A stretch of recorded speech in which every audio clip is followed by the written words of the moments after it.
Good morning, everybody, and welcome along to Croft Circuit in Yorkshire for this Fun Cup and Brscc race weekend. We have got a packed programme on its way for you with the Fun Cup Endurance Championship very much taking centre stage for rounds 2 and 3 of their 2024 campaign. Andy McEwen here in the commentary box. I'm going to be joined by Richard John Neal a little bit later on in the day. He's going to be roaming up and down the pit lane in the meantime, chatting to our podium finishers from some of the support races, and he'll be joining me up here for the Fun Cup races as well. So it's going to be a brilliant day, and the Croft circuit is, well, not in ideal conditions actually. We've had a little bit of drizzle this morning, quite heavy rain overnight, so there are a few damp patches out there, and we've not actually had that many sessions on track this morning because the bulk of today is Fun Cup action, so not that many other races to qualify and dry the track out. So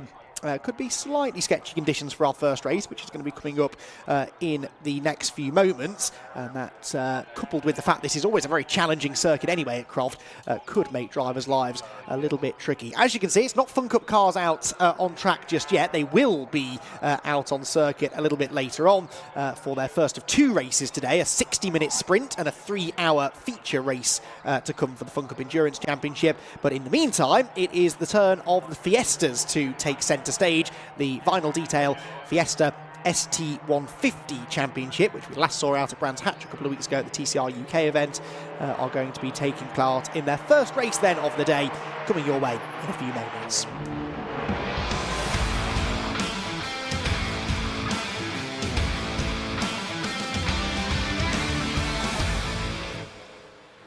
So the final detail, ST150 Fiesta Championship then is out on track on their green flag lap then, getting ready for the first race of the day here at Croft. And the Fiestas, which, as I said, produced a couple of really entertaining races at Brands Hatch to kickstart their season a number of weeks ago, are back again now to do it all again on a very, very different kind of circuit. The Croft circuit, flat, high speed, but technically demanding as well, and one that produces usually pretty good racing, although overtaking opportunities can be a little bit limited. There are 2 or 3 obvious places to try and launch an attack, but because they're quite obvious, drivers tend to be able to defend pretty effectively into those places, and that means that finding a way through can sometimes require some slightly more robust driving, perhaps, than you would like. But a competitive qualifying session earlier on today, very, very close between the top 2, Daniel Robinson and Michael Blackburn, who set the top 2 fastest times in the session, but were only separated by a couple of hundredths of a second. So very, very tight between the top 2. There they are on the front row of the grid together, and the grid behind falling into place as well. But it is Robinson then who has the pole position. Daniel Robinson, Michael Blackburn starting alongside. Max Buxton and Jamie Luthwaite are together on row number 2, ahead of Thomas Eichen and Paul Dobson, row number 3. Row 4, Sam Watkins and Lewis Bowron, with Mark Blunt and Matthew Pimblett completing the top 10. Lee Bowron and Tudor Stefan the Cheetah are together on row number 6. 7th row, Dylan Davis and Liam Browning. Aidan Vickers and Mac McCarthy are next on row 8. Row 9, Stephanie Saw and Matthew Morton. And the top 20 then, completed by Greg Graham from the Brscc, more on him later, and Jade Goodwin, with Graham Malin, Neil Mark, Ron Lufstad and Dan White completing the grid. Now, Dan White was disqualified from the qualifying session earlier on, so he actually set a lap time that was good enough for, if memory serves, about 6th or 7th on the grid, but he has been sent to the back of the grid, having been disqualified from the qualifying session. So the ST150 Championship then, which, as I said, began at Brands Hatch last time out. And we had 3 very entertaining races around the Brands Hatch Indy circuit at that TCR season opening event. And after those first 3 races, after 2 wins, Michael Blackburn, the early championship leader then, starting from the outside of row 1, remember, but Dan Robinson, 2nd place in the championship. Didn't get a win at Brands Hatch, but was pretty competitive in all 3 races. Sam Watkins was the winner of the 3rd race, having come from the back of the field at the start of the weekend, where he didn't get to start the opening race of the day. The opening race of today is underway, though. The cars off the grid. grid and rocketing towards Clervaux corner for the first time, where Michael Blackburn has quite clearly made the better of the starts from the outside of row 1. Not a great start for Dan Robinson though. Look, the black car going backwards. He's down to 3rd place as they go into the first of the right-handers. 3 abreast further back. Number 94 almost into the gravel trap. That was Mac McCarthy, but actually by Clervaux standards that was a pretty clean start. It can be a little bit tricky to get them all through that real pinch point on the circuit, but they luckily managed to negotiate it unscathed. 1 or 2 of them off at the chicane there. I might have spoken too soon. Someone bouncing down the grass there, but I think managed to find their way back onto the circuit. And now they barrel down towards really the best of the overtaking opportunities down at Tower Corner. Slightly slippery in the braking zone, but they're all managing to turn into the right-hander, vaguely pointing in the right direction, and then make their way towards the high-speed Jim Clark S's. The second half of the lap very different from the first half of the lap. The first half very tight, very technical. Here though, the speed build through the Jim Clark S's, then the right-hand kink at Barcroft, where someone is sideways. That was Matt Pimblett, wasn't it, the number 24 car, who gathered that together quite nicely, but very nearly looked as though he was going to be pointing the wrong way. Great to have lots of the ST150s out this weekend, 24 of them on the grid. So that is up, I believe, slightly on the grid that we had at Brands Hatch even, which is particularly impressive given the fact that Croft is quite a long way away from everywhere really. Someone on the grass there in the background hopefully managed to get the car stopped, because the grass is very, very wet in the after that overnight rain, and there's a little bit of a tangle at the hairpin, and that's done a bit of damage, has it? Now, there might have just been very aggressive wheel spin, actually, for Thomas Aiken, the number 31, after someone nuzzled into the side of his car at the hairpin. So, Michael Blackburn leads the opening lap then. Jamie Luthwaite in 2nd position from 4th on the grid. Dan Robinson is 3rd. Paul Dobson is 4th from 6th on the grid. So, quite a bit of chopping and changing at the front. Mark Blunt there gaining a spot in the number 3. That was at the expense of Max Buxton, I believe, for 8th position. And Mark Blunt looking to try and gain more ground if he can. Through the chicane onto the back straight. Is Blackburn getting away? Well, a little bit, but not a lot. The real battle is for second, though, isn't it? Daniel Robinson, who qualified on pole position, looking to try and get back into that 2nd place as he heads down towards Tower. A bit of a dive up the inside, a real dive up the inside, actually, there. And that is Sam Watkins on Paul Dobson. So Sam Watkins, the winner of the 3rd race from Brands Hatch, up into 4th position.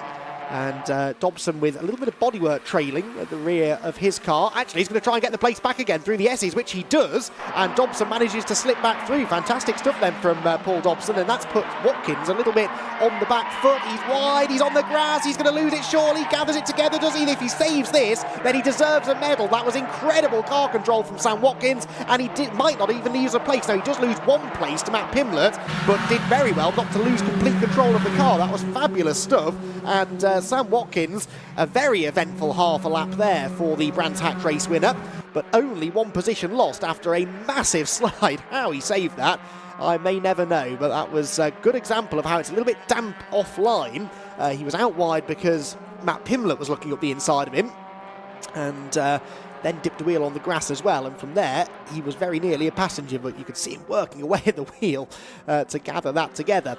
Right then, across the line we go then. Blackburn the leader by 3/4 of a second now over Jamie Luthwaite and Dan Robinson behind. Pimblett, of course, up ahead of Watkins as well now. There is Watkins, the red car, just catching his breath, I would imagine, after that big save at the right-hander at Barcroft. Through Clervaux and Hawthorne we go, and where's the next battle going to come from then, I wonder? Well, this looks pretty promising, doesn't it? Mark Blunt is on the attack, isn't he? Gained that place on Max Buxton a couple of laps ago. Lee Bowram, by the way, has now gone past as well. Lee, former XR3 racer, Lee Bowram, gaining a spot on Max Buxton too, but it's the number 3 car that is making the moves, isn't he? The blue and silver MB Motors Fiesta.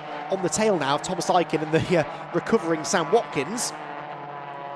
Driver a little bit wide at Tower, but they all managed to, again, stay vaguely out of trouble then. Up towards the top end of the circuit. Is this where Mark Blunt perhaps is going to make his move? He's thinking about it, but not really close enough to Aiken as they tip into the cambered right-hander at Sunny Inn. Fastest lap of the race, unsurprisingly, belongs to Blackburn, the race leader. But as you can see there, he's not really gapping Luthwaite and Robinson, is he? Those top 3 staying pretty close together. There they go, look, through the complex. You do feel that if Robinson could find a way past Jamie Luthwaite, then he would maybe have an opportunity to go back after the race leader.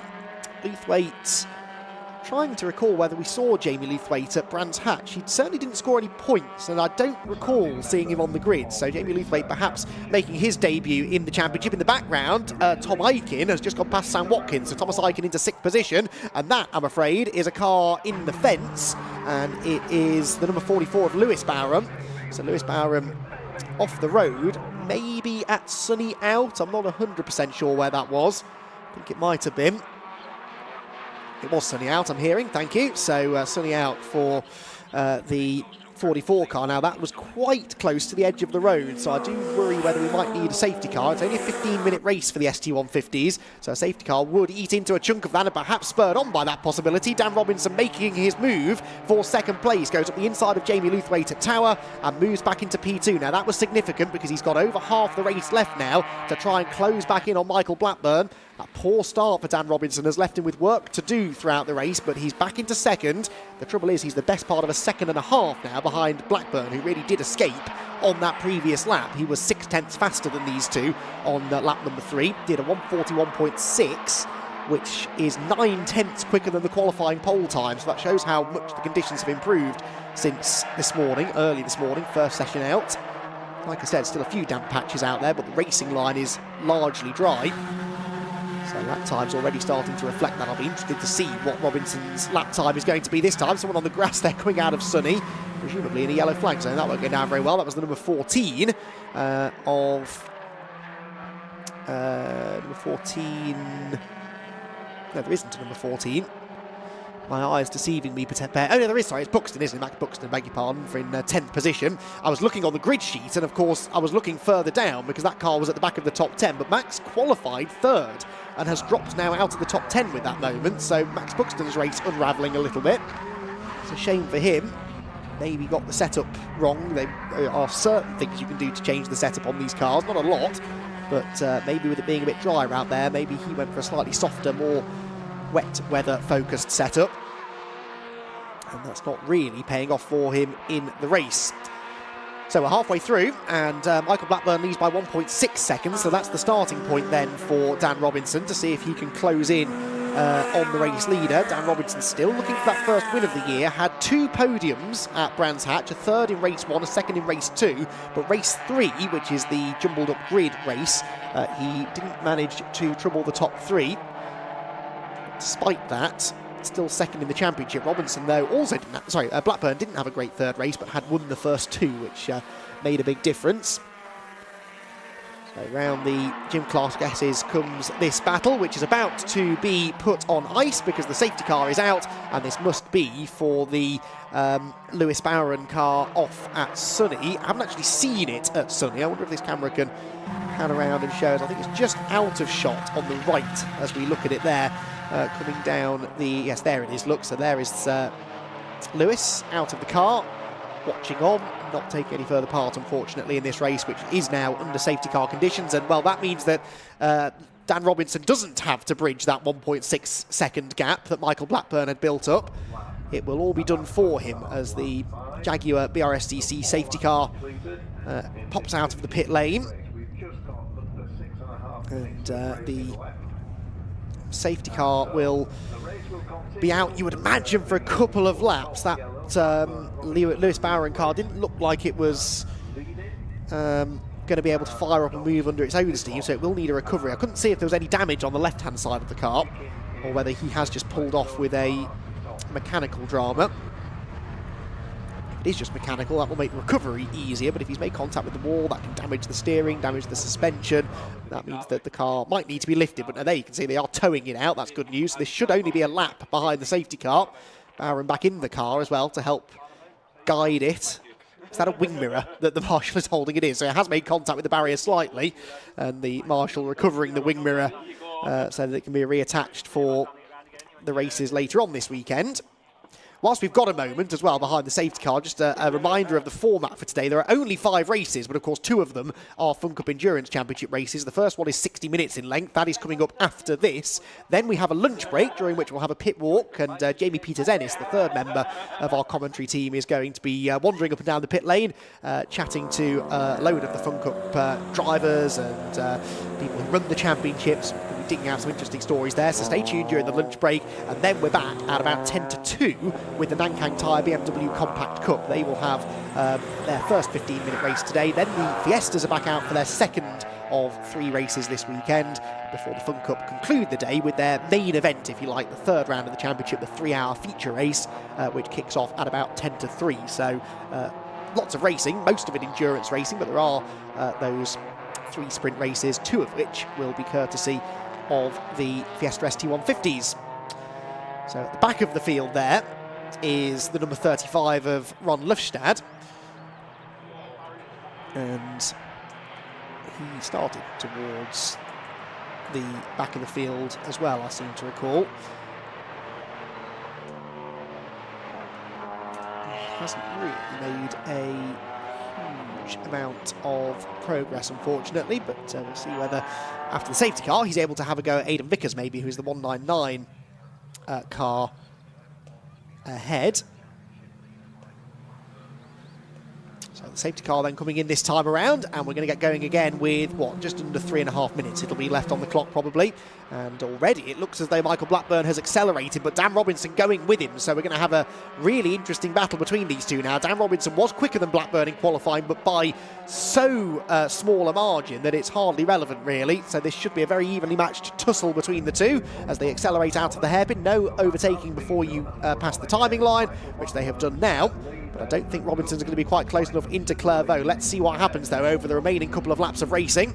Down through Clairvaux they go. A bit of tyre temperature will have been lost, of course, during that safety car period, so got to be mindful of that through the opening few corners. Someone, though, is making a move in the background. That was Liam Browning, I think, trying to get past Max Buxton, who needs to try and stop losing places. He started third, down to 10th already, and I haven't seen him off the road, apart from that little moment that he had at Sunny.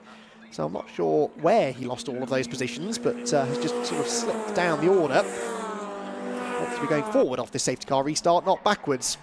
Down towards Tower we go then. Another driver struggling is Sam Watkins, isn't he, in the red number 98 car. He's got Mark Blunt now all over him. Watkins hasn't been able to go with the front runners, so another driver who I suspect maybe has landed upon the wrong setup for this race. I think maybe that slight change in conditions from qualifying has caught a few of them out, because Sam Watkins, you would always expect to be a pace setter, won that third race at Brands Hatch, and just doesn't look like the same driver in this race, does he? Through Barcroft, does look a bit tentative turning into the corner. Remember, this is where he had that huge moment in the early stages, so you can forgive him maybe for being a bit tentative on turn-in. Lee Barron there in the background getting sideways as well on cold tyres, but this is for the race lead. This is Daniel Robinson looking to the outside of Michael Blackburn as they head through the complex. Matt Pimlett slowing in the background from 5th, so Matthew Pimlett in the largely green number 24 car seems to be running into a drama, but so is Michael Blackburn, and his drama comes in the shape of car number 69, which is harrying him now out of the hairpin. They're going to have time for just about 2 more laps. I was going to be really close this. They're lapping in the 141s. No, this might be the last lap. I didn't see a last lap board, but they crossed the line with about 1 minute and 40 to go. And this is going to be touch and go as to whether it's a checkered flag at the end of the lap. Robinson sideways at Clairvaux. He's out in the gravel, just gathers it together. But that is how hard he is pushing. He desperately wants a first victory of the year. And of course, especially if it comes at the expense of Michael Blackburn, the championship leader, who he is 11 points behind after Brands Hatch. And Daniel Robinson knows the significance, even this early in the season, knows the significance of trying to outscore Michael Blackburn. But that's not going to be an easy thing to do. Blackburn then through Tower Corner, hanging on, potentially only half a lap to go. But he's not in a position where he can back off to make sure this is the final lap, is he? He's going to have to keep that right foot planted all the way through the Jim Clark S's, through Barcroft, and try and keep Daniel Robinson out of striking range. Oh, now, we don't have DRS usually in the final detail Fiesta ST150 Championship. We don't need it. The racing's good enough without, but somebody making some aerodynamic modifications to their car there with the boot flying open. I didn't spot the number on that, but it was somebody a bit further down the order, not affecting the leaders anyway, who head towards the complex. Robinson's got his headlights on full beam to try and distract Michael Blackburn. Blackburn's been around the block enough times to not let that distract him though, and he only needs to hang on for one more corner now. He will defend the inside, I'm sure, into the hairpin. Actually doesn't feel the need to. Oh, someone's off. That is Thomas Aiken. Thomas Aiken, who had inherited 5th from the slowing Matt Pimlett a lap ago, but now drops down the order with that grassy moment at the complex. Are we going to see a checkered flag, though? I think we might do. Michael Blackburn, yes, has taken the checkered flag and wins the 4th round of the final detail Fiesta ST150 Championship. Daniel Robinson 2nd, and left ruining that poor start, I think, really, with Jamie Luthwaite coming home in 3rd. Who is it that's got the boot open in the background there? They're going to go across the line any moment now. Don't tell me it's Greg Graham. I really hope it's Greg Graham. That would be very funny. No, it's not the number 10. It is the number 94 of Mac McCarthy. So Greg Graham, the formerly development man with the Brscc, who does a little bit of racing when he gets the chance to. Actually, quite annoyingly, had quite a good race there because he started... where did Greg start? He started 19th and he finished in 16th. And didn't go in the gravel. So good stuff so far from Greg Graham, and we'll watch to see whether he can move forward a little bit later on in the weekend. Right then, so first race of the day done. It's Michael Blackburn with a 3rd victory of the season, Dan Robinson 2nd, and Jamie Luthwaite completing the podium places. And Dan Robinson really will be regretting, I think, that slow start that he made. Getting back ahead of Michael Blackburn after that was never going to be easy. Paul Dobson and Matt Pimlett complete the top 5 ahead of Mark Blunt and Sam Watkins. Lee Barron was 8th ahead of Thomas Aiken, and Liam Browning to complete the top 10. Then it was Max Buxton, Dylan Davis, Dan White and Jade Goodwin, 14th. 15th position then was Stephanie Saw, with Greg Graham, the aforementioned Greg Graham in 16th. Judah Nachita was 17th. Matt McCarthy with the boot open dropped to 18th ahead of Matt Morton and Neil Marsh, with Aidan Vickers, Graham Malem and Ron Lufstam the last of the finishers. Lutz Barron unfortunately retiring, as we saw with that altercation with the barriers at Sunny Out. So, solid start to the weekend then for Michael Blackburn. Like I said, he and the rest of the Fiesta drivers will be back out again later on at 2:20 for the second of their 3 races. We've got other championships joining us tomorrow as well. The Brscc Evolution Trophy are here, and also sort of the main event tomorrow, if you like, the PBS Brakes Supersport Endurance Cup, which will have a 2-hour race through the afternoon on Sunday. So it's going to be interesting to have those championships arriving tonight and then heading out on track tomorrow. But for today, the Fiesta's getting 2 of their 3 races out of the way, and they'll be out of here by just after lunchtime tomorrow. Their first race, the 3rd race of the weekend, sorry, is the first race of the day on the Sunday. So drivers touring back in, including Matt McCarthy, who runs as a guest driver, by the way, this weekend. Also entered into the Masters category, in which he just missed out on the podium. Greg Graham, get this, ladies and gentlemen, Greg Graham has a class podium to his credit after that race. He was 3rd of the Masters drivers, and 2nd place was number 62, which was Lee Barron, and the winner, Michael Blackburn, in the Masters category, of course, also netting the overall race victory as well. So he'll collect 2 prizes for that, and continues what has been a fantastic season campaign for him so far. As far as the championship frontrunners after Brands Hatch are concerned, the big loser, I guess, really, Liam Browning. Browning 3rd in the points after a consistent, if unspectacular, run at Brands Hatch. He did have a 2nd place in the 3rd race of the weekend, which was the highlight of his Brands Hatch weekend, but he was only 10th in that race. So going to perhaps lose a position or so in the championship as a result. The track falls quiet for the time being.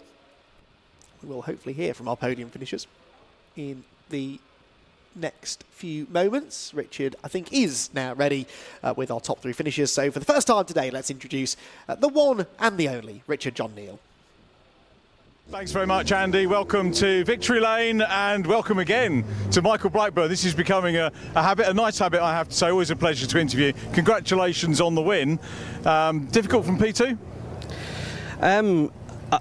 It didn't look like it from, Dan seemed to get a poor start. So when I looked in my mirrors, looked alongside me, I had clear space into the first corner. From there, I just kept it clean. Circuit was dry, so just hit my markers and just started to inch away. Safety car came out, and got to do it all again. Yeah, they're a pain, aren't they, sometimes? They can be. Yeah. They can be. Yeah, Daniel was chasing hard. I think he stuck a wheel in the gravel, or a little bit in the gravel on the last tour. But you know, although they weren't sort of passes, it's fascinating to watch two drivers like yourselves matching each other in the closing stages. We're both clearly on the limit.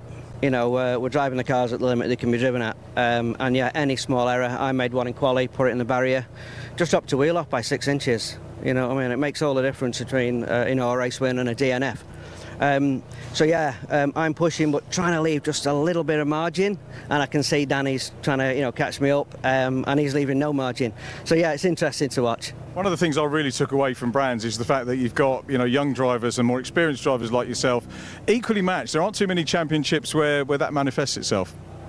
It's because the cars are so equal. Everyone can build a car that, you know, that sort of matches the regs, so equal, and it's time to set up and drive her. So yeah, age doesn't matter.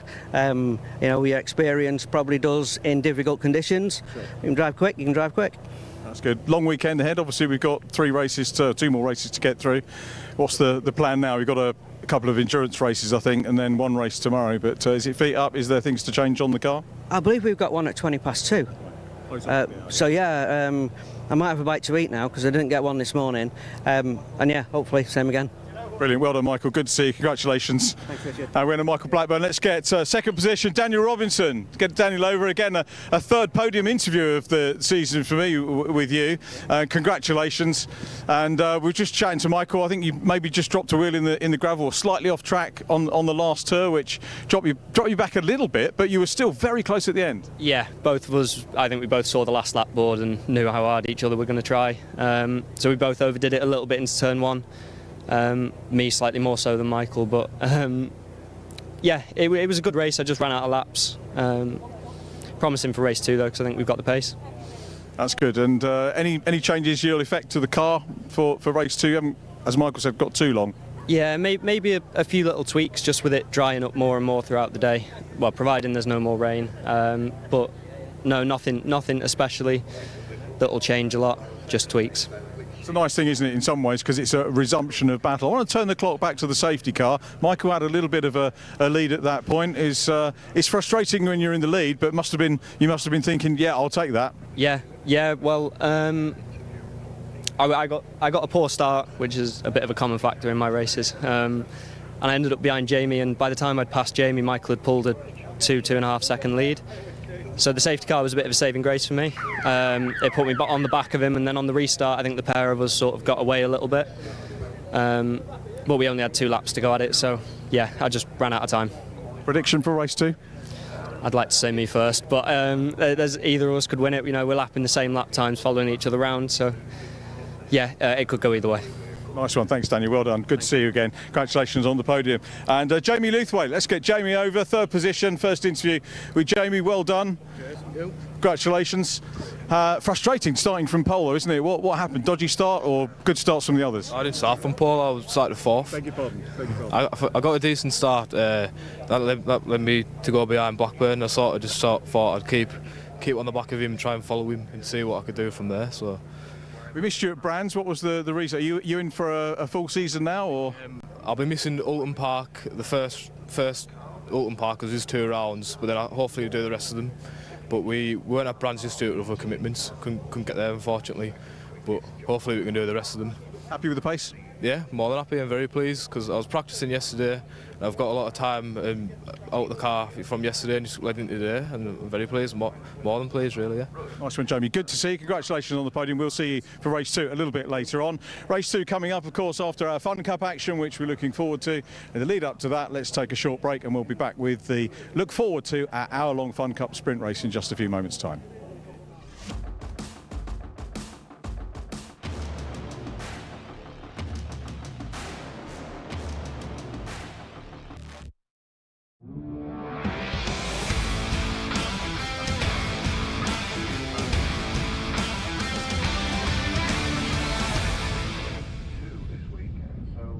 Thanks very much, Richard. Yes, it is almost Fun Cup time. The Fun Cup Endurance Championship, with their second round of the season, will be the cars next out onto the track, and we have got a really interesting format. I love this double-header format that we have in the Fun Cup occasionally, with a 1-hour sprint race at the start of the day and a 3-hour endurance race proper to come later on in the afternoon. It means that the teams are really up against it to make sure that the cars are prepared and ready for a full day of racing.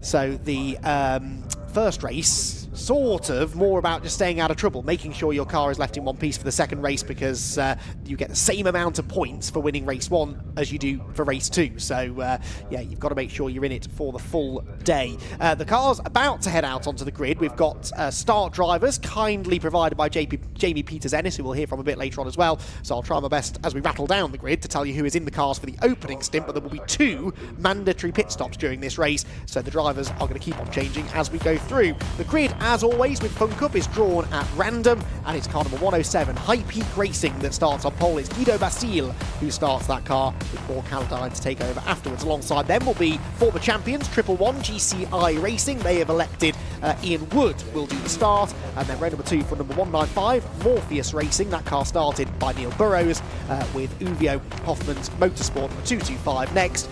That car is started by Fabulous Randaccio.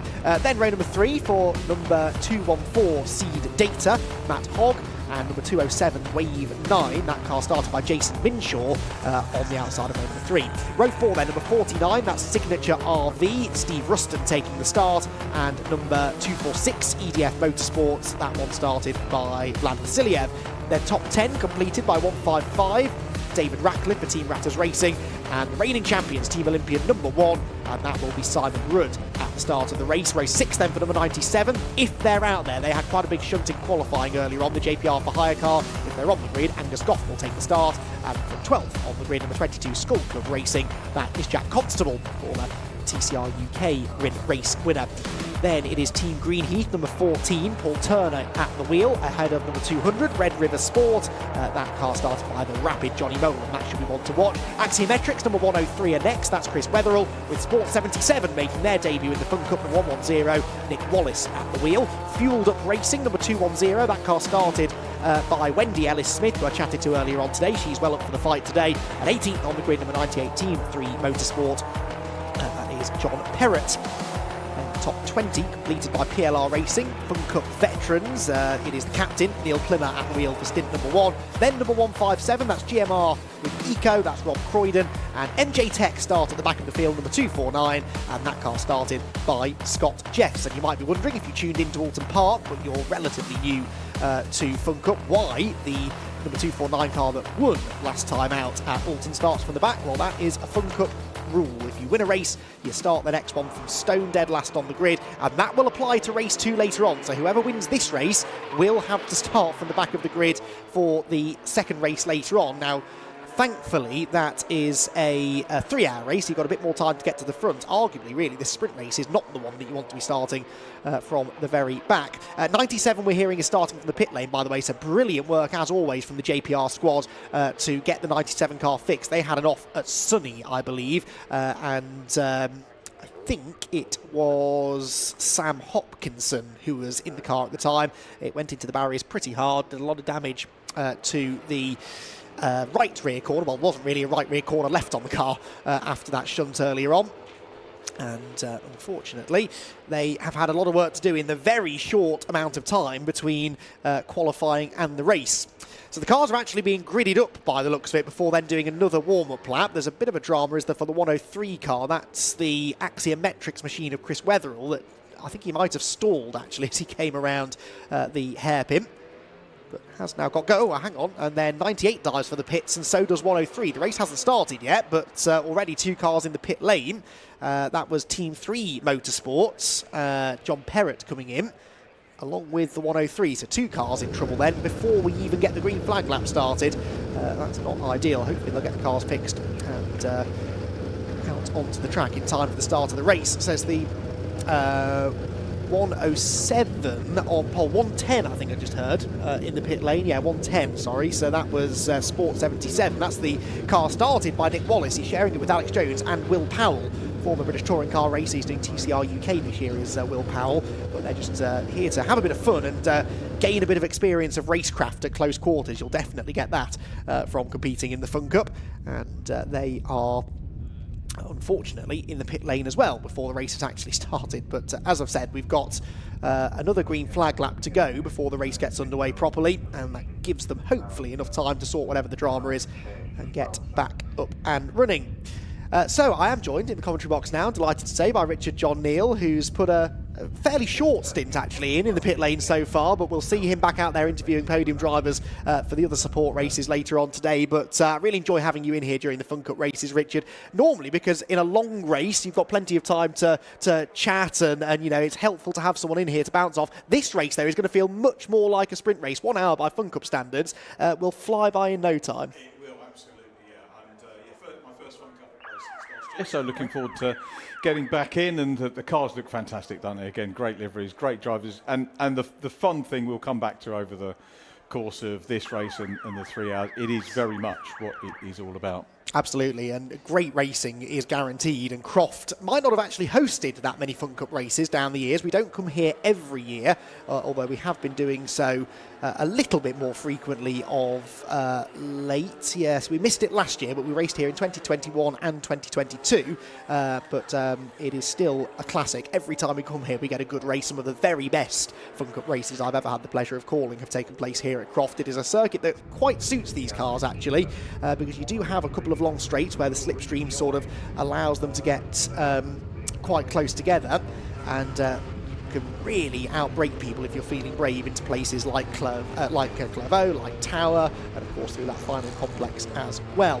I think I just heard there that the Axiometrics 103, they are going to be ready to start from the pit lane. I think I just saw that 103 car actually parked at pit lane exit, so that's good news. Few teams already, Richard, having to head into the pit lane, but rather do it now before the race gets underway, because if you have dramas at the start of a 1 hour race, you're not really going to have enough time to bounce back from them. No, that's right, and they're using the time of the second green flag lap just to get whatever it is sorted out. So yeah, fair play to them. I had a very quick chat by accident with Guido, and I'm sorry if you've said this already, but he said, oh, there's the 98 machine on its way out. Yeah, Guido said, I've won the lottery. And I said, does it feel like winning the lottery? He said, pole position, no. This so often happens that we get really inexperienced drivers drawn on pole positions. So sometimes they actually elect to forego that pole position and say, no, it's all right, we'll start from the back. But no, fair play. He's decided he's going to stay from pole position, but surrounded by some very experienced drivers. I mean, we've got GCI Racing up there, former champions. They're second. Uvio starting fourth, multiple former champions. So I think that high peak racing car is going to be under attack pretty quickly here. Yeah, I think he'll find himself under a little bit of pressure. This is a wonderful circuit. I'm looking forward to tomorrow, because obviously the late start on a Sunday means that one has the chance to do a track walk in the morning. And no, I'm not going to run it before anyone says about running. But before all that, obviously we've got. Just look at the view here. Where else do you get a picture like that? It's a stunning place, isn't it? A bit of an underrated circuit, I think, Croft, really. I know it's a little bit out of the way. It takes a bit of effort to get here, but well worth the effort. And the people here, lovely as well. The circuit staff, really, really helpful. It's a nice place to come and spend a weekend. And the track looks fantastic, doesn't it? They've done some resurfacing work in a few places, including in the pit lane over the last year or so. So the track is quicker now than it has been for quite a while. And certainly a very, very scenic view out at the back now, with the trees looking greener and greener as we move now into, well, so I'm told, the warmer months. The rainy season. Yeah, that lasts for quite a while, I believe, doesn't it? But no, it's not too cold out there at the moment. There is no rain at the moment, but there is a chance of some drizzle throughout the afternoon. That might not affect this race, but it could affect the 3-hour endurance race later on. No tyre changes expected in Fun Cup, though. They will run the same tyres come rain or shine, but still track conditions changing can sometimes throw up a few surprises. So the 107 car then, High Peak Racing, Guido Basile starting from pole position, alongside him the 111 GCI of Ian Wood.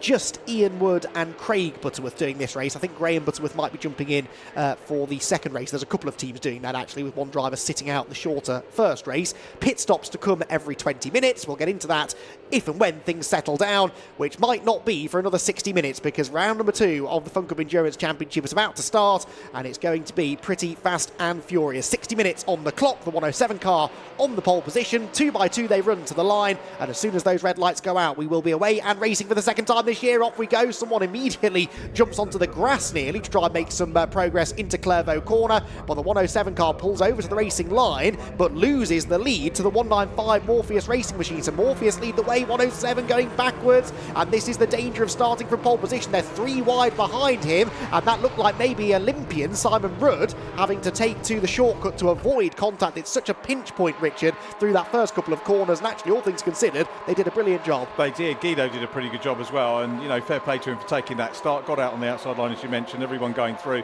so he'll settle down, find his place in the race. Clairvaux, if you've not been here before, A, come here, but B, make sure you watch the cars in action just before they go into Clairvaux.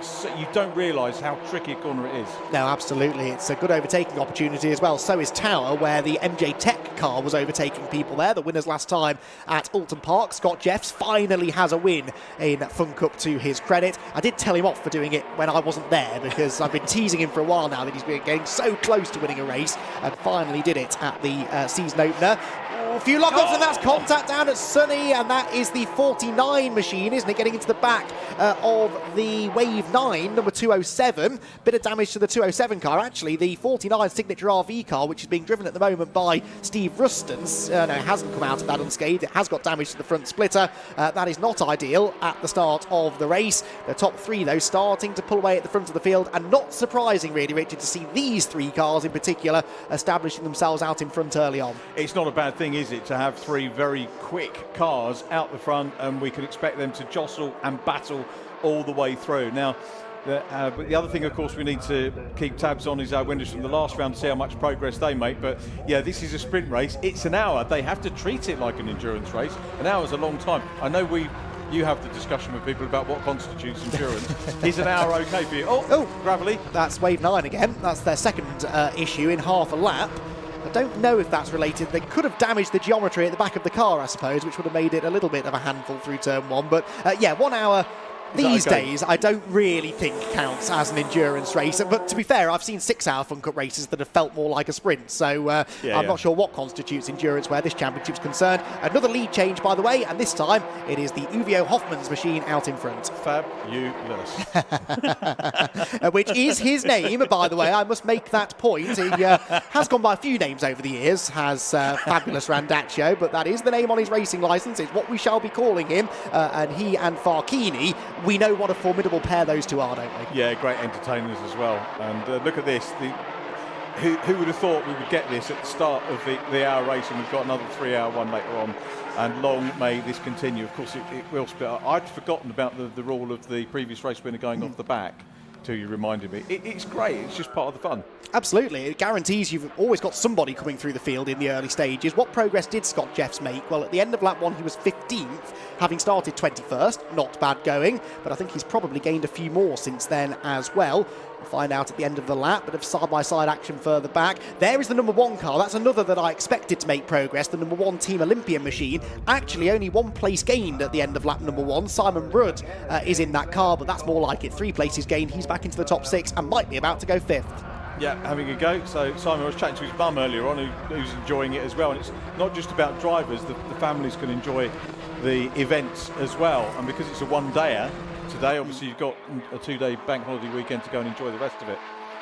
Yes, you have indeed. Red River Sport, by the way, fastest on that lap. The number 200 car started by Johnny Molam, so that's not a huge shock, but he is lighting up the timing screens. He's up into 7th place and sort of coming through with the Simon Rudd driven number 1 car. In fact, there is the number 200, not quite able to find a way past the 22 by the looks of it, into Tower Corner. There is Scott Jeffs up the inside now of Greenheath. So this is for 11th position, but actually might not have got the job done yet. They're still side by side into the Jim Clark S's, which is an awfully dangerous place to try and go wheel to wheel. That 22 car, by the way, is not...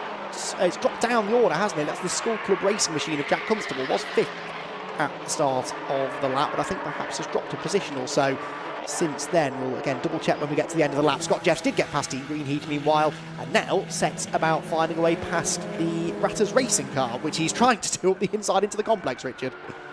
Yeah, having a good old battle there, aren't they? So I keep wanting to say CGI racing. That's the TV background, isn't it? Wants to keep coming out, but GCI racing. I was having that struggle last year. I should have got used to it by now.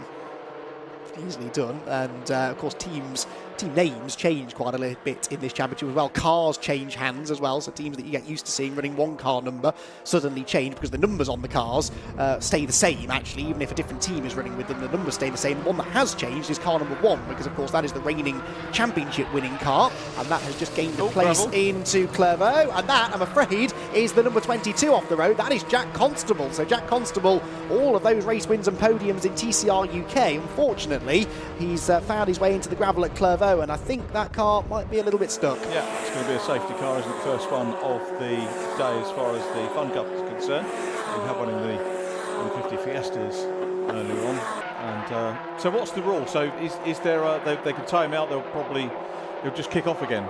Yes, he will be able to continue, definitely. It's not one of those... His punishment is he's in the gravel and he's lost the time. Precisely, yeah. I mean, oh, dearie me, that's 49 again, isn't it? Getting involved in some contact, this time with Ratters Racing. Signature RV and Ratters Racing battling over 10th place. That Signature RV car is very badly damaged already. Damage to the front, damage to the back. Ratters are now carrying damage too, but that's not deterring them. Up the inside slips David Ratcliffe, and he brings with him too Paul Turner in the number 14 car. Paul's done many years of Fun Cup racing. We have our first safety car though of the day, and that is not a huge surprise really. Croft is a circuit which we tend to get the odd appearance of the safety car, and it's happened already, just 3 laps in, and the first safety car of the day is here. Hopefully won't take too long to get that car moved though. You know what my next question is? Go on.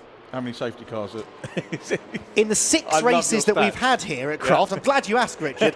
In the 6 races we've had here at Croft, 24 appearances from the safety car. Now, that is a high percentage. When you look at tracks such as, let's have a look on the old spreadsheet. So if you look at tracks like Snetterton, for example, we've had 10 races at Snetterton on the 300 circuit anyway over the years, 31 safety cars, only slightly more than we've had in 6 races here at Croft. So it is one of those old school tracks though, isn't it, Richard, where if you go off the road, you don't have tarmac runoff areas to catch you. It's a gravel trap, it's grass, and then it's a barrier.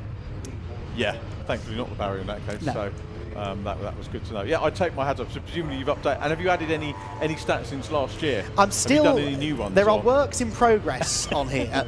I've tried. There's a percentage of laps led which I'm trying to work on. So wow. The race winner, what percentage of laps did they lead? So if you take the last race of last year, for example, Signature RV got their first victory, only led 2 laps of the 71, 2.82% of the race they spent out in front. There's also a last to first challenge, and this was actually something that Fabulous came up with a couple of years ago. He wanted to know who had the record for starting at the back of the grid and getting to the front in the fewest number of laps. So was it him?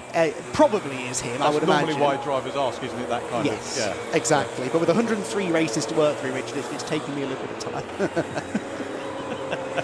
Yeah, drivers do like asking that kind of question if it means that it can massage the ego a little bit. But it is interesting, isn't it, to get that kind of idea through and find out. And people know me as a bit of a statistician, but you blow my stats completely and utterly off the planet. I've just got too much time on my hands, Richard. That's all it is, really. But I think they're interesting anyway. They are, and all jokes aside, it's work and prep that you put into it. It's it's preparation, and it's it's your work that adds to what we get out of the race weekend. As Jack Constable, who vaguely remember from Ginetta as well. Yes. Didn't you have a little play in Super Cup when it was good? I cannot possibly continue that point, Richard, I'm afraid. No, fair enough. Absolutely right not. So safety car gives everyone a little bit of a breather. They didn't need it. We're not even 10 minutes into the race, but all okay. And these guys are very much used to having the break as and when they will. Now, pit stop windows, any time, I suppose, really, in the... Every 20 minutes for, I believe, 10 minutes still. So, yeah, this shouldn't eat into that because, as we saw, the track is clear already. We could even go racing this time. So, yeah, every 20 minutes, the pit lane window opens. You have to make a pit stop. You don't have to make a driver change, but a driver has to get out of the car and a driver then has to get back in. It can be the same driver if you want, but everyone, I would imagine, will do some driver changes. But it is not going to happen under safety car, thankfully. Well, it could because we've got time for another one, I suppose. But 10 minutes still before that window opens, and we're going to go racing then with Uvio Hoffmans out in front, and Fabulous Randaccio will lead the field to the green with Morpheus Racing behind. Now, the Morpheus Racing car, number 195, that is Neil Burrows and Ted Bradbury. They are a very, very quick pair. Young Ted Bradbury was fastest in qualifying, I believe, earlier on this morning, for what that matters. He will jump in the car for the second stint of the race, but at the moment, watching on as his teammate Neil Burrows chases after the race leader. Yeah, it's interesting to catch up with Ted today as well. Raced in Mazdas last year, and I interviewed him at age 16, and now he bounds up and says hello. Yeah. Total difference, isn't it? When you get them, it's not sheepish, but they don't know you first time you interview them, particularly when they're 16-year-olds, but confident young man, quick racer as well. Great to see him here. And that was his first ever season of racing cars. He's done karting quite a bit, so yeah. This is a completely different paddock to be involved in as well, so I can imagine it takes a bit of time to find your feet, really. Olympian finding their feet pretty well. Simon Rudd was going around the outside of GCI Racing there for third, but didn't quite make the move stick down at Tower Corner. But that safety car really benefited Simon, didn't it? Because he was a couple of seconds adrift of these leading three. We know he's every bit as quick as them. In fact, he has the fastest lap so far in this race, and that safety car now has allowed him to make it a four-way fight for the lead. Yeah, it's good stuff, isn't it? Let's see if we can get up onto the podium. So Simon Rudd, again, a driver who, an ex-Janetta man. So there's a lot of people thinking, yeah, where can we go and have some affordable racing and have some fun after maybe getting on the sports car ladder? My word, that was more side-to-side contact. That was Red River Sport and Seed Data tangling. Red River Sport moving into fifth place, but a lot of sort of leaning on each other in the early stages. I think the fact that this is just a 1 hour sprint race has definitely not been lost upon the drivers. That's Scott Jeffs, by the way. Speaking of last to first challenge, he's doing this pretty rapidly as well. That's 6 laps completed, and he is already up into, that's either 6th or 7th place now. Yeah, that's some go, isn't it? Yeah. Definitely. 6th place it was, actually. 6th place, so lots of places gained even since the safety car restart even, got my teeth in. And the Seed Data car losing another spot now as well to the 246 EDF machine, which I also seem to recall started, no, they started 8th, so they're sort of running more or less where they started, 1 place higher. 246 started by Vlad Vasiliev. So pit stops are going to be even more crucial, aren't they, on the hour race? And Simon was saying yesterday that the new team that he's with this year keep getting him to practice the changeovers. It's that crucial. Well, Team Olympian are known for being the fastest out there, and they can get a driver in and out in something like 14 seconds, I think, which is remarkable. And that's, undoing the belts, getting the driver out, getting the new driver in, doing the belts up, firing the car up, and off it goes. No minimum pit stop times in Fun Cup, of course, so you do your pit stops as quickly as you physically can, which leads to drivers often being sort of unceremoniously dragged out of the car and dumped on the floor. But if it saves a couple of seconds, then I'm sure they won't mind, because, yeah, absolutely, especially in this race where the field won't get quite as spread out through the rest of the race, those pit stops will make the difference. Another car making some good progress there, the red number 146 car, that's PLR Racing's Neil Plymouth, started third from last on the grid, 19th, and he might now be knocking on the door of the top 10. I think maybe still just about in 11th place, but closing in on the top 10 ahead. Neil, another driver who has so much experience of Fun Cup, so many races done here at Croft, and always seems to go quite well when we visit this particular circuit.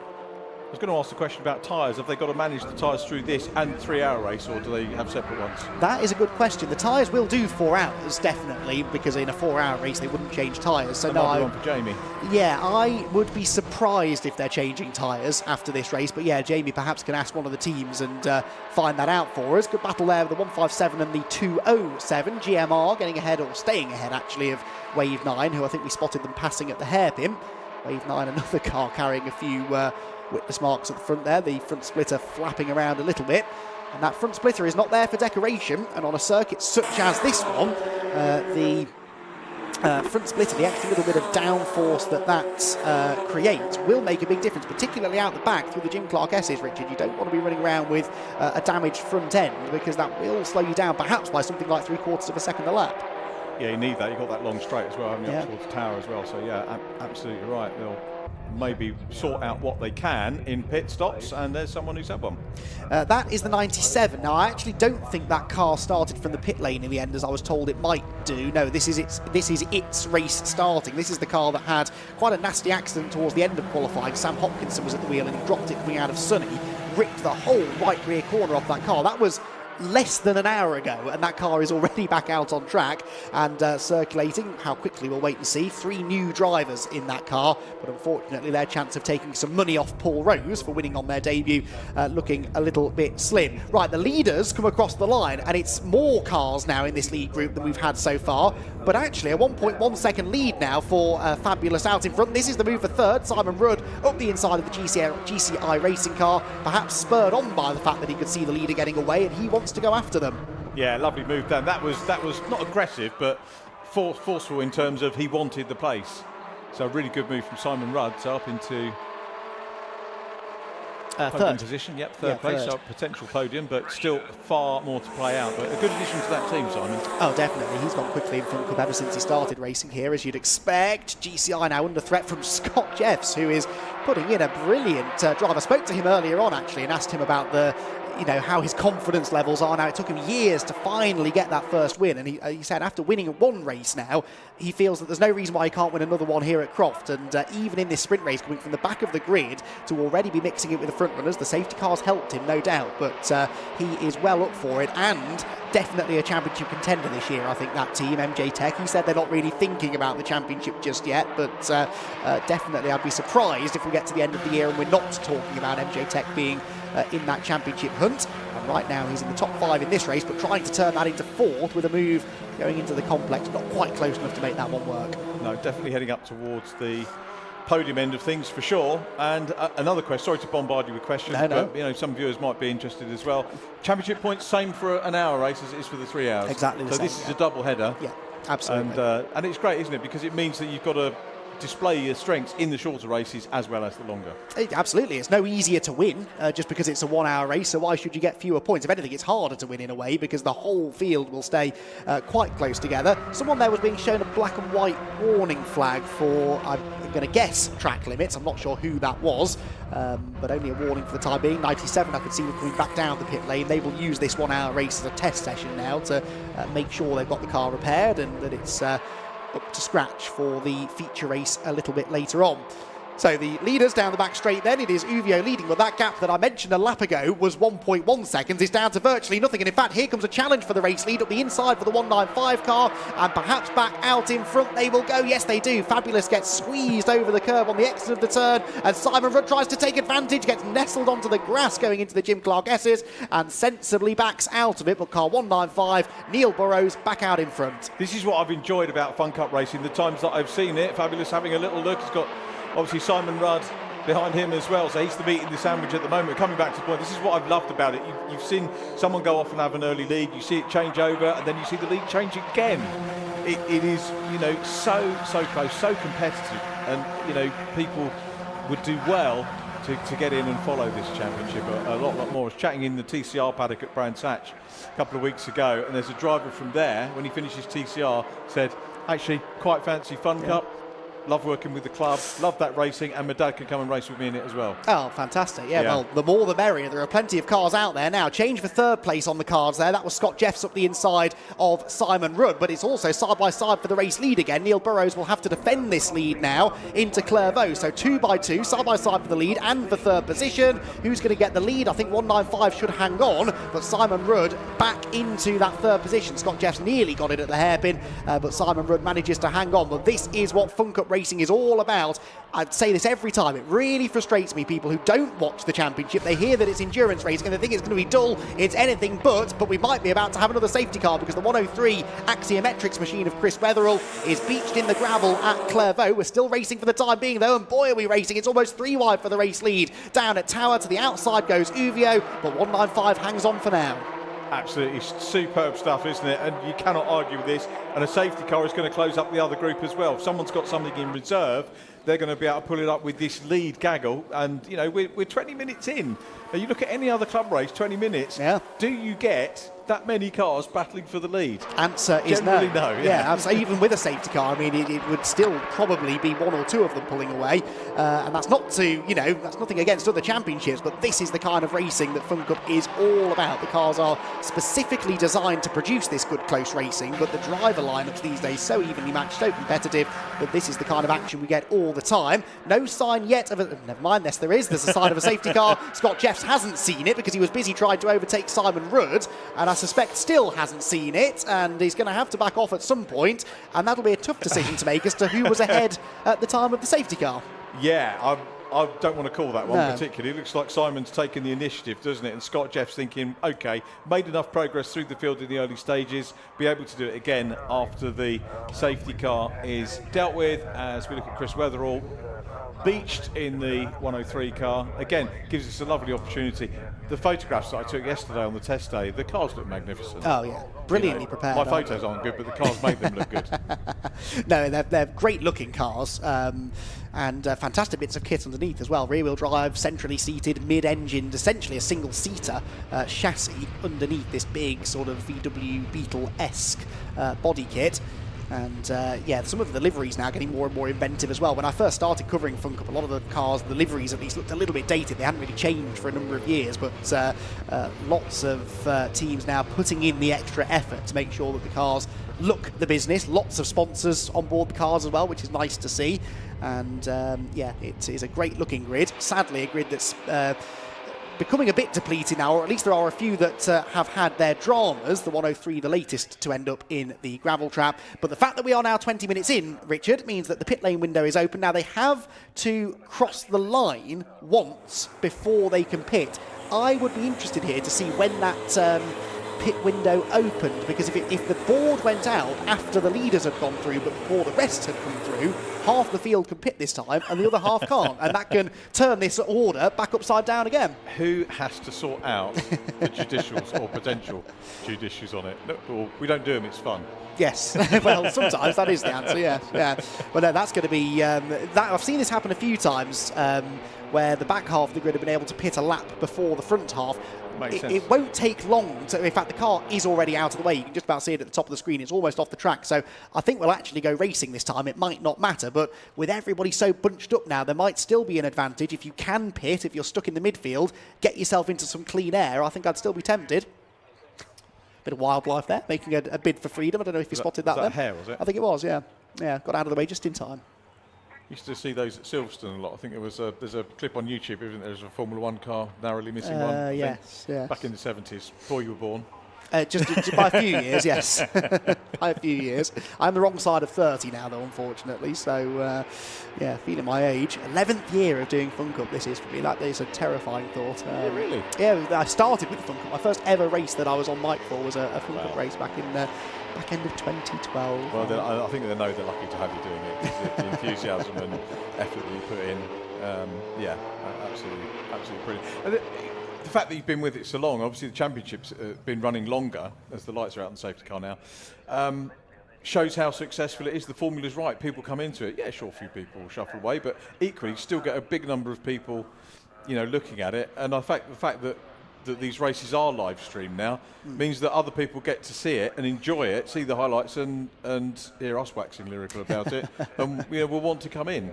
I hope so. I hope so. And I really hope people give it a chance, because like I say, until you watch it, you don't really get it. I think that's kind of the point. But now we have the full season live streamed in 2024. It's a great opportunity to really advertise what is a fantastic championship. The race, by the way, about to get back underway. Another good recovery job by the marshals. Nobody diving for the pit lane yet, so that tells me that possibly the pit lane window open board came out after everybody had gone through. They will all see it now. You can see the red sign up on the pit wall. The 110 is coming in, actually. That's Sport 77.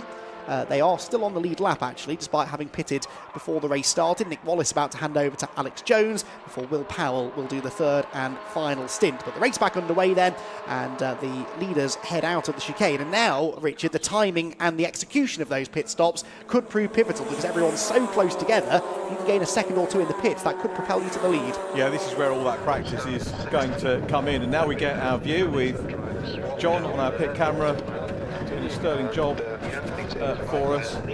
Not too urgent here, but this is more about being sure, isn't it? Getting into the car, and believe you me, getting in and out of a race car is not the easiest thing to do. No, especially these ones. They're a pretty tight space, really, aren't they? Speaking of tight spaces, fabulous Randaccio trying to slip into a tight space up the inside into Barcroft, but he's tried that a few times, actually, hoping, I think, that Neil Burrows is going to just leave the door open, but Neil Burrows is not the leaving the door open kind, and lives up to that reputation there by defending the lead quite nicely. Just taking them a lap or two maybe to get bunched back together in the same way that they were before the second of those safety car periods began.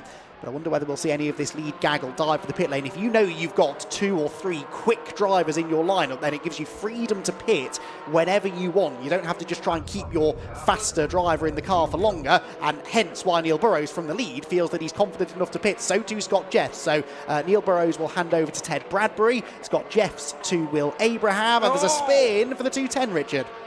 Yeah, around goes the 210 car. That is Paul Taylor. Sorry, Wendy Ellis Smith, isn't it? Yeah. 210 for the first stint.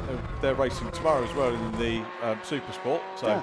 don't know whether Wendy's going to be going out first in that one, but it leaves us with Simon Rudd out front now. Yes, who's just got past Fabulous down the pit straight, because I was expecting Randaccio to take the lead and he didn't. So yeah, it is the number 1 car out in front now, and Fabulous might be about to get that place back again, though. Puts the Uvio car to the outside line into Tower. Can you go right round the outside? No. Out of the pit lane, by the way. Bradbury still ahead of Will Abraham, with the Greenheath car having also pitted. That looked like a good stop for Greenheath, actually. Gary Bates taking over from Paul Turner, but significant there. Bradbury staying ahead, and Bradbury in clean air now should be able to go quicker, in theory, than these two, who are very much still battling.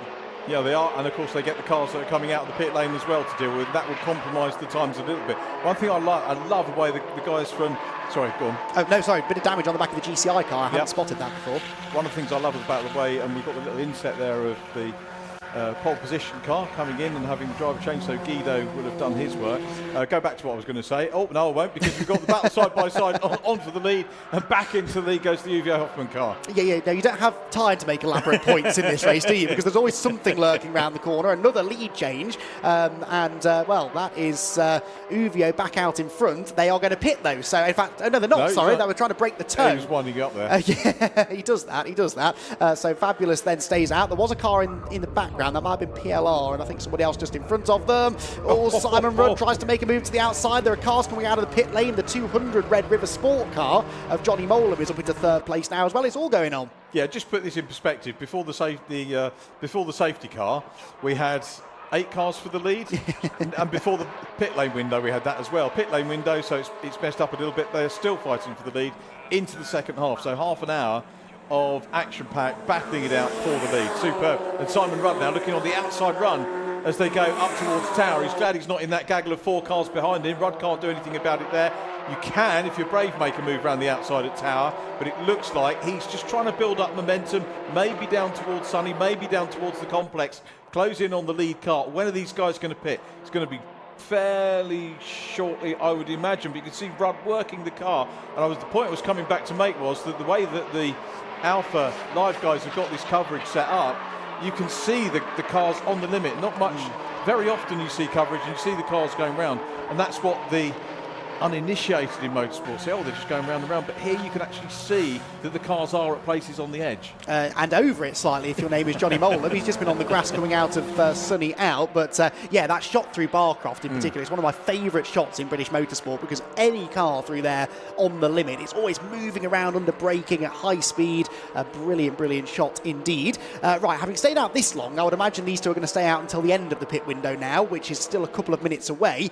By doing this, of course, you actually go halfway into the next stint of racing as well. So you can end up pitting potentially with only about 10 minutes to go. There's a spin further back out of the hairpin. Not sure who that is. GCI Racing are in. It's the 110 car that's spun, so that is the Alex Jones-driven Sport 77 car, getting to grips with the Fun Cup, his first stint of racing in the championship. And in the background, did you see there, Ted Bradbury out of the hairpin? This will be interesting. GCI Racing coming out of the pits, but is Ted Bradbury going to get ahead of them, Richard?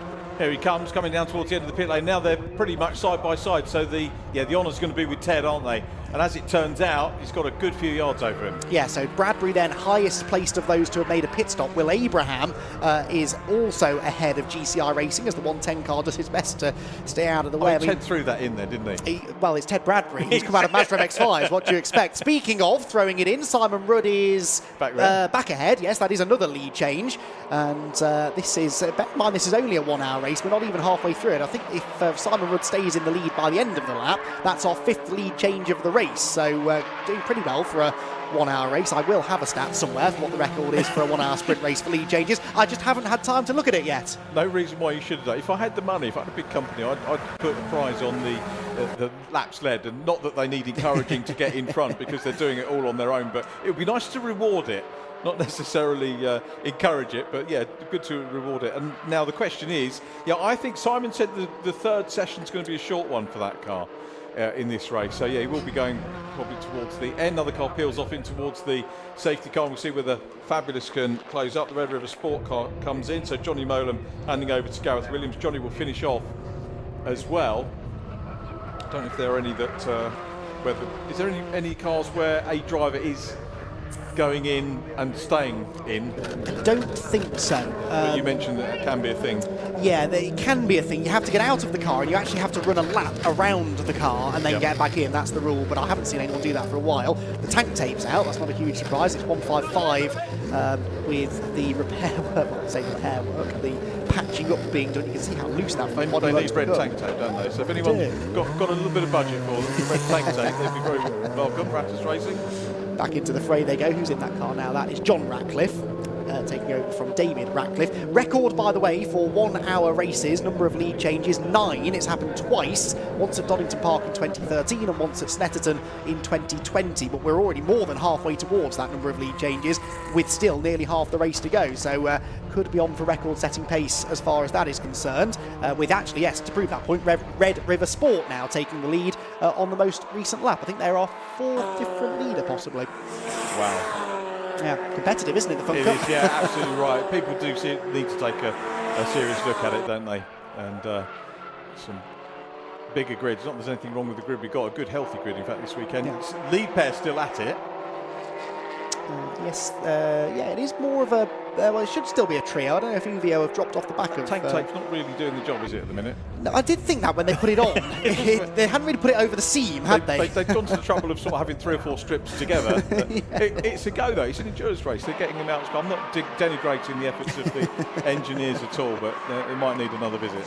Red River Sport, by the way, were classified as a leader, but actually had pitted anyway. So I think they pitted this time. So Red River Sport in the pits. That means this is the battle for the lead, and it is Team Olympian back out in front. But officially speaking, I think that is now our 7th lead change. We only need 2 more to tie the record for 1 hour races, and there's a good chance we'll get one because Fabulous is in the wheel tracks of the leader. They will both have to come in this time, though. I'm fairly sure the pit lane window will have now closed. You're allowed to pass that closed board once before then having to make the pit stop. But look, I mean, we're only 7 3/4 minutes away from the pit lane window opening again, so they really are shortening that final stint.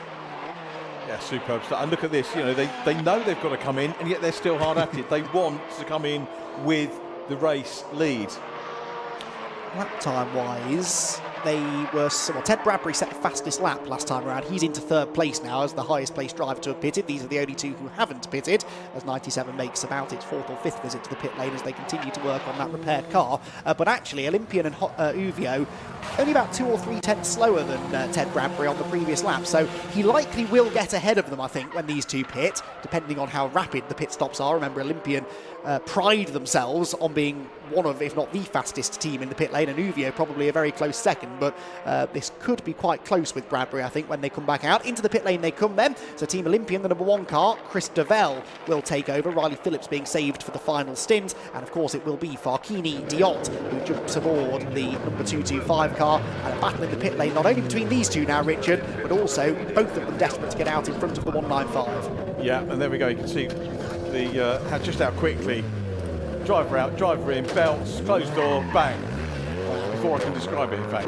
That was quick. That was a great stop. And not too far behind. No, maybe a second loss just by that door not shutting first time. Where is Bradbury? There is Bradbury. This is going to be close. Bradbury's got the momentum. He clears the Uvio car, but he's not going to get ahead of Chris Dovell by the looks of it. Now, I would say that Ted is probably a little bit quicker than Chris. How defensive Chris decides to get here, we'll have to wait and see. It looked like he was running wide through Hawthorne. Bradbury's up the inside, and Ted Bradbury does go to the front. So knew he had to pounce there, I think, because Chris was still getting up to speed, because if he gets stuck behind the number 1 car, then Farkini would be right on his tail. Yeah, tyres are going to be up to temperature, weren't they, for Ted, and you've always got that sort of advantage, as it were, when you're coming out. I'm not making excuses for anybody else, but yeah, that's good. So Dovell coming under pressure now from 249.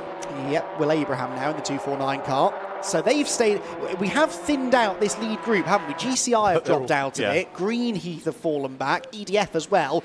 And Red River Sport, interestingly. So Johnny Molan took the lead just before he pitted. That car's only 9th at the moment. And some way, about 20-odd seconds, I think, off the lead group. Shows how much time you can lose in the pits. It does, but it equally shows how consistently quick these guys have been with their stops and their driving. Almost a shame we've got to have another stop, isn't it? Because you kind of want to have another 20-25 minutes of 4 cars all dicing it out, and all 4 potential winners.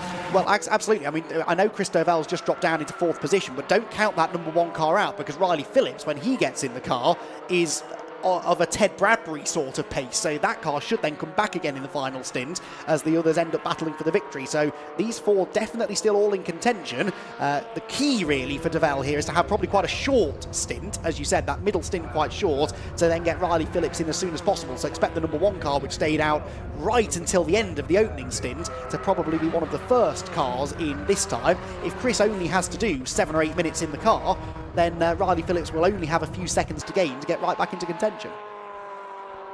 Fascinating stuff, absolutely fascinating. Yeah, all taking a little bit of a breather at the moment, so we've got a little bit of space between them all, which is, I guess, not a bad thing, but it will all come to light. Has Ted Bradbury won one before? Yes, they won the last race at Alton. No, the first race at Alton Park, I think it was last year. Was that an hour one? That was the hour one, yes. If it was, I'm trying to now... Hold the line, caller. I'll double check that, because he did win one of the races, and 195 won race 1, but I actually can't remember if Ted was in the 195 at the time, so bear with me a sec.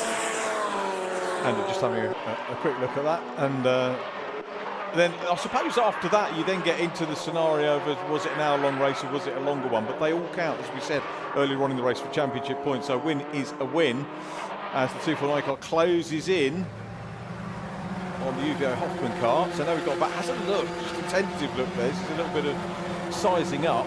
Lincoln down in 4th position at the moment, but the main battle here for P2. So it is Will Abraham is the chaser at the moment. Race 1 at Alton. It was the sprint race, so, yeah. So he's not won a longer race yet. No, he hasn't, and it's all coming back to me now. I wasn't actually at Alton Park for that final round, but he won it alongside Ginetta Junior racers, Reza Swarithan and Michael Porter. It was their first ever Fun Cup race, and they won. But because Ted had done one before that, they didn't get the cash prize. Yeah, so he missed a trick there, did Ted. But yeah, he did win one of those races before the 49 car of Steve Ruston, Marcus Gluckman and John Whitehouse won race 2. Do you know what? The thing about that bounty, and how much is it again? 10 grand for it. It's actually quite a talking point. Yeah. And you don't realise until, I get a lot of people come up to me and say, oh, is that still going? Is it there? And we should really think about putting a team together. And a couple of Ginetta and Fiesta Junior drivers have come to me and said, actually, for senior debut, we're thinking about... And I said, well, don't think it's going to be easy. No. Have you watched any of it? Yeah. Well, this prize has been going for something like 5 or 6 years now, and it has not been won, and plenty have tried. So it's a very difficult championship to win a race in the Wild West, isn't it? It's like, it is, but I think it's fantastic. It is, but look, Paul Rose doesn't part with his cash too easily. He wouldn't have put that up if he thought it was going to be easy to do, and he's certainly been proven right in that regard, hasn't he? MJ Tech, by the way, into second place now, so good stint being put in here by Will Abraham. I know Scott Jeffs will steal the headlines for that charge from the back of the grid, but Will Abraham continuing his good work. Yeah, it gets harder as you get up to the top, doesn't it? So if you're making a pass in the top 3, then that's as hard as coming through 4 or 5 drivers in the opening lap of the race at the start. So Bradbury leads, 21.5 minutes to go, 2.6 seconds is the lead margin, but remember he will hand back over to Neil Burrows, not a slow driver, definitely for that final stint.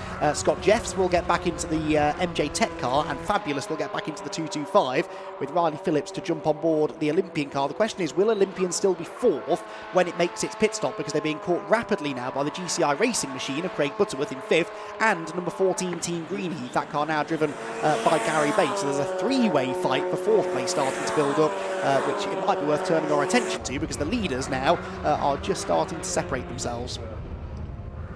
All good stuff. Coming back to the Bounty, if I may, for a minute.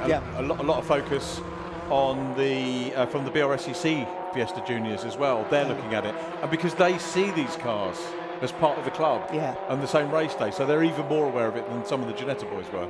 Yeah, absolutely. And girls. Yes, no, quite right, quite right. To Gracie and the others out there. Yeah, no, it's again, like I said, it's one of those championships you have to watch it to understand it, and even if just by accident you happen to catch a bit of it if you are here racing in one of the other series, then just give it 20 or 30 minutes stood trackside watching and you will start to see the appeal, that's for sure. Right, this is that fight for 4th position then, well picked out by our director to find the fight for 4th position. It's the number 1 Team Olympian machine of Chris Bevell, but he might not be 4th for much longer, because at the inside goes the GCI racing machine, and Craig Butterworth levers him aside. Can Greenheath follow him by? Yes, they can. So Chris is going to have to do one more lap, I think, because the pit window should now be back open any time now. We'll see whether the board is hanging out over the wall when he comes across the line this time. He'll be praying that it is, because that means he can pit at the end of this lap. But what is his deficit to the race leader going to be? Across the line they will go then. There's no sign on the timing screen or on the pit wall of that side, so no, the window's not yet open, and that means he'll have to do at least 2 more laps, and he is currently 12, nearly 13 seconds off the race lead. Yeah, plenty to make up, isn't there, over the last quarter of an hour or so. I sort of wish it was longer. Well, I've got good news for you, Richard, because we do have the 3-hour race to come later on. Make it a 4. Yeah, why not? Why not? Yeah, that is the 3-hour race kicking off at, let me remind myself, 2:50, but don't forget in the lunch break we'll have lots of pre-race build-up to that as well, with Jamie Peter Dennis, who we haven't had time to hear from yet in this race, unfortunately. He's got his feet up with a cup of tea and a sticky bun.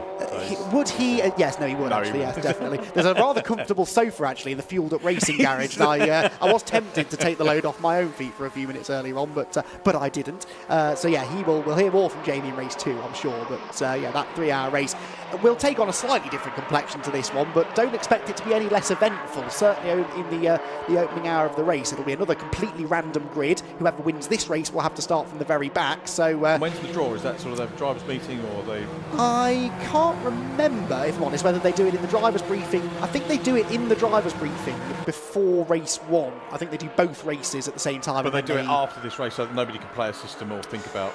That's a good point, actually. You've finally found a question I don't have an answer to. I will, again, Jamie, I'm sure, will let me know. I thought they did them both together at the start of the day, and then they just slot in whoever wins this race at the back. But I may be wrong. That would be sensible. It would, yes, yeah. But, yeah, you're right, you could play the system. But as we've seen, I mean, Scott Jeffs went from the back to 3rd in 20 minutes anyway. So, yeah, exactly. Yeah, if anyone ever comes to me and says, well, it's all right, I don't like the random grids, well, if you're quick enough, you'll come through. Yeah, precisely. Yeah, I mean, the one thing that can catch you out with that is if a quick cast is drawn near the front, because inevitably they then do pull away. But you're always going to get safety cars, and, you can use your strategy to try and get back on terms with them. So you never have an advantage for long, is the point in Fun Cup racing. The thing I like about it is it's not artificial, like drop scores or ballast or something like that. It's Well, yes, we do have drop scores, which give me a headache come the end of the season, but only one race, which I think is a sensible number, because you know, you might not be able to do a round because you've got business commitments or at whatever. this level, that's absolutely right. But you know, particularly ballast or boost or anything else, that we're not going to get into that. But. No boost required in Fun Cup, just good old-fashioned slipstreaming and elbows out racing. The lead gap, by the way, and I don't mean to sound so surprised about this, came down by 0.3 on the previous lap. It's only a second and a half. Will Abraham is putting in a phenomenal stint here, not only to get into that second position, but to now match and on occasion be quicker than Ted Bradbury. Now, Ted might have had some traffic, I don't know, we haven't been following him for the last few laps, but if Will Abraham can hand that car over to Scott Jeffs within 2 seconds of the race lead, I think Scott Jeffs will really fancy his chances of back-to-back wins. Yeah, I think you've called that about right. Fastest lap, Will Abraham, Richard. Look at that. Superb. Wow. It's very impressive. That was a 1:37.106. As into the pit lane comes Chris Devell. So, as I predicted, they were keen to get Riley Phillips into that car as soon as possible, and that car should now start to go very quickly as well. Good stuff. 14 machine, the Team Greenheath car, which is very much back in it, challenging for 4th position as we get into the last quarter of an hour of this one. Morpheus still out front here. 1.294 the gap at the moment. First to second as the 103 car comes back out. Number 1 machine back on track as well. Team Olympian back on circuit. Whereabouts are they? We won't know where they're going to be till the other lead group come out. But again, another very, very quick stop from those guys. The number 1 car now with Riley Phillips for the last stint, so he gets the shorter one of the 3. 6th position at the moment, so PLR down behind them, Greenheath above them, Morpheus still out front. Last lap for Ted Bradbury, actually a personal best, so he's responding to the pressure that he might be feeling from the MJ Tech car with a 1:37.389. So he goes green on his last lap. Does Ted Bradbury. That, by the way, is a new lap record for Will Abraham. That beats the 2021 record, which was set by Harry Mailer in the Dispatch Bay car. So that is a new lap record. And he's just betted it again by going into the 36s, the first ever Fun Cup lap around Croft in the 1 minute 36s. I know I mentioned they've resurfaced the track recently, which has made it quicker, no doubt about it. But he has taken, over the last 2 laps, about 3/4 of a second out of Ted Bradbury. That's a battle between those two, isn't it? Trading fastest laps. And good response. Well, Bradbury's last lap would have been lap record, actually, had it not been for Will Abraham. So they're pushing. Look at the gap they pulled on Farkini. I mean, he is 5 seconds now behind them. That is remarkable. So, this, well, I have to say, I didn't expect this. I thought Ted Bradbury would be able to gap the rest of the field in this middle stint. It's not worked out that way. We're getting final pit stops in now. Buildup Racing are in. That will be Jamie Price to get into the car. None of the heavy hitters have been in yet, though. None of the front runners. We are nose to tail for the race lead, though, and Will Abraham has caught Ted Bradbury. Can he now find a way past him? Again, that's a fantastic shot there, isn't it? Just seeing how the car's bouncing around right on the edge. Drivers both committed, equally matching each other at the moment. As Abraham dives down the inside, he's going to be able to get the move here. It's going to be on the outside for the next. The next corner here as they come into the complex. Fantastic. I could hear the screeching of tyres from out of the window then. He wanted that inside into the hairpin, just couldn't get it. Yeah, couldn't quite get there, but now Bradbury defends into the hairpin, so Abraham might get the quicker exit. He's going to have the slipstream as well. He won't have the lead at the line this time, but might he be able to challenge for it down at Clairvaux Corner? He's in the wheel tracks. He'll be closing all the time. Does he jink to the inside line? Yes, he does. Will Abraham tries to draw level with Ted Bradbury, who has no answer for the MJ Tech car, and the winners from round number 1 are leading round number 2 with 13 minutes, but still 1 pit stop left to go. Now, in terms of number of drivers, if you haven't got this stat, this isn't a request to go and do it. Is it car or driver? Or both? When you get a new leader, is it the car that you call as the new leader? The car, yes. Right. Yeah, I haven't got that much time on my hands, Richard. Work out when the driver changes, probably the times aren't recorded, aren't they? Look at that, Bradbury. back at it. Round the outside at Tower. That was brilliant stuff. Ted Bradbury does not want to give the lead up because he knows the significance of coming into the pit lane as the race leader here. Any advantage you can have with only what's going to be about 10 minutes or so left of racing is going to be significant. Abraham's had a better run through the Jim Clark S's. Peaks to the inside at Barcroft. That's not a place I'd want to be going side by side though, and Will sensibly backs out of it. But this is going to be a thrilling battle to the pit lane when they choose to pit. I'm not so sure. They can still stay out for another couple of laps probably before having to dive in, and it could then be a very short sprint to the flag from there. Yeah, by the way, we need another pit lane cameraman if they both come in at the same time, don't we? Yes. Yeah, well, this... I'm joking, by the way, it's not. This, all the years of doing circuit commentary on Fun Cup with Jamie Peters-Ennis, this happens all the time. I say, oh, Jamie, can you keep an eye on what this team's doing and what that... And, of course, they'll be at opposite ends of the pit lane always. It's quite good fun. Right, is this Abraham coming in? Wow, that surprises me. I thought they'd want to keep him out for as long as possible, but then Scott Jeffs is probably just as quick, so... well, typically we haven't got the camera at the right end of the pit lane, but in he comes. We know what's happening. There's no refuelling, there's no tyre change. It's just a driver change, and out they'll go. There you go, Scott. Here's the car, and I was quicker than you, by the way. Yeah, but you had less fuel. Which is a good point, actually. Well, of course, he will now have less fuel again, so no excuses, Scott. We're expecting another lap record. Oh, and by the way, try and win the race too. The driver that they need to really be wary of is Riley Phillips, because he is lapping in the low 1 minute 37s, comfortably quicker than anyone apart from the top two. And of course, he's been in that Team Olympian car for a while. So let's see in the background if we can see. There he was going around the hairpin just at the top of shot. So it's about the length of the pit straight that Riley Phillips has to try and gain to try and get back into this. I don't think that's going to happen in 11 minutes. It's not going to happen, is it? Absolutely right. So, yeah, incredible race. Great hour race. Super. Yeah. Fantastic. I'm very happy to be here for this second round of the championship. Missed Alton Park. That was a very much a weather-affected race. We could have some weather coming in through the afternoon, but I'm glad this one's just been a dry race, level playing field for everybody, and it's turned into another cracking Fun Cup Endurance Championship race. So through Sunny out goes the MJ Tech car. Not the MJ Tech car, sorry, the Morpheus Racing car. MJ Tech having pitted, of course, so we're waiting for Morpheus and Uvio to pit. GCI also haven't yet made their second pit stop, and nor has the 246 EDF Motorsports car, but everybody else, and Team Ratters Racing as well, everybody else has made their 2 stops. There's the 107 car back in, but Bradbury, I believe, is heading for the pit lane, and this is the money stop, isn't it? He's had 1 lap of clean air, uninterrupted, unhassled by MJ Tech, and Morpheus Racing then into the pit lane. What can they do? Can they get this car out in front?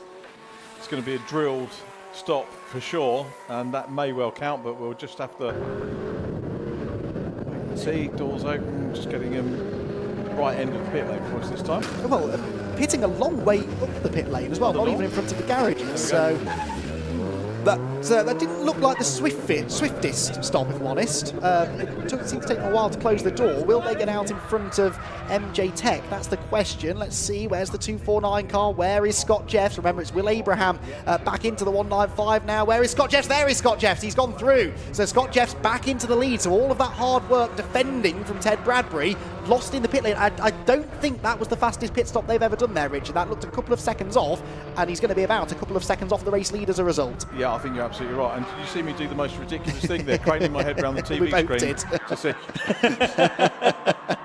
to see if I could see where the other car was?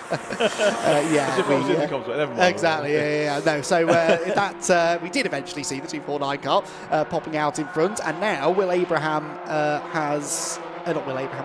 now Neil Burrows has got 9 minutes to try and close in on Scott Jeffs. He's got to clear the 246 car yet as well. That 246 car, by the way, is technically battling with these two for position because it hasn't yet stopped. So that means that they won't be jumping out of the way. Certainly, it's Simon Coles in the car. There's the 22 car. That is going to be Jack Constable getting back in. Hopefully not to have a repeat of his spin at Clairvaux that brought about that first safety car.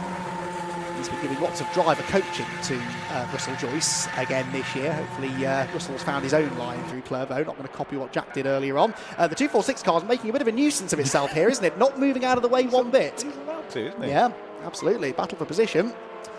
And actively defending into the hairpin. Now, I hope he doesn't try and pit here because he is going to try and pit. Parked it on the apex, got across to the inside. GCI Racing are in from what was second place, and Uvio have pitted as well. So interesting to see where Uvio fall into this. Here they come. Look, they might actually be ahead. No, not quite ahead of the 195, but certainly closer than they were. Yep, and it sets us up nicely, doesn't it? So we've got those 3 cars, see whether the gaps can come down. Not sure we're going to see a place change. You don't know, though. Well, no, you don't, but what a story this would be if MJ Tech could win. They waited all those years for a victory in the championship. They won finally in round number 1 at Alton Park, and they might now be about to win their second career Fun Cup Endurance Championship race. It's been a while since we had one back-to-back pair of winners last year when Uvio did the double at Anglesey. They won both of the 3-hour races at Anglesey, one in the daytime, one in the night time. That's our next round of the championship after Croft, the double header up in North Wales. But apart from Uvio, I couldn't tell you who the last team was. Well, I can tell you, of course I can tell you because it's on my spreadsheet. It was Axiometrics, the last team to win 2 races back-to-back, and that was back in 2020. So Uvio have done it a couple of times since then, but it looks like this time around it might be MJ Tech's turn. It does look that way, doesn't it? So we've got a fascinating... Again, that's that was some fabulous car control, I'd say. And yeah, as I say, you don't often get to see the cars on the edge, but you do, captured superbly there. Now, a bit of lappery going on here. That's Jack Constable trying to find a way past the 107 car. Is that for position? No, there are laps between them, aren't there, after Constable's spin earlier on. Is he going to get out of the way of the second place man? Sort of. Took a wide line at the hairpin, but actually still not really getting out of the way. There was a bit of a hand gesticulation there. I think Constable was trying to wave him through. The gap is 2.1 seconds. And despite that, came down by half a second that lap. So the traffic did hold up Morpheus Racing and is continuing to hold them up, but it obviously held up the race leader slightly as well. Oh dear. And still getting in the way a little bit, the 107 car. So that's perhaps a significant moment in this race, actually, because Morpheus were catching, but they've now lost any time they gained shortly on that previous lap, Richard. Yeah, that's gone, isn't it? So down the straight, fair few spectators in today for a Saturday as well. Yeah. It's a long track, so you won't see a huge amount in any shot, but they'll spread out and enjoying themselves around the track. And good to see people coming and enjoying this. And it's pretty much a full day, isn't it, with qualifying as well. And we've got a half day tomorrow once we get past the opening curfew, which we look forward to. Indeed so. That was a good lap, by the way, for Neil Burrows. It was the personal best lap of that car, a 37.0, so nearly into the 36s. So it wasn't just traffic that helped him. In clean air, he might actually still have the pace to close in on Scott Jeffs for the second lap in a row. Brandaccio is a little bit wide, going through Sunny, out of Sunny in. You can see there the gap, that's not 2.1 seconds anymore, is it? That's gone well out with the back markers on that particular lap. What pace is Riley Phillips running? 37.7 last time around. He's up into 4th place again now that everybody's pitted, but was 6 seconds behind the Uvio car, and I don't really think is catching. So yeah, might not be a podium this time for Olympian. This looks exciting though, and I think this is all for position. Yes, this is 7th, 8th and 9th places, nose to tail heading through Barcroft. They are absolutely cracking stuff. So 3 were battles even at this late stage of the race, and PLR racing at the back of this trio. Frantic stuff. Are we going to see a change here? I think we are. That is Johnny Molan back in the Red River Sport car. No, didn't get the move made actually on 246. 246 is now being driven for the second time this race by Vlad Vasiliev, and it's Neil Plimmer back in the 146, because all 3 of these cars have just 2 drivers sharing the driving duties. That was a good move. Johnny Molan inch perfect up the inside, and Neil Plimmer now looks to try and capitalise with some good momentum past the pits, but of course they're both getting a slipstream now off the Red River Sport car, so all 3 of them likely to arrive at Clairvaux pretty much together. They will. Another move on the offing here, and this is, oh no, too far back. Had a little look, come out of the air. Does it hit you when you come out of the air on these? Definitely. Yeah. That slipstream's very powerful, and normally generate enough momentum that you can overcome that wind resistance when you do pull out. But yeah, it did look there, didn't it? Like he was getting the run, pulled out, and then just sort of stopped making any forward progress. 3 minutes 20 to go, and it has calmed down at the front now. I don't think Morpheus Racing, had they not got tangled up behind the 107, I think they'd have had a shot at catching MJ Tech, but you know, Morpheus are very much thinking about the championship this year as well, so they're not going to want to take too many big risks. Probably quite happy to bank the points for second place, and of course it means they don't have to start from the back in the feature later on. Onto the penultimate lap of the race has just gone Scott Jeffs, and yeah, he was 3/10 slower than Neil Burrows, but the gap's still up at 4.2 seconds. So this really is the battle now, isn't it? The one for 7th place, Red River Sport, EDF Motorsports, PLR Racing, and this is the battle that's going to rage, I think, until the checkered flag. Yeah. See what Neil Plymouth can do. So he's the third of the cars. Again, has a look.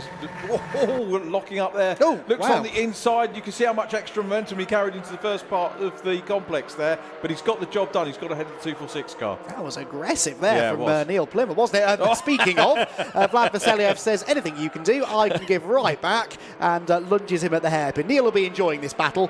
He's done more Fun Cup races than any other driver on the grid. I'm fairly confident in saying that. He will probably have a stat of his own to tell me that, because they're the only other team in the paddock that do keep up with those sort of stats apart from me. And Neil's been here since the very first race back in 2002, I think it was, the first non-championship race for the Fun Cup. It became a championship in 2011, and ever since then has continued to be hugely popular. But the likes of Neil Plymouth, the likes of the Uvio squad, they've been here pretty much ever since it started. GCI Racing, they were here in the very first season of racing as well in Fun Cup, so they've stuck around. To your point earlier on, people who find a love for the Fun Cup, that love never leaves them, and even if they go off and do other things for a few years, they tend to find their way back into a Fun Cup paddock before too long.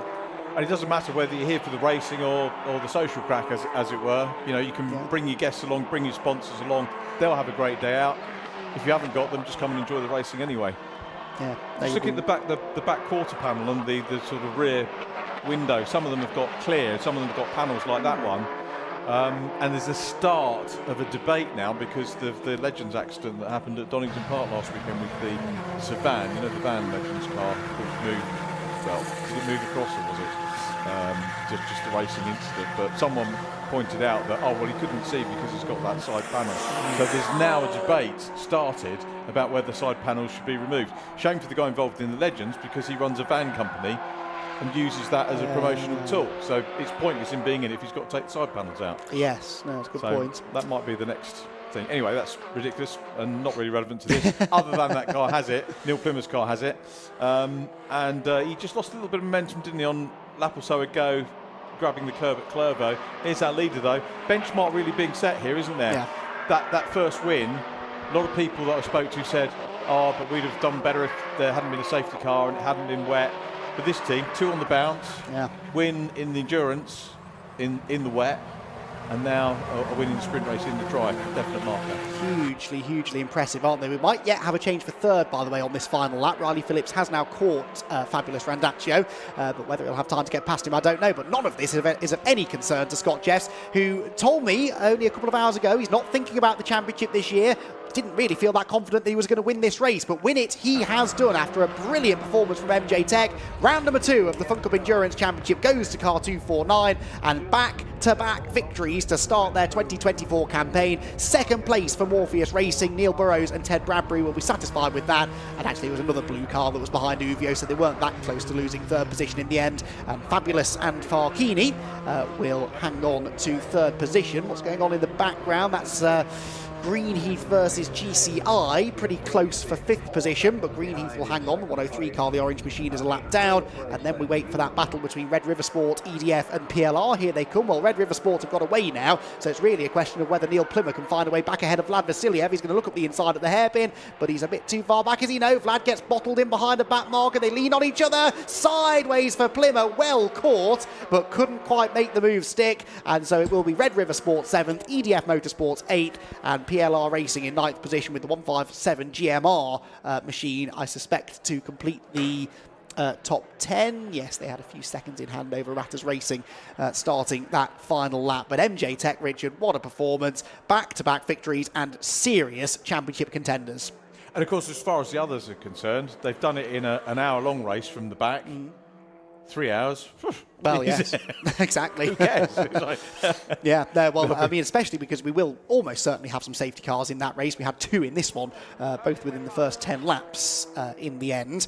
And yeah, I think we're going to see more of that in race number 2. We're going to have more opportunities for them to move forward and longer stints as well. So if you've got 2 quick drivers like they have, they're going to keep on running that pace for the entirety of the race for 40, 50 minutes at a time, they can do some real damage there in that middle part of the race, can't they? Knowing that they've got a consistently quick driver lineup. I would say the most consistently quick driver lineup of anyone here today, really, because in all 3 stints, that was really the fastest car on track. It was. What a story that is, coming through from the back and, you know, of a mixed grid. And again, it's the variety that you get here. You know, it's not just a balloted grid. Previous winner off the back comes through. He's got to do it all again in the second one. Morpheus can certainly take the back. You never know what's going to happen in a race, whether it's the driver changes that upset things, the safety cars making their way down into Parc Ferme. Nice to see the other drivers, sporting as it is, clapping their colleagues back in. Simon Rudd just applauding Wiley Phillips. Yeah, MJ Tech from the back of the grid. The last team to do that, by the way, were Team Viking at Silverstone last year. Started it last and got to the lead, won the race, and MJ Tech doing the same thing again now to claim those back-to-back race victories. MJ Tech victorious then here at Croft by 4 seconds over Morpheus Racing, with Uvio Hoffman's Motorsport coming home in third. Team Olympian were fourth, ahead of Team Greenheath, GCI Racing, Red River Sports, EDF Motorsports, PLR Racing, and GMR to complete the top 10. Olympian, by the way, also winning in the Masters class in a pretty close contest in the end, with Greenheath and Red River Sport joining them on the podium. Team Ratters Racing, despite a few early tangles, finished 11th ahead of Signature RV in 12th. Seed Data were 13th, and Team 3 Motorsport, first car 1 lap down, in 14th place. Wave 9, Buildup Racing and High Peak Racing were next ahead of Sport 77. Axiometrics were 19th, while Skull Club Racing, after their trip into the gravel trap, of course 103 went off as well later at Clairvaux, finished 7 laps down, whilst the JPR hire car, number 97, did get out there and in the end managed to complete about 25 laps in that race to double check really that their car is ready to go and repaired after its qualifying accident, and will be hopefully able to put in a better showing in the race number 2 later on. So that is our morning's racing done here at Croft, but we have got a full afternoon to come. We will resume racing at 1:50 with the Nankang Tyre BMW Compact Cup. After that, we'll have the second race for the vinyl detail Fiesta ST150s, and our second Fun Cup race will be the 3-hour feature race at 2:50 later on this afternoon. Before that, though, don't go anywhere, because we will have a full lunch hour, hopefully, of pit lane interviews. Jamie Peters-Ennis is going to be wandering up and down the pit lane. I was catching up with some of the drivers earlier on as well, so we'll be able to hear all of the stories. We should also hopefully be able to bring you the podium presentation from that opening race of the weekend for the Fun Cup. Highlights of which we can take a look at now. It was certainly a race full of highlights, full of action, and it all started with the 107 car on the pole position.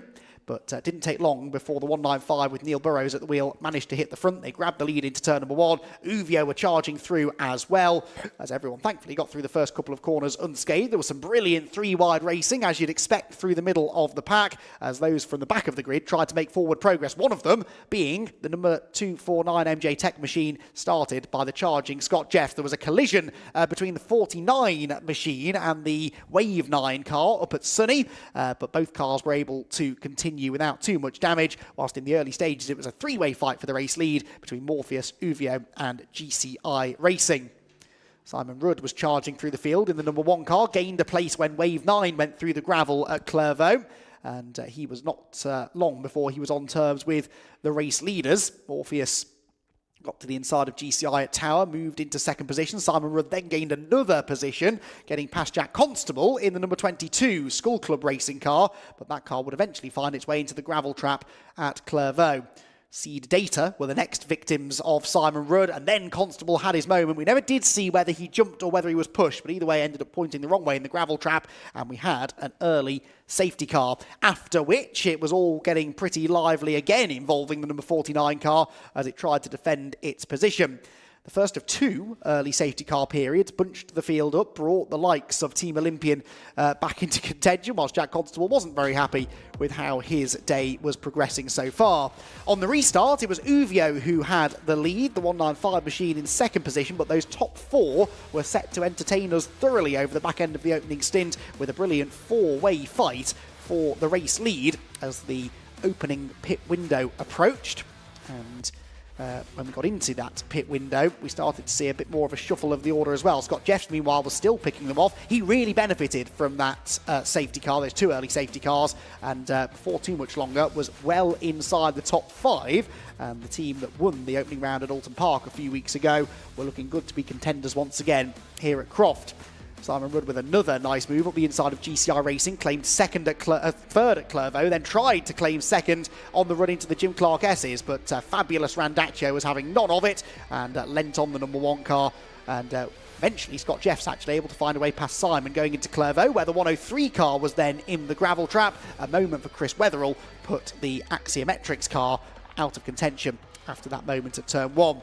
It was a very lively battle for the lead, which unfortunately was put on ice with the arrival of that second safety car period. But on a couple of occasions, they ran side by side for the lead into Tyre, with the 195 machine refusing to yield, having got out in front. Uvio were trying to find a way back through, but couldn't get back ahead of the Morpheus car before the Jaguar safety car appeared on track for a second time. Just after that safety car period, we nearly had another when Buildup Racing had a spin out of the hairpin, but the pit window was now open and we were starting to get cars diving into the pit lane.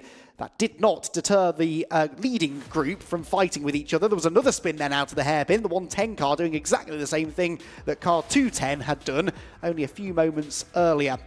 GCI Racing left the pit lane, but it was Ted Bradbury, now on board car 195, who was setting the timing sheets alight. Fastest lap after fastest lap meant that the 195 car was going to be in a very handy position after the first round of pit stops. It was touch and go though. The number 1 machine actually got out ahead, but it was Chris Devell now at the wheel of the Team Olympia machine, and ultimately he could not fend off Bradbury, who moved into the lead of the race.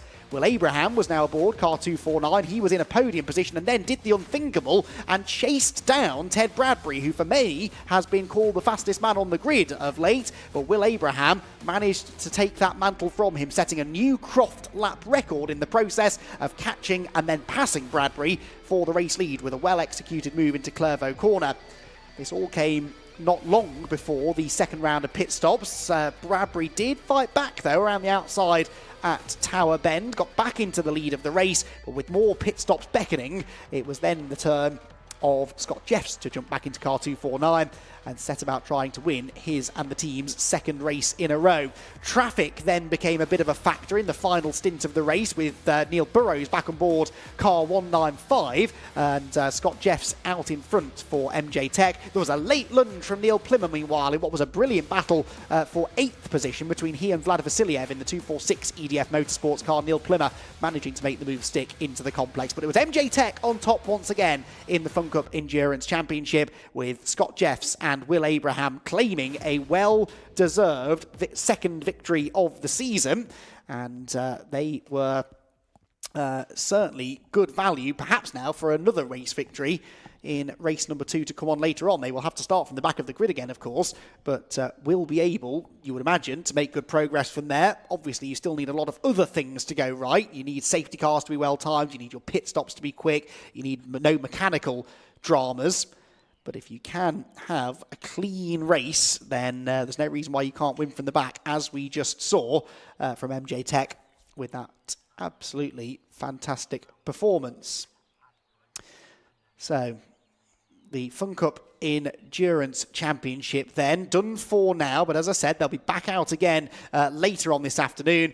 We will have action from the pit lane in the meantime. We're into our lunch break here at Croft, but Jamie Peters-Ennis is ready and raring to go with our live pit walk. Before that though, we're going to take a very quick break. Join us back for more here at Croft in a few minutes.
I've got clients that described it as a 4-hour sprint race. It's fun, it's intense, it's friendly, it's just mega racing, mega close racing. Lots and lots of people taking part in it, good atmosphere, yeah, generally great fun. It is some of the closest racing I've done, but also, you know, everyone is very friendly.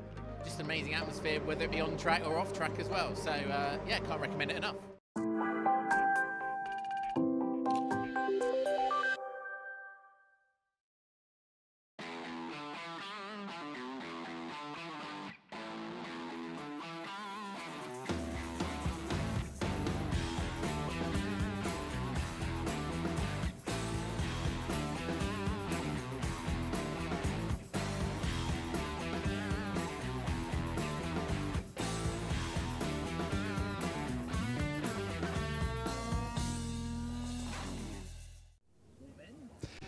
Well, good afternoon, everybody, from down here in the pit lane. I'm the third voice you'll hear today, and that's Jamie Peters-Ennis. And I've got, I suppose we can call you Mr. Fun Cup, Neil, can't we? You've done every single Fun Cup race, and that last stint that you did was very busy with you and Vlad, and it was fantastic, wasn't it? Yeah, that was great last stint. I mean, obviously we had a ballot of 19th, so you've only got a 1-hour race, hard work to get back up into that top 10.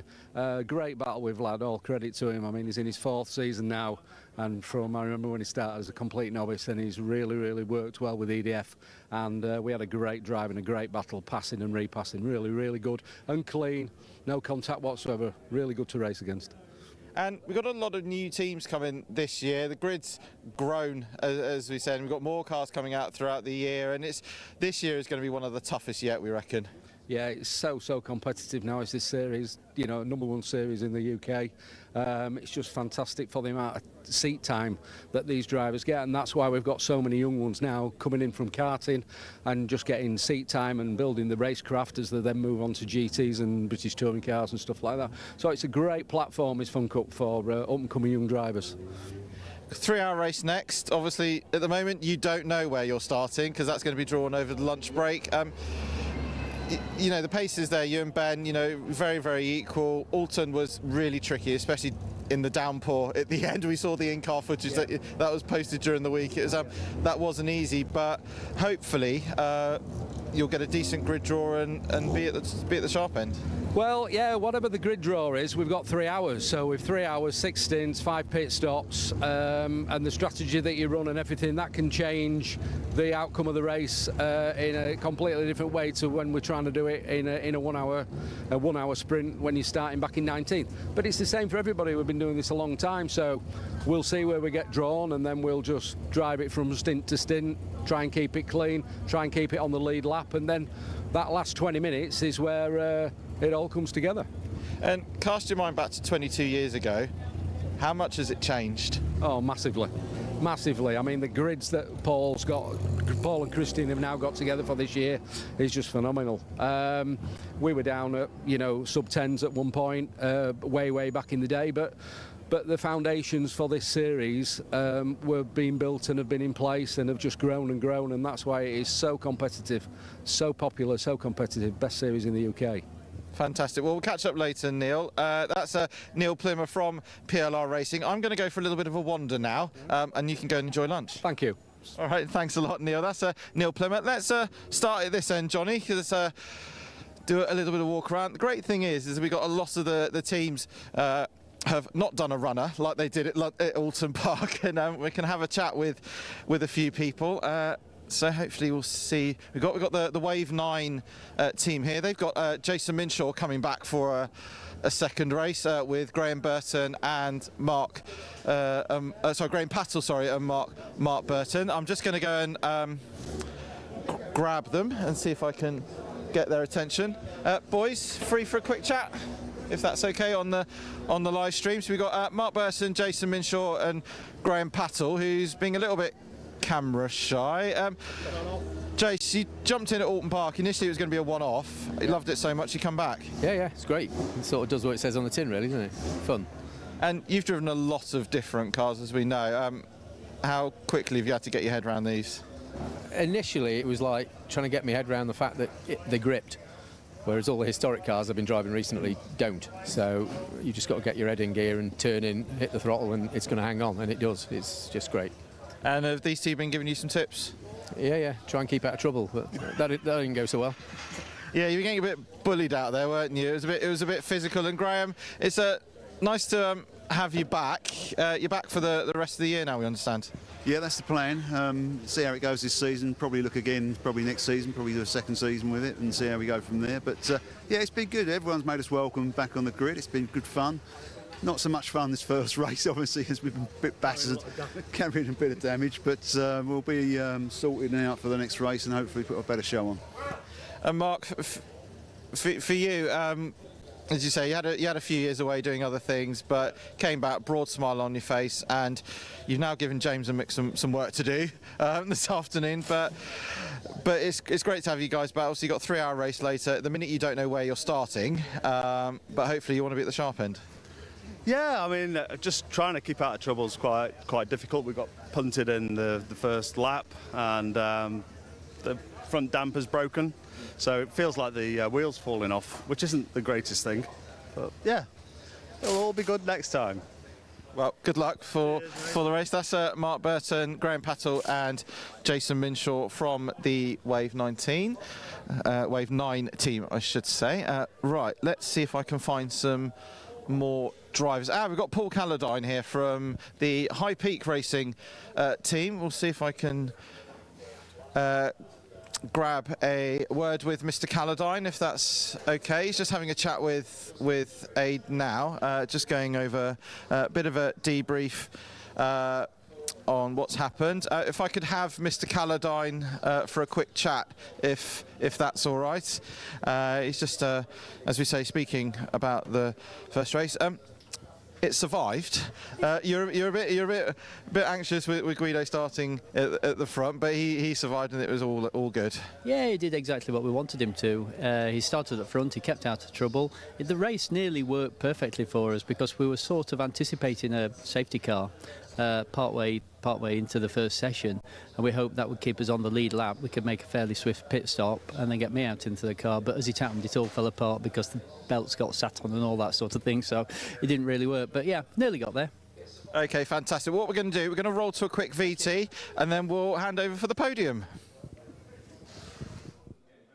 Well, one of the new teams on the grid last time out at Alton Park had this man behind the wheel for a good portion of the race there, Russell Joyce, in the Fun Cup for 2024. You and I have met in other paddocks over the last few years. This is a little bit of a different environment, isn't it? Enjoying it so far? Absolutely enjoying it, mate. The name's says it all, doesn't it? Fun Cup, really.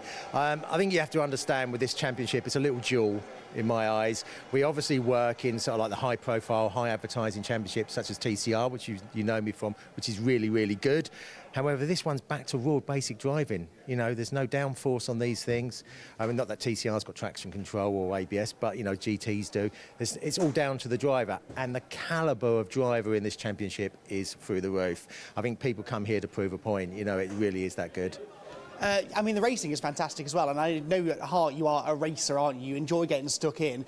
Alton Park, obviously, there was a lot to learn, but did you feel that by the end of it you were starting to sort of hold your own out there? Yeah, I think you have to bear in mind all the factors within Fun Cup. You obviously need a car that works really well. You need a team that gels well, because pit changes are really important. And you've got to bring your A game on driving. We're learning all that. We're still the new kids on the block.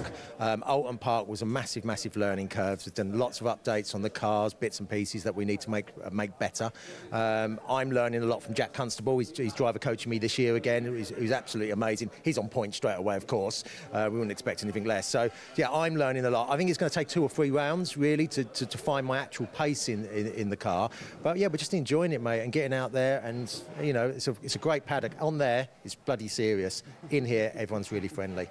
I'll tell you what, you've gone all in, though, on your debut in the championship. You've got the nice snazzy backdrop, as we'd expect from you, Russell, but also getting involved in a bit of the behind-the-scenes stuff as well with some sponsorship. Is that right? Yeah, so I mean, obviously we raced before with Powermax Racing. We're a great team. We spent a lot of years with those guys. And this year, Jack, myself and Bob Constable have decided to run our own team.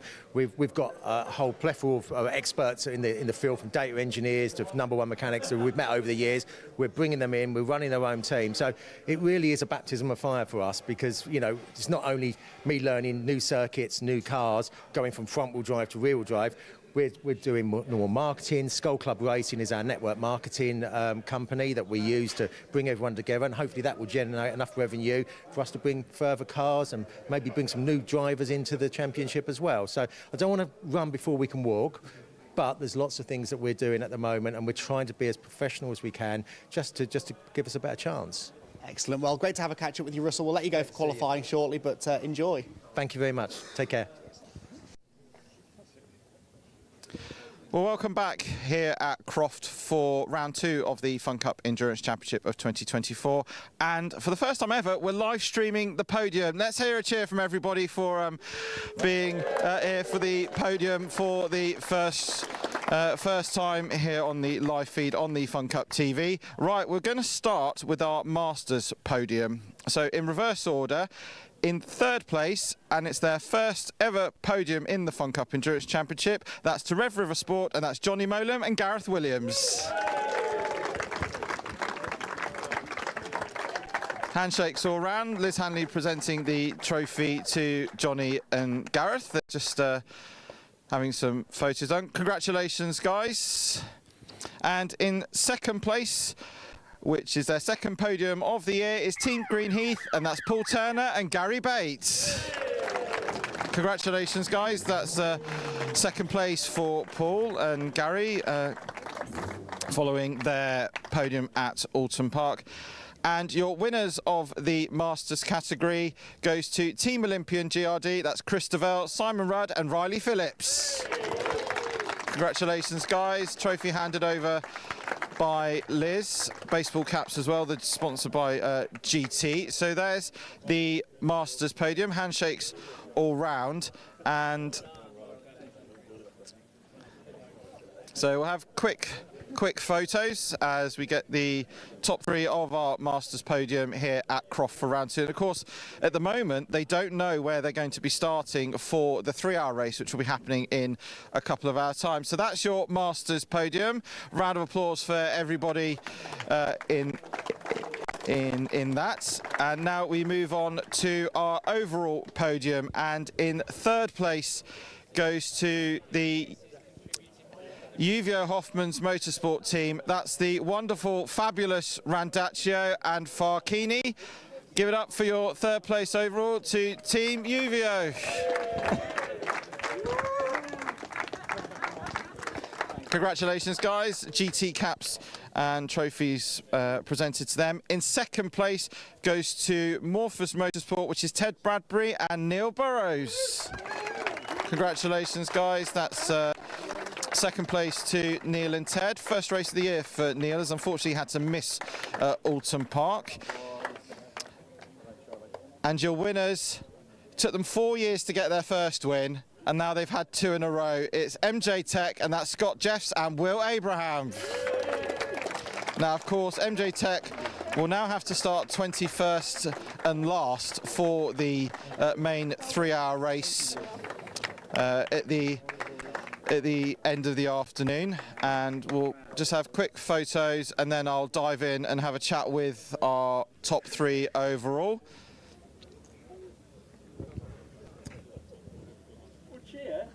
Yeah, there we go. Big cheers from everybody. Right, let's dive in and have a word with our winners.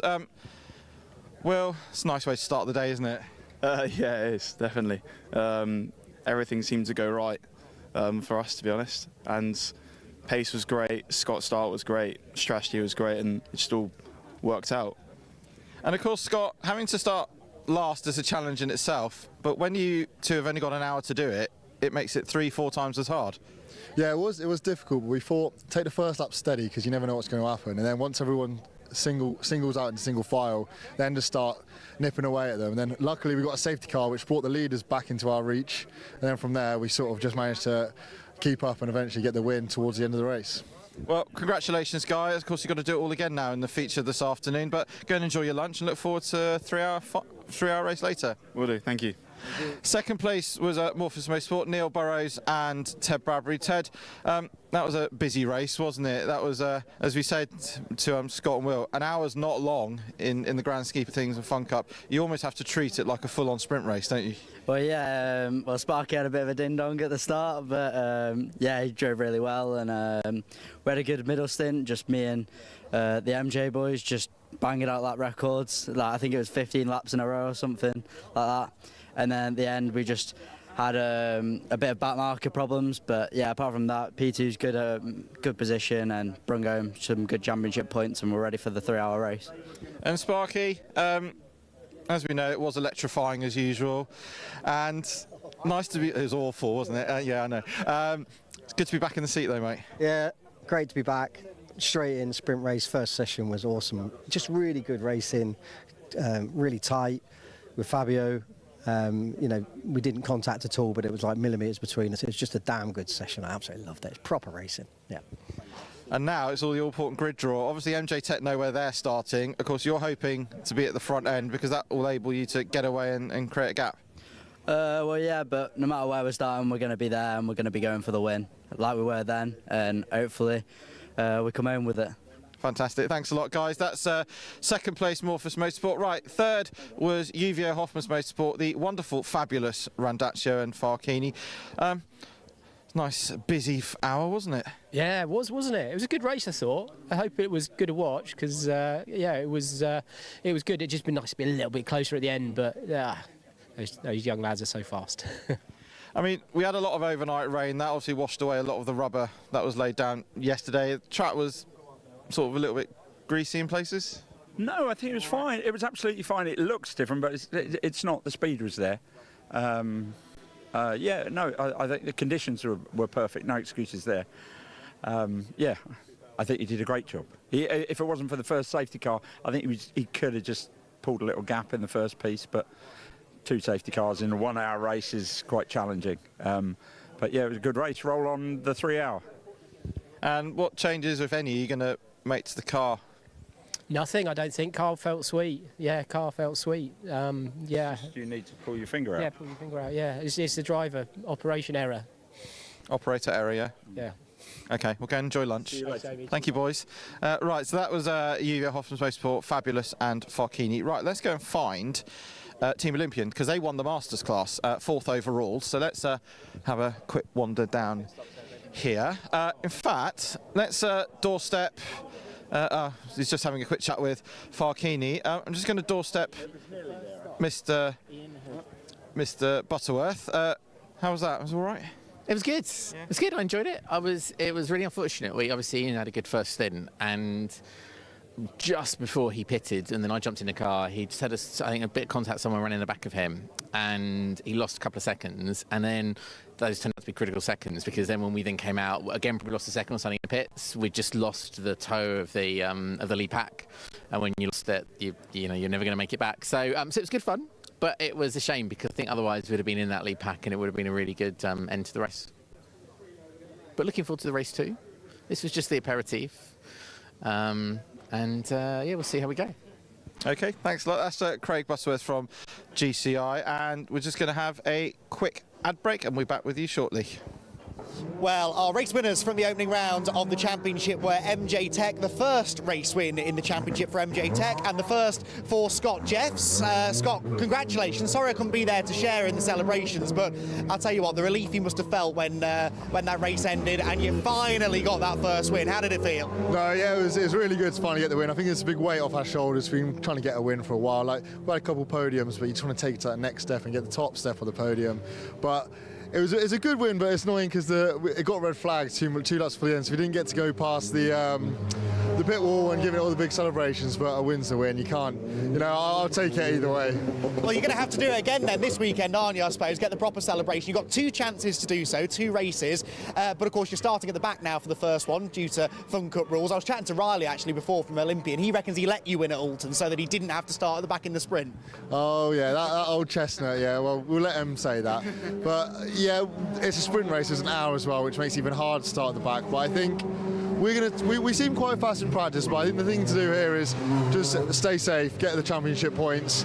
If we get towards the front, towards the podium, brilliant, but really we want to come back with a full car. We don't have any damages for the 3-hour race later. So yeah, I think it's a race of, I don't want to give it too much and end up, with all the front end hanging off. That is our plan. Just go steady, keep it on the track and see what happens. Now you've got the first win then, that monkey's off your back. I guess naturally the next step is to look for a championship campaign. We know that you as a team are quick enough to do that, and now you've got the win. Really, there's no denying that, is there? Yeah, I think that once you've got that first win, the pressure's off a little bit. It's getting that first one is almost the hardest part. But yeah, we're not going to look at the championship right yet. We had great pace at On Park. We think we've got good pace here, but you never know until the race. So maybe halfway through the year, then we'll start to be like, okay, now we need to race a little bit more conservatively just to make sure we are getting the points and no DNFs. But yeah, I don't want to look at the bigger picture too early on and get our hopes up in case, it could have just been a really good round at On Park and we might not have such a good race here. We'll have to see at the end of the day. Well, I hope that's not the case, definitely. Let's talk a bit about Croft then. It's a tricky little track, this, isn't it? It doesn't look much when you look at a map of it, but it's got a little bit of everything. Is it a track that you enjoy? Yeah, it's my third ever race here. It's I've not done much around here, but it's basically it's got quite a few bumps, and I find it quite strenuous on your arms actually compared to a track like Alton Park, which is an added factor.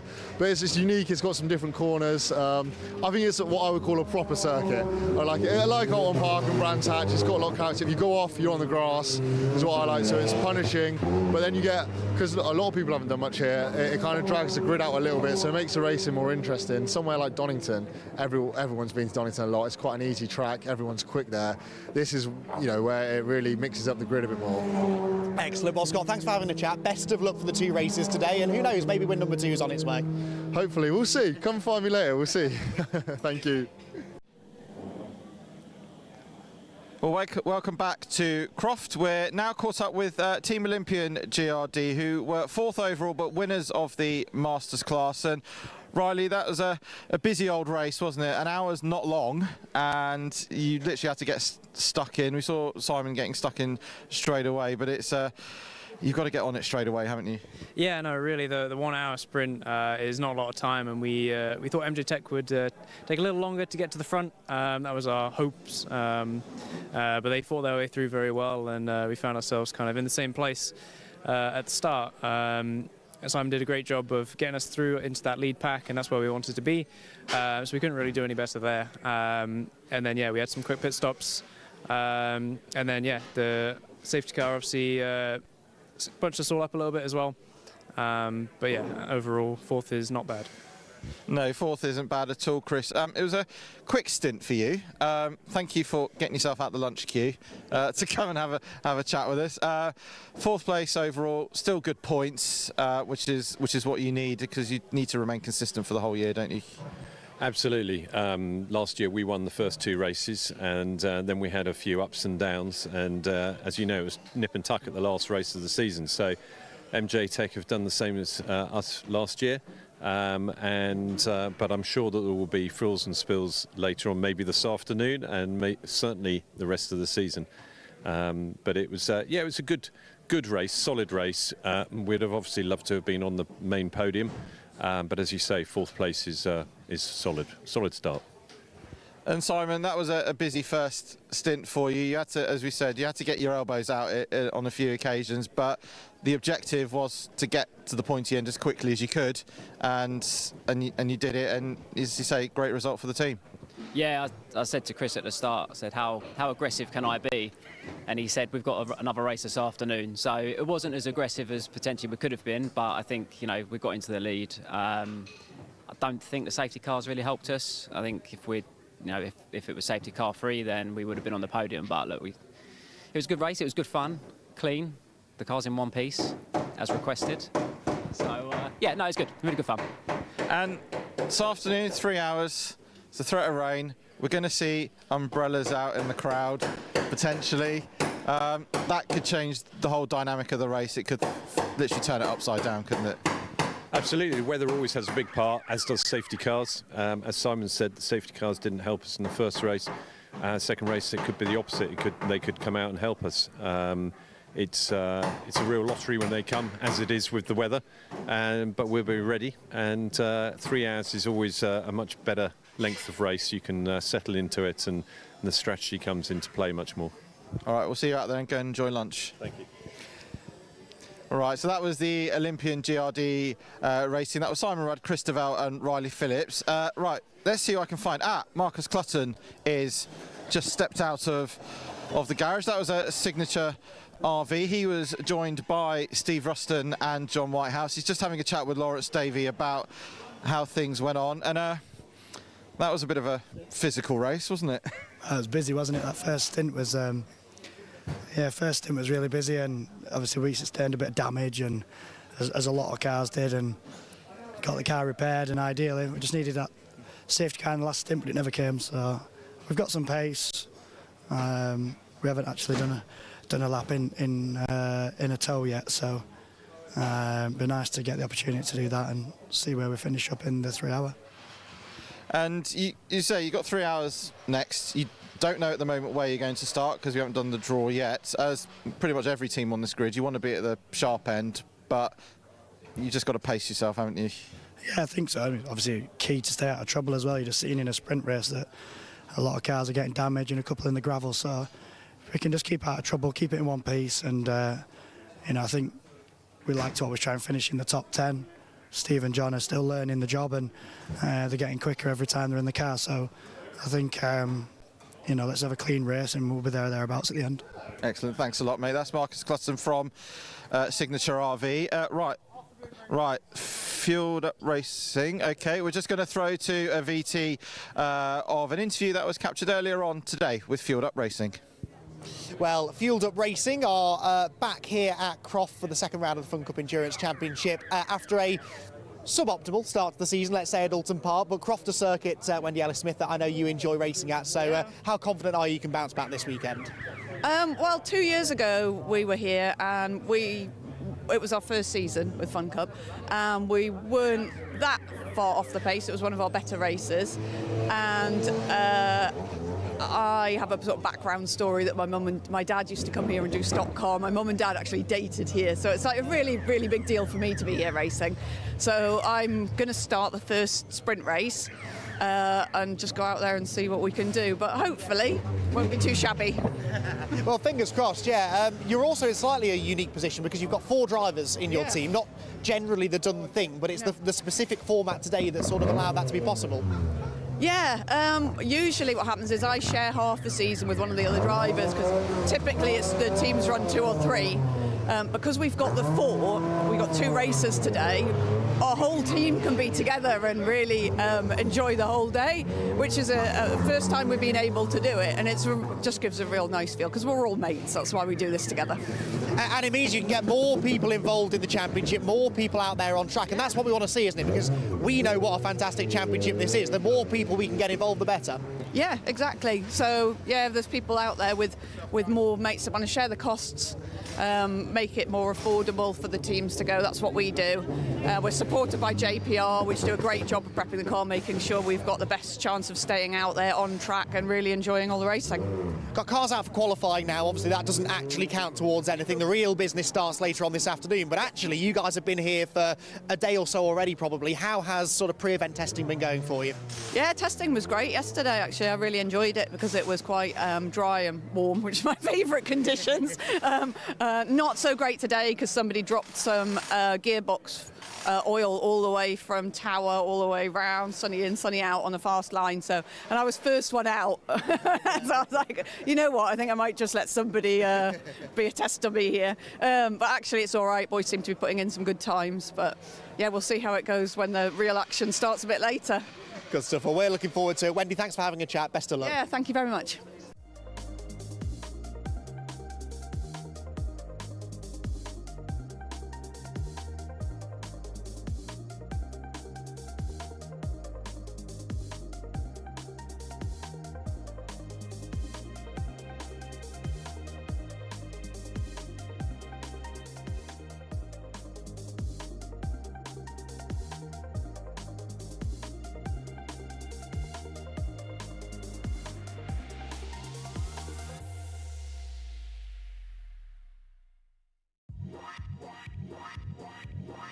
So 4th, 5th, 6th and 7th coming into Red Gate corner.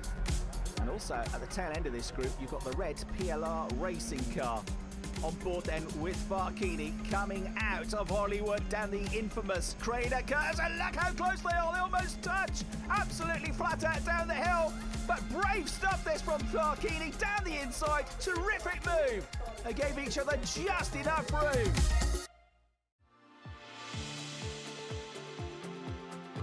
I think it's the camaraderie and then also the close racing. There's some fantastic drivers out there, very fair, you know, they'll leave enough room. But there's some really quick guys, you know. You get a lot of seat time, pound per minute, it's cheaper than pretty much any other series I've looked at. And then everyone's so helpful, you know, the top teams are giving you their data and supporting you, getting you up to speed. So the level for club racing is as good as it gets.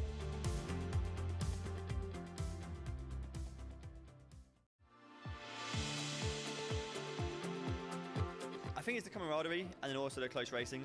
There's some fantastic drivers out there. Very fair, you know, they'll leave enough room. But there's some really quick guys, you know. You get a lot of seat time, pound per minute, it's cheap. So on my patrol of the pit lane here at Croft, I've bumped into the team Ratters. We've got Peter Ratcliffe, David Ratcliffe and John Ratcliffe. It's proper lad and dad racing this, David, isn't it? And great first race. Yeah, very good, Jamie. We wouldn't have it any other way. It's so wonderful to be out racing with the family. We've done it now for just over a year, and it's just brilliant to live and die together out there. It's fantastic. I'm sure, Peter, that's probably not what you want. but no, I mean, you guys last year, you came into it, you know, after doing lots of sprint racing. It was a new adventure for you, and you had to learn very, very quickly, didn't you? That's absolutely right, yeah. A lot to learn, both us as drivers, but also the team. Team Leos, who look after us, fantastic guys. They're new to it, so they've had a lot to learn. Got on really well, thoroughly enjoying it as well. They've found the whole thing super exciting. They love the competitiveness, but the camaraderie too, which is really, really good. So yeah, we're learning a huge amount. We're not quite where we want to be yet, but we're sort of knocking on the doors of the quick guys, and we're going to keep working hard at it. We had a great first season, which was really, really good. Season 2 now, we've got great plans for ourselves, and we're really hoping for the best. So I think we're coming on okay. We're just not quite there at the moment. And you're saying about the team sort of getting into this and getting their heads around it. They're loving it so much. They've on occasions this year, it's going to be a multi-car attack, isn't it? Luke's done a little bit of shopping, hasn't he? He has. Luke has really got into it, because when I suggested to him a couple of years ago we ought to do this, he was a bit negative. I persuaded him, and he obviously got involved with us last year, realised it's just fantastic, proper enduro racing. So not only has he now got another team that he's looking after, sadly they're not with us this weekend. I had a bump at Alton and they've got to repair the car. But yeah, he's got a rental car now. And I think at the next round, which is Anglesey, he'll be looking after 3 teams. So it's going to be seriously busy, which is great. But nothing you can't handle. And John, second full season in anything, and you jump straight into the toughest one-mate championship going, and you haven't stopped smiling since Brands. It was epic, it was mega, it was unbelievable. What is going to be the catchphrases this year? It's been unbelievable, Jamie. No, it's been fantastic. Honestly, what a season it was last year. So much fun. And then coming into this year, they're just trying to get better and better, enjoying the car, sliding around on me, which I didn't really enjoy too much last year, but getting better and better, and then coming to a circuit such as this at Croft. Oh my goodness, it's so fast, and you're basically getting the car slidey everywhere. So it's getting on top of that. I'm getting some good times. We're working together well as a team, so all is going well so far. And race 2, Dave, as I've said to a few of the teams, at the minute you don't know where you're starting. Obviously you want to be towards the front, but 3 hours, you've got to completely change your mindset from sprint mode to almost sprint enduro mode now, haven't you? Yeah, I don't really care where we start, Jamie, but I'd like to finish at the front. That's definitely the aim. I think, you know, you've got effectively 9 stints, haven't you, as opposed to 3. So it's very much going to be about maintaining the car in the piece that it starts, because I think that makes a massive difference, particularly in the second half of the race. Doesn't look like we're going to get any moisture, which is great. Allows us to sort of keep something relatively consistent. You know, do you change your mindset? Probably at the start, but then very quickly the red mist comes down and you're just desperate to keep holding on to 10ths, positions and the like. So no, we're really, really looking forward to it as always. Well, Good luck, guys. Enjoy the 3 hours. I suppose you're going to go off and raid the lunch queue now, aren't you? Yeah, enjoy it. And say hello to Luke, because we know he's watching at home and he's having a well-earned weekend off, isn't he? So yeah, absolutely. So hello to all the to Luke and the family, and hopefully the boys will do you proud. Brilliant. Thanks. All right, thanks a lot, guys. That's Team Ratters. And now what we'll do is we'll throw back to Andy McEwen, who caught up with one of our new teams here at Croft, and that's the Sport 77 team. Well, another new team on the grid, in fact making their Fun Cup debut this weekend at Croft, is Sport 77, a team that I've come across over in the TCR UK paddock. But Will Powell, Alex Jones, two of the drivers, join me now ahead of your first taste of Fun Cup competition. Will, how are you finding it so far? We are loving it. What an amazing series. It's not something that I've been involved in before.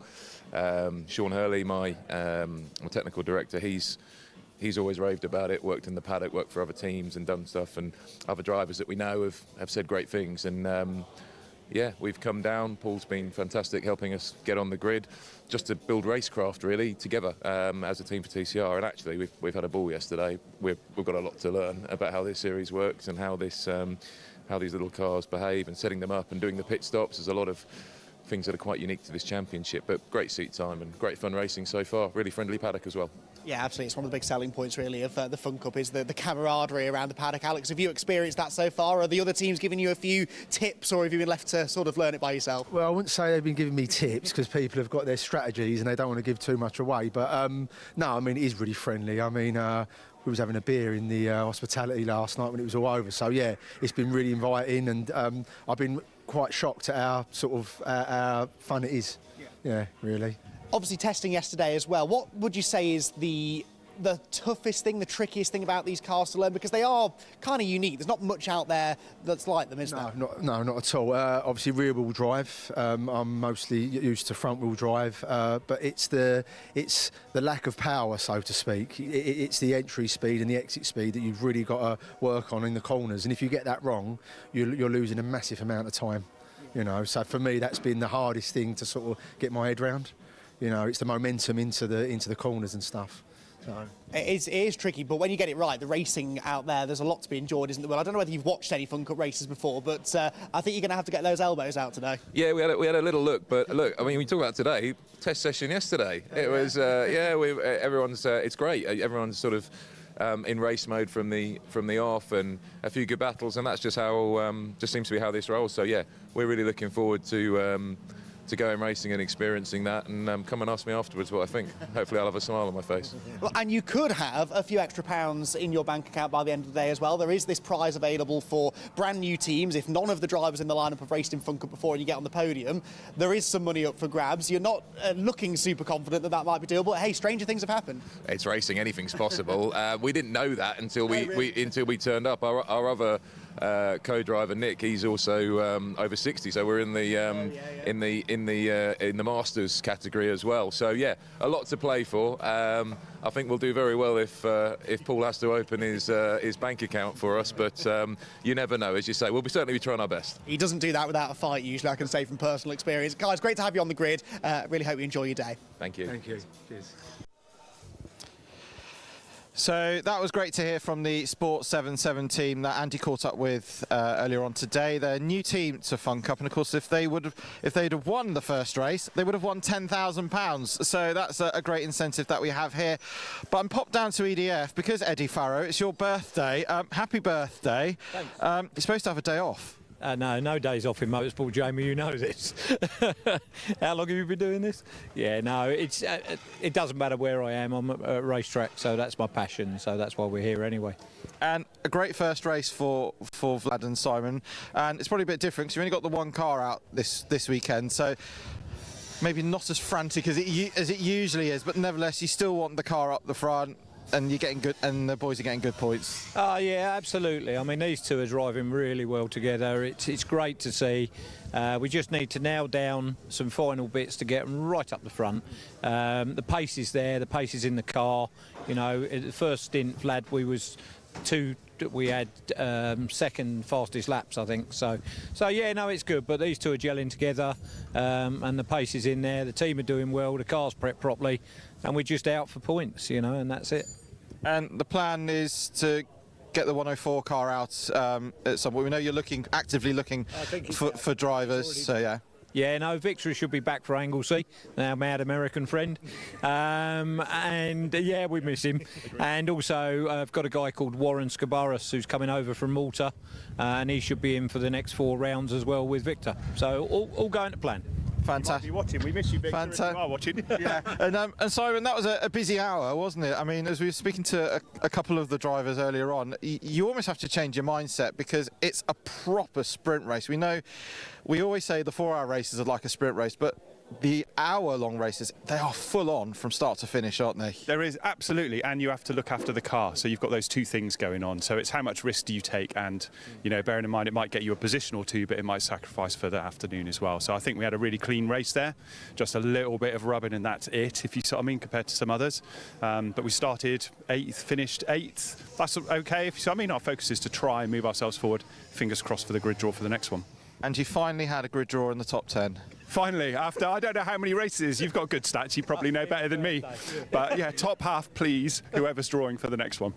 Right, and mindset for the race 2, obviously you and Vlad out there, again, pick up points, keep building on that momentum you've got at the moment because, you had a great autumn part, you've had a great race 1 here, you just want to keep that going and get that first ever podium as well. Yeah, thank you. I think so. I'll be in the start for race 2. I think the focus has got to be on trying to come forwards. And actually, it's quite impressive. Every year there's more and more top cars right at the very front, if you see what I mean. So we're going to, fingers crossed, that good draw. We're going to try and come forwards. That's the plan. And is he having the bumps later? Oh, absolutely. I think there's going to need to be quite a few of us, though. Excellent. All right, thanks a lot, guys. Right, that's Eddie Farrer and Simon Coles from EDF Motorsport. So now I'll hand back over to Andy McEwen, who caught up with another of our new teams. That's the 97 JPR for hire car. And let's hear what they had to say. Right, car number 97. Well, as always at the Fun Cup, we are keen to get new talent on the grid. We've actually got 2 brand new teams to the championship racing here at Croft, and I'm down here with one of them. The number 97 JPR hire car has 3 brand new drivers, which means that there is a possibility that you lot could be taking a bit of money home at the end of the day. First of all, introduce yourselves to the viewers at home. Who have we got here? Hey, I'm Elisha. I've been racing karts in New Zealand for a couple of years. Just moved over to the UK last year to try and get into some car racing. I'm Angus Goff. I've raced motorbikes most of my life. Started in the low-cost Formula last year and come to have a go in the Fun Cup. Oh, thank you very much, guys. Elisha, we'll start with you then. So you said you come over here to try and get to car racing. I just said off mic that you picked the right championship to join in, but what was it about the Fun Cup that sort of attracted you? I guess when I first got to the paddock, everyone just being so friendly. Like, it's such a great community here. Everyone's so helpful, so it really sort of sold the deal there. And the cars are great fun. So I've been told. I've never driven one, but everyone who jumps in them says that they're a challenge, but really rewarding. Yeah, they're definitely tricky to sort of get right, but they behave like a big go-kart. So yeah, it's been great fun getting up to speed with it. And that's interesting. So you say you've done karting then. So have you found that you are able to transfer quite a lot of the things you learnt there into a Fun Cup, and what can't you transfer into a Fun Cup car? Yeah, definitely. Like the way that you drive it in terms of steering and your inputs is definitely transferable. The thing that I found tricky is sort of dealing with getting used to having suspension. Yeah, so that's been weird, kind of having a disconnect to the wheels, but getting there, yeah. Just means you can hit the curbs a bit harder. It's more fun that way, I think, isn't it? Exactly, yeah, yeah. And Angus, let's talk about you then a little bit. Obviously, again, similar background, although you have done some car racing over here in the UK. Yep, done a bit of the low-cost championship. We've done 3 rounds last year. Tough couple of starts, and then Alton Park managed to get on the podium, so really happy with that. We was here 2 weeks ago for the low-cost championship, so we thought, there's a spot up for a drive here. I know the track, we might as well jump in the Fun Cup and have a go. So real good. Similar lap times, so but such a different way to get the lap time. So it's been interesting. Yeah, tricky, but they're such a good fun to drive.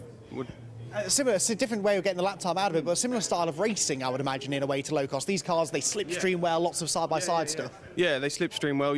A lot more grip on these, which has been hard to get used to, but yeah, everything's very similar and the racing, the slipstream, like the slipstream in the low cost is similar. You can do 2 double bubble and then through, and so it really does, like, it's a second a lap, so it's really important, especially in qualifying, to time your lap right and get a good spot. They have told you qualifying doesn't actually mean anything though, right? Yeah, I did notice that this morning, all pulled out of a hat, so it's good to get an extra practice in there. Looking ahead to the race then, like I said, there is a chance, possibly, there's this prize money up for grabs. I spoke to the other team earlier on who are eligible. They aren't really worried about that, but what about you guys? Do you think there's a shot?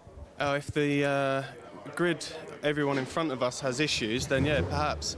But no, we're just trying to be consistent, be good at the pit stops. The pit stops are everyone probably underestimates them. Like the top boys are doing 11-second driver changes. Last night we were happy to be under 20 seconds. So that's you can win it and lose it there, let alone being on the pace on the track. So yeah, utmost respect to the boys who are out there up the front. It's impressive. Well, very best of luck, guys. Hope you enjoy your first taste of Fun Cup racing. I've got a feeling you probably will. We'll catch up with you again later on. Thank you very much. Thanks. Cheers. So that was great to hear from the JPR for Hire 97 team, and I bumped into Gracie Mitchell and John Railton. Gracie from the GMR Eco Racing team. That was a busy first race for you. How did you find that? It was definitely probably the best race that I've had so far. Obviously only my third ever race in a car and my first time actually here at the track. We started second last, P20, and worked our way up to P10 and P5 in class, so really happy with the result and looking forward to see where we end up to start for the 3-hour race and see how that goes. And for you, I mean, you're the youngest on the grid. I mean, this is, as you say, you've not raced anything car-wise before you did the round at Alton Park last year. Doing that round, how has that helped you get your head around these cars? I think especially just the amount of time that Fun Cup give you on track at the weekends, it's beneficial massively because of it just helps you dial in and get used to it a lot quicker, whereas other championships you won't have that much track time over a weekend. And I think even alone only have done 3 weekends overall with Fun Cup, I've definitely learned so much, especially from the amount of track time we're given and the support from not only the team Morpheus Motorsport but also Fun Cup themselves. Obviously Christian Rose and the others, they're very supportive and always there to help out. And John, for you from the axiometric side, again, first year of doing this, you had done a little bit of endurance racing before, but it's all a completely different ball game, isn't it? Oh, totally. I mean, like you say, I've had 20 years of experience racing karts and bikes. My first main year in car racing. And it is, but a lot of it translates over. Obviously, the technique of driving the car is a lot different and takes a bit of learning. But no, I'm really enjoying it here at Croft. First time back here in 13 years since racing a bike here last. And no, having great fun. Cars are great to drive around here and really enjoying it.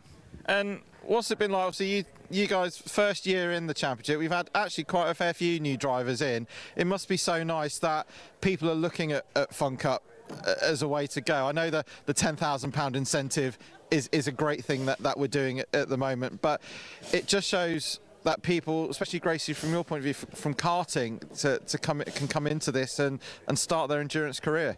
Yeah, I think it is definitely a great car to do in your first season. I think even just the way that you drive it, I think is probably the most similar thing that I have driven compared to karting. And the racing, it's just as close as it would be in karting, obviously a bit less of crashing into each other. But yeah, I think it's such a great way, like I say, with the amount of track time that you do get, you definitely get your money's worth, which I think is a lot better than any other championship that I've ever come across ever. And for anyone wanting to come into this, John, what would you say? Oh, I'd definitely recommend it. I've done some C-run racing in the past. These cars I find more rewarding and fun to drive. And the endurance aspect is great, and there's not much on offer that you can get that compares. So, yeah, if you get a team together and get along. Fantastic. Well, thanks a lot, guys. Good luck for the 3 hours. Stay away from each other on the track, probably, in a nice way, and enjoy it. So that was Gracie Mitchell and John Railton, 2 of our first-year drivers here at the Fun Cup Endurance Championship. Now, what I'm going to do is I'm going to hand over to another voice you'll be hearing over the course of the weekend here at Croft, which is Richard John Neal, and he's been roaming around the paddock. What have you got, Rich? It's time for a little bit of BMW Compact Cup chat now with Mark and Conor Grady. Wonderful to have you in the championship this year. Going to start with Dad. Mark, I've never commentated on a race with you in before, so it's great to see you here. Wonderful opportunity for you to be on the same grid as your son. Yeah, really enjoying it. Just got to get a bit more consistency and a bit more fitness. I'm just struggling big time, really. I had to fit power steering on the car yesterday. Just couldn't drive it. yeah, I don't know how he managed to drive without power steering. I really don't know, but yeah, it's but yeah, someone drove it all the way up yesterday from Surrey. It feels better, but yeah, just see how we got on today in the qualifying. Connor, obviously on track same time as your dad. Is that something you ever thought you'd be able to do? Yeah, not really. No, I never thought he'd race again, but now he has. It's a bit strange when I come up behind him, so yeah, try not to crash into him. Last time I saw you in another Brscc Formula, the Ginettas, but wonderful that you've come in here and you've got a new car for this weekend, or a different car for this weekend. Different car for this weekend, just trying something different, and I really like the car. I'm just getting used to it every time I go out, just playing with it, and then hopefully I can be up on the front row soon enough. So. What was it brought you into this championship? What considerations do you make and what appealed to you? Well, it's just cheap racing, really, and Mikey said, "Oh, I should have a go in it." So, and I tried it, and I really like the car. So, it's been ever since I've been doing this now. So, I like it really much. So. And going back to you, Mark, obviously you're in the Masters category, and you know, something to aim for. So, it can be a lad and dad sport. You've got the youngsters that are coming up. Some of the Masters can challenge for overall honours as well, but must be nice for you having that target. Yeah, it's nice to be able to see him, go round, and obviously I've been on the pit wall for the last 10 plus years watching him go round. Yeah, I just try and keep out of everyone's way, really, especially him when he's coming up behind me at a great speed, Tried to hang on his coattails for one lap there and just, nearly ended up in the barrier. So, just learn on that one. But, really enjoying it. It's fairly reasonably cheap to do. And it's fun. That's what it's about. It's fun, for me, if I can gradually improve throughout the year, then we'll see if I do it again next year. But I've just got to improve every race, really. Instructing me, telling me what I shouldn't be and shouldn't be doing, it's easy for him to tell me that, but it's hard to put in practice. But, we'll give it a go, That was going to be my next question in terms of advice. What advice have you given Dad today so far, Connor? Just keep it on the black stuff, really, and try and get up to the front on the Masters. But he's getting better. He's getting better every time he's going out. So and he's getting used to my car now, which I drove at Alton. So it's just all changed for him. So he's getting better. So. And Mark, any fatherly advice? Advice from fathers is freely given, sometimes rarely taken up. What advice have you given Connor in his racing career? Just push it as much. New car, I said, but don't worry about it. It's a race car at the end of the day. It's a lovely car that Guy has given us. It is pristine, but I said, at the end of the day, it is a race car, but he tries to protect it. He's like, oh no, don't do, be nice to the car. But so no, it is a race car. Just get on with it, really. That one there, he raced last weekend. Sorry. It's not as tidy as this one, but he got a result in that. So hopefully this one should be better once he gets used to it. But that one for me is a bit different, a bit more lively than the one I drove last week, and make a few changes on it. So yes, I didn't really get a lot of laps because of no power steering. So we'll make a few changes and see if I can move up to the grid a little bit. We look forward to seeing that. Thank you both for taking the time to talk. We've got the holding areas now clear. We'll let you guys get back to paddock and get ready for racing. Best of luck.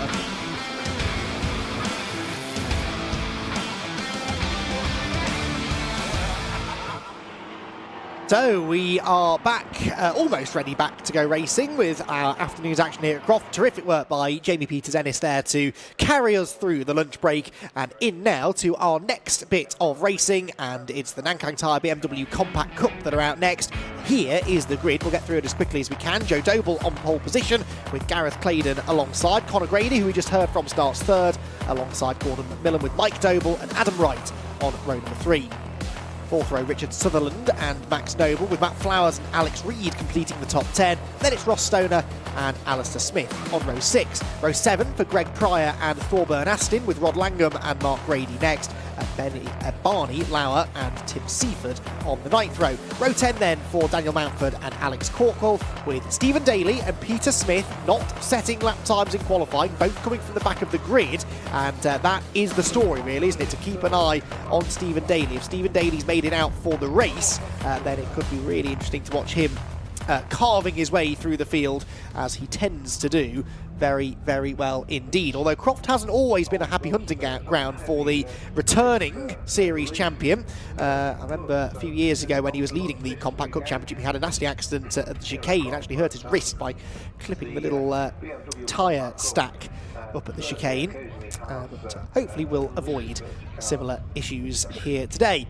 So the championship then, which kicked off at Alton Park. You may have enjoyed the races on our last Fun Cup live stream, where they were supporting the Fun Cup Endurance Championship. Joe Doble claiming a pair of victories with fastest lap to claim maximum points from the season opener. Gareth Claydon was second, and Conor Grady third place in the championship after those races. Both of them got a podium, so too did Ross Stoner in both races. 2 third place finishes actually for Ross over at Alton Park, and Ross will be starting from only 11th on the grid, the orange number 22 car. So he's another to watch. It's a bit of a jumbled up grid, this actually. Quite a few quick drivers are out of position further down the grid than you'd normally find them.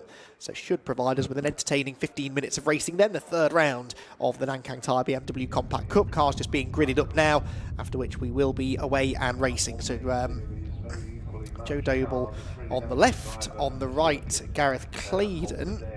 Now, Stephen Daly, I'm hearing, is on the grid, but in a different car. This looks like Gordon McMillan's car, I am reliably informed, his spare car anyway. So Stephen Daly, we think, is going to be starting, but not in the car that he was initially supposed to be running in. But that's good news. We wanted to have Stephen Daly on the grid. We know that he's a class act, former champion of the Compact Cup, and a really good racer as well, so he should move forward from the back. Definitely worth training the cameras on him. But right now the green flag's been waved and we're ready to go racing with Joe Doble and Gareth Claydon on the front row. The 2 blue and white cars. The darker blue on the left is Joe Doble, the light blue on the right is Gareth Claydon, neither of whom make a terrific start. It's actually Gordon McMillan who makes the best of the starts from the outside of row number 2. He's into second already, tries to get to the inside of Gareth Claydon, but couldn't quite make that move, sticking to Clervaux. So Claydon will lead the way. It is second place for McMillan. Joe Doble just about third. Conor Grady with 2 wheels in the dirt is trying to fight his way back onto the inside line. Not sure if he managed it. There's a spin in the middle of the pack. Someone goes out wide. Oh, they've all just about avoided that spun car. Didn't quite catch who it was. Barney Lauer maybe, 334. Someone else bounces over the runoff area. There's a cone going flying. A bit of a messy start to the race, but not for Gareth Claydon, who got the perfect launch, well, nearly the perfect launch from the outside of row 1. McMillan actually faster, but now down at Tower, Claydon can't get the car stopped. Snatch the inside brake, and that means that McMillan will have a bit more momentum off the corner and might try and challenge towards the Jim Clark S's. Has he got an overlap? I don't think he has, and so they stay single file for now. So it is Claydon leading the way, McMillan second position. Doble did hang on to third. Joe, whose brother Mikey, of course, these days races in the British Touring Car Championship, former champion in this series as well. And Mike Doble, the father of the Doble clan, is actually there in 5th position as well. So we've got the 2 Dobles inside the top 5, and that is a spin. And that is Mark Grady, who churns up the turf on the inside at Sunny Inn. He'd lost it very early on, hadn't he? Arrived already pointing the wrong way into our camera shot. But hopefully not too much damage. If he can dig his way out of the mud, he should be able to continue, albeit at the back of the pack. So 1 lap about to be completed. Towards the hairpin we go then. Anyone going to try and make a cheeky little move up the inside? Joe Doble thinking about it. Just gives McMillan a little bit of a tap in the tail. That unsettled the second placed car, but not enough to relinquish the position as they come past the pits for the first time. Oh, Grady's car is beached. Look at that. He's not got out of the grass. It's not really grass, is it now? It's just a bog on the inside at Sunny. So much rain of late. And unfortunately that car going nowhere. That definitely, I would say, classes as a dangerous position, and so I suspect that we are going to have a safety car intervention. We'll wait and see. Leading group of 5 then head out of the chicane and along the back straight. So it is Gareth Claydon leading the way. Gordon McMillan second position, not really within striking range quite. Is he going into Tower? There is Mark out of the car and looks a bit lost, doesn't he? I think he's just wondering whether he needs to stay near his car, which he does, to try and assist with the recovery, which will happen under safety car. The safety car has been scrambled, unsurprisingly. And I was joking around with the safety car driver Tony in the lunch break, saying I hope you put some fuel in that Jaguar, because it's likely to do a few laps today. Croft is a circuit, as we mentioned during the Fun Cup race earlier on, where if you go off the track, there's a good chance you won't get back on it again, at least under your own power. So as we're seeing yet again, in fact I don't think we've had a race yet that hasn't had a safety car, and that's not anything against the driving standards. It's just that it is one of those tracks where if things go wrong, you tend to find yourself stuck at the side of the road. So Gareth Claydon leads the way. Gordon McMillan second, Joe Doble third, then Conor Grady and Mike Doble. Max Noble not Doble, Noble is 6th, Richard Sutherland 7th, Stephen Daly 8th. 21st on the grid he started. He is 8th at the end of the opening lap. That is ridiculous, quite honestly. Stephen Daly, we know what a talented driver he is, but to make that number of positions, where is he in the... well, he'll be 8th in the lineup, won't he? Just behind Richard Sutherland and ahead of Ross Stone. So that was Daly going through, I think, in the grey and yellow car, which is why it was suggested to us that that is Gordon McMillan's spare car, because it's a similar livery to the second-placed car. But 21st to 8th, I don't really know how he's done that. Even by Stephen Daly standards, that's impressive. So here he comes, look towards us. He's the car just ducking out of line there on our right, driver's left, 64. The number even seems to have been hastily made up out of some yellow tape that they've found lying about the place. So clearly a bit last minute. Whatever the drama was in qualifying, I don't know if we've heard what the issue was for Stephen Daly, but he obviously didn't get out to qualify, but because we know that he's raced here plenty of times in the past, he's been allowed to jump onto the back of the grid, and the others probably rather wishing that he hadn't been now, because the way he's going, and with his safety car now to help bunch everybody back together again, there's a good chance he'll make it onto the podium by the flag. Although the closer you get to the front of the field, the harder it becomes to overtake people, I guess. So he will not have quite such a meteoric rise through the top 10 maybe as he has the lower half of the order. So for 10 minutes left in this 15-minute race then. Seen some pretty handy work from the marshals so far today. All of the safety cars we've had, all 3 of them so far, have been 1 lap only, I think. So, again, a conversation I was having with Tony, the safety car driver, earlier on, is that the slower you go out on track, the less laps you then have to do under safety car, and if they can see that the recovery is nearly done, they will just slow the pace down on the safety car a little bit to try and ensure that they don't have to then do an extra unneeded lap under safety car conditions, especially in these shorter races. So you can see Tony crawling around the Jim Clark S's. So the Jaguar leads the way, but Gareth Gladen will be in control of the race as and when the safety car peels into the pit lane. Can he pull a bit of a margin over Gordon McMillan? He made a brilliant start there. As I said, Gordon did race at Brands Hatch, just didn't, Brands Hatch at Alton Park, just had a tangle, I seem to remember, in the first race with Gareth Claydon, I think. And so he's ended up further down the order in the points anyway than you would expect, but they do have dropped scores to take into account at the season's end, and that will bring him back into it when the points start to get dropped sort of halfway through the season. Now that car of Mark Grady is still there, I think. They've not actually got a recovery vehicle to it yet, I don't think, so might be another lap or 2 behind the safety car, and that is not good news. We want to see the Compact Cup racing, not trundling around behind the safety car, but obviously it's a difficult part of the track to get to. It's sort of the furthest point away from the pit lane and the paddock and the area where most of the recovery vehicles are based. There you can see they have now got one of the pickup trucks attached to the KC Motorsport BMW, which gets dragged across the grass. It looked easy, that, but that was only the torque and the grunt of the Ford Ranger that managed to get the BMW off the grass. These cars don't run on slick tyres, but they'll run on a semi-slick, and semi-slick won't give you very much purchase on very wet grass. So under his own power, there was no way really that Mark was going to get out of there, but the recovery is done, sadly not quite in time to restart the race that time by. So as we reach the halfway point in this one, we're going to have another lap of safety car running, but now the safety car will pick up its pace, presumably, to try and get them back around to the end of the lap as quickly as possible. Safely still, obviously, at a controlled pace, but slightly quicker than they've been on the previous lap. That was a 3-minute 12 lap. They'll probably pick up the pace a little bit this time around. So I think we can take a little look at what we've got of the Mark Grady spin. Only going to catch the very end of it, but there he is, already pointing the wrong way. But the fact that he's already spun through 180 degrees before he even gets there says that he lost that pretty early. Look at the grass getting torn up, and was pretty messy stuff. The grass will need a little bit of TLC overnight to make it ready for racing tomorrow, but the track itself is clear and you should be able to go up to speed again at the end of this 4th lap of the race.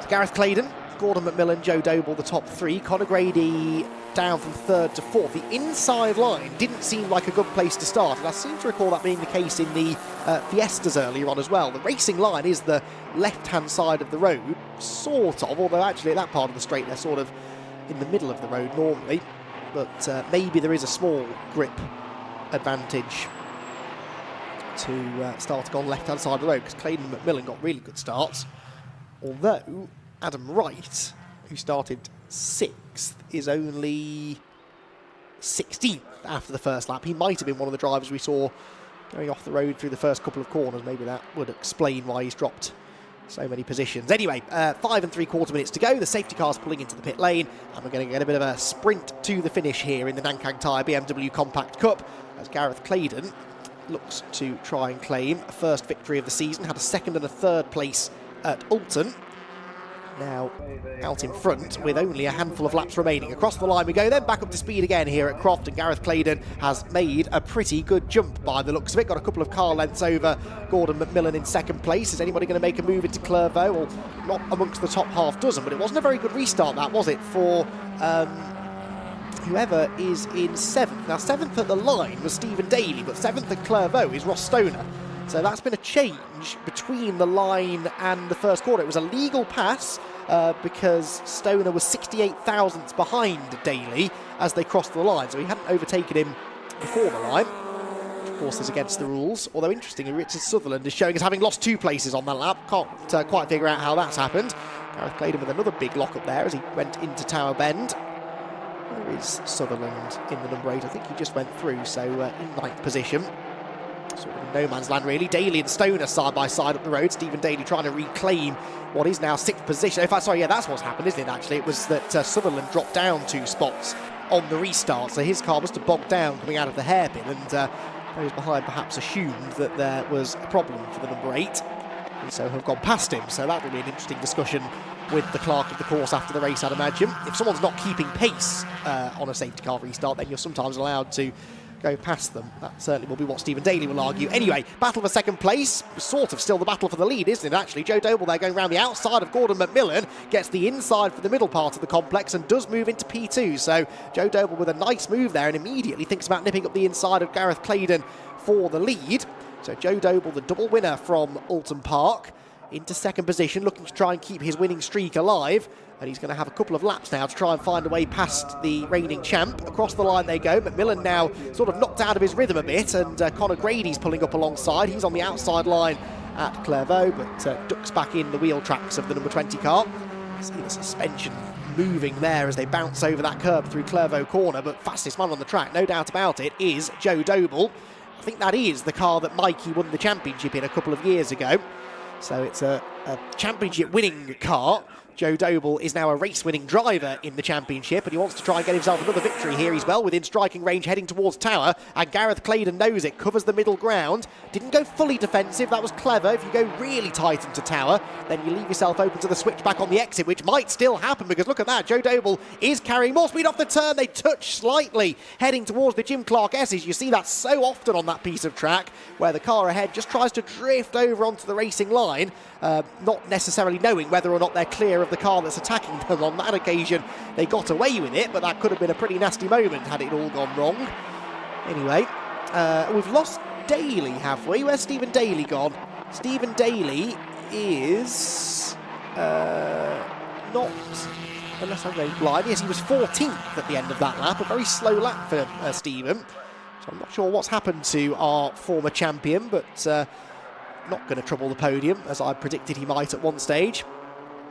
Leaders then through the hairpin. The good news is we're going to have time for 2 more laps. I think there goes Conor Grady up the inside of Joe McMillan, and that was a little bit of a clash of wing mirrors there, heading through the hairpin. Keep an eye on the cars behind there, because now Mike Doble and Max Noble are going to try and buy into this, although Doble didn't have a great run off the hairpin, so actually Max Noble up the inside and has his nose ahead fractionally at the line. The leaders start the penultimate lap of racing then. Through Clairvaux they go, the top 2 distancing themselves now from the rest of the pack. as they were all sort of knocking lumps out of each other through that final sector. Very robust stuff. Out wide goes the race leader though, and here comes Joe Doble. He's got the inside line for the chicane. Claydon's not going to back out of it though. He hits the tyres. No, they're both off. Both onto the grass. Through goes McMillan into the lead, and neither driver wanted to give way. Side by side through the chicane will not work, and Gareth Claydon and Joe Doble, I suspect, both carrying damage, might not make the finish. So Gordon McMillan now gets to the lead. That is Conor Grady second, and Max Noble out of nowhere into third position. But that was dramatic. If we get time, we'll try and show you a replay of that, because that was a key moment in this race. It looked as though the move was made for Joe Doble. Claydon had run wide through Hawthorn. Doble got to the inside, and as they tried to go side by side through the chicane, inevitable contact was made, and unfortunately it's knocked them both out of contention. Here comes Richard Sutherland, meanwhile. He's on the tail of Ross Stoner, heading towards Sunny. Looks to the inside. There wasn't really a gap there, Richard, but he made one up over the curb, sideways. Doesn't gain the place, but actually can count himself quite lucky that he didn't make contact with Ross Stoner there. Well, it's all kicking off. I've missed the Compact Cup. It's been a while since I've covered this championship, but it never, ever fails to entertain. And, well, somehow, Claydon is still going, actually. Which Doble is that in front of him? That's Mike Doble, isn't it? Not Joe. Joe Doble has, I think, perhaps come out of that worse, because he ended up getting nerfed onto the grass. Sutherland sideways again. Richard Sutherland is always an exciting driver to watch, and he's demonstrating that again this afternoon as we go through now to start the final lap of the race. McMillan leads, but Conor Grady was faster than him on that lap, slightly, in fact by about half a second, and is right on the tail of the race leader now as they go through Clairvaux for the last time. So McMillan versus Grady for the lead. Then you've got this scrap further. Well, sorry, this is the lead battle, I should say, actually, heading out of Hawthorn, where it all went wrong a lap ago for the race leaders. And now the new race leaders head through there, thankfully, still single file. Down towards Tower we go then. Is there a move here to be made for Conor Grady, looking for his first ever victory in the championship? And the number 25 driver, not quite close enough into Tower. If anything, Max Noble is closing in now. Has Max Noble ever had a podium in this championship? I don't think he has. So could have a couple of first-timers up towards the front of the field. McMillan, of course, has in the past, but the way in which he's inherited the lead, I should say, in this one, perhaps a little unorthodox. He didn't do anything wrong. He just benefited from the clash from the top two ahead of him. So McMillan then leads. Grady second. There's Noble in third. Gareth Claydon fourth. Joe Doble, by the way, eighth after that clash, but crucially still going, which I didn't think he would be, given the amount of sparks that flew from the number 11 car as they clashed through the chicane.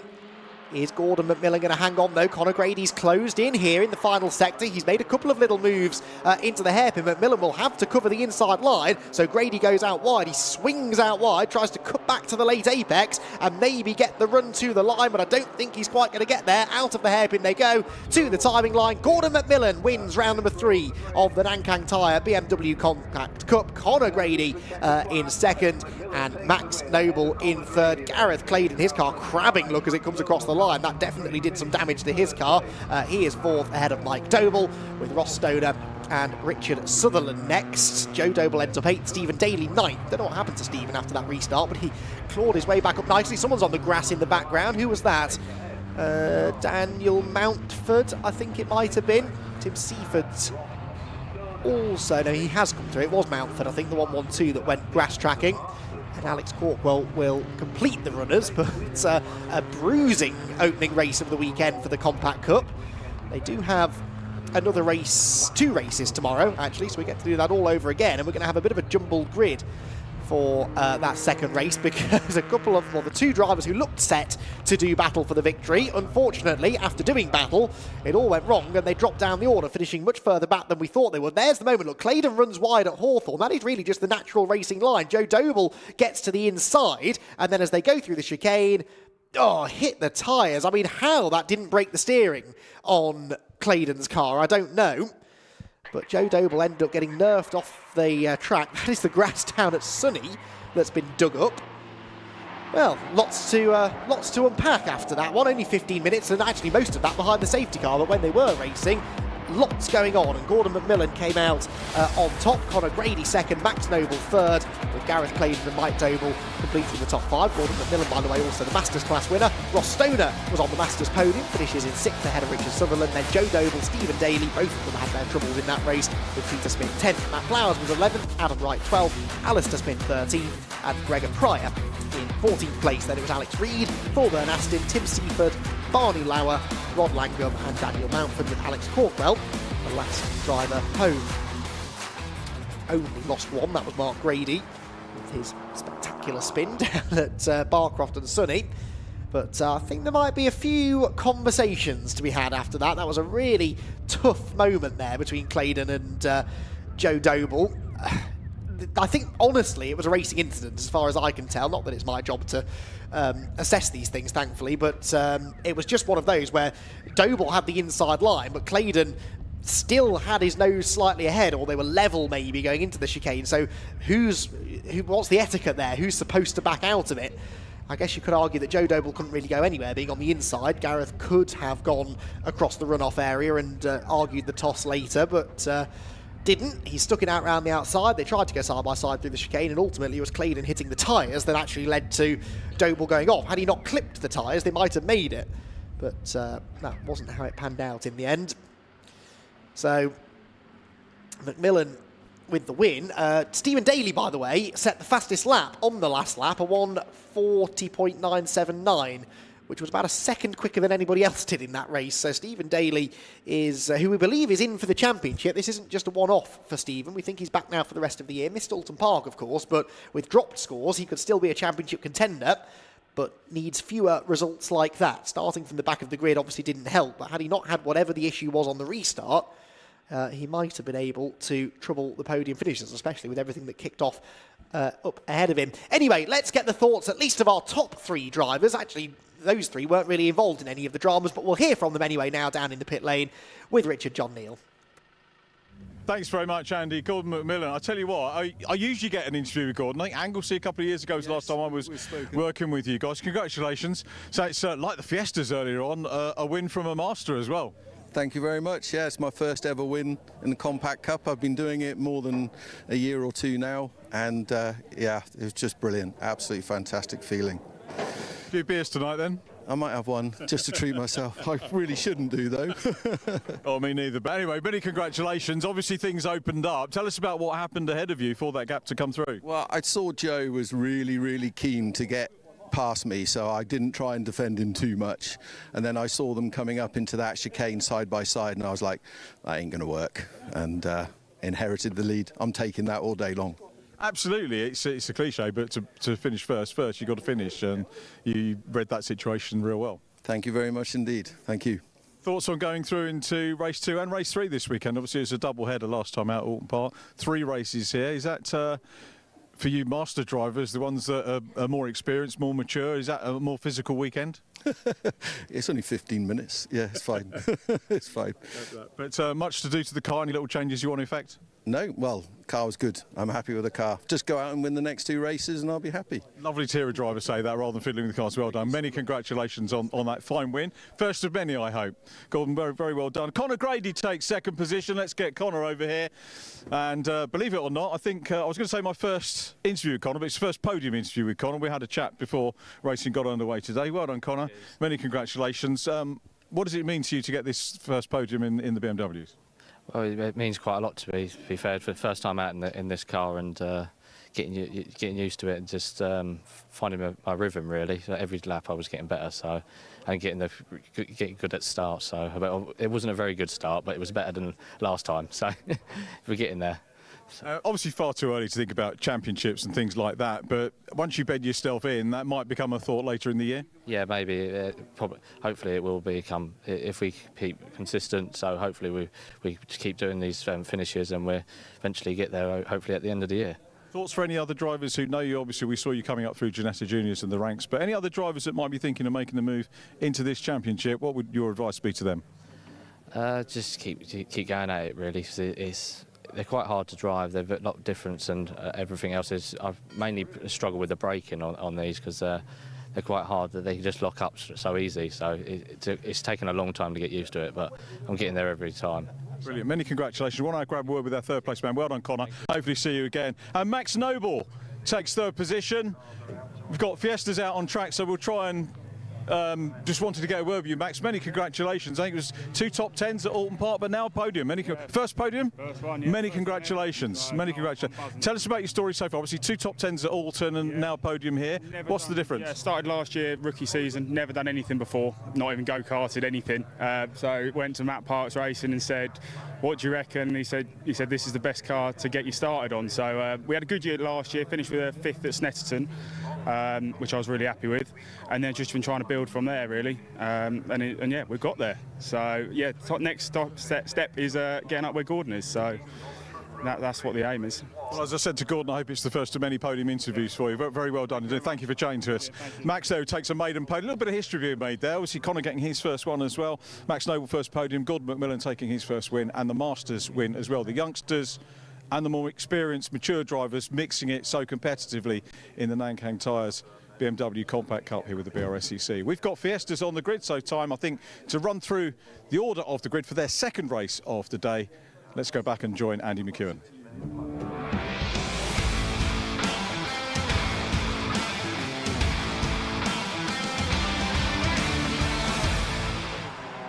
Thanks, Richard. Cars out on the track, heading to the grid then for our next race. This is the way in which they'll line up. It is based upon the race 1 result from this morning. So Michael Blackburn and Daniel Robinson have the top 2 spots ahead of Jamie Leithwaite and Paul Dobson, with Matt Pimlett and Mark Blunt on row number 3. 4th row only for Sam Watkins. He really wants to try and do better than that in this race. He's got Lee Barron for company. Thomas Aiken and Liam Browning complete the top 10 ahead of Max Buxton, who started 3rd for race 1, only finished 11th. He's got Dylan Davis for company at the back of the top dozen. Then it is Dan Wyke ahead of Jade Goodwin. Stephanie Saw and Greg Graham are next ahead of Judah Nachita and McCarthy. Then it's Matthew Morton and Neil Marsh, Aidan Vickers and Graham Malin, with Ron Lufstad and Lewis Barron at the back. Remember, Lewis brought about that safety car with it off at Sunny Out. Hopefully the car wasn't too badly damaged and they've got the number 44 car out of track. So race 1, if you weren't here to enjoy it, was pretty entertaining actually. It was a race that saw Dan Robinson start from pole position, but Michael Blackburn beat him into the first corner. Actually, Robinson was down to 3rd or 4th through the first couple of corners, and only just managed to dig his way back into 2nd place. A safety car helped him, and then he chased after the race leader, but like I said, couldn't quite ultimately find a way through. So we'll see whether or not he's able to get a better start this time. He will be starting on our right as we look at it, or will he? What is Dan Robinson? Dan Robinson is going into the pit lane. Dan Robinson, from 2nd on the grid, heads for the pit lane. So that is a drama already then. What is the issue with the number 69 car? Daniel Robinson then, due to be starting from the front row of the grid. I was just about to pick him up and say that he's starting on the side of the road that has seemingly produced the better starts today, but it's not going to matter. He's not going to be there, so Michael Blackburn will have the front row to himself. Oh, hang on, that's Liam Browning being pushed through. He's heading for the pit lane. What's going on?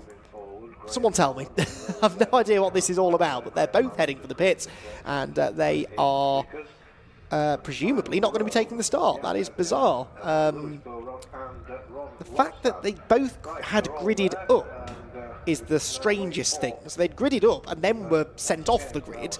I didn't see any team members there, so was there a scrutineering issue? I honestly don't know. We'll try and find some answers for you. But anyway, there is Liam Browning's car down in the pit lane. Conversations going on. Even Scott Woodwis has jogged down the pit lane to find out, so it must be interesting. Anyway, we'll get to that in a minute. Here is the start of the race, and it is Michael Blackburn, who should have a relatively uncontested run into Clairvaux for the first time. Paul Dobson there in the number 13 is on the outside line, trying to slot into 2nd place. Can he do that? Yes, he can, I think, as they turn into the first corner. Side by side through the right-hander. It then really funnels down on the entrance into Hawthorne and around the never-ending right-hander that becomes a chicane at the end and fires the cars out onto the back straight. Someone goes straight on. That's Sam Watkins, I think, is it, who decided not to go through the chicane. because they've all just seen what happens in the Compact Cup race when you try to go side by side through there, especially on cold tyres. Down towards Tyre we go then. Blackburn leading the way, but Dobson up for the fight by the looks of it in second position. Mark Blunt's had another good start. Look in the blue and silver number 3 car. He's into 4th place ahead of Matt Pimlett. And heading out of Tower.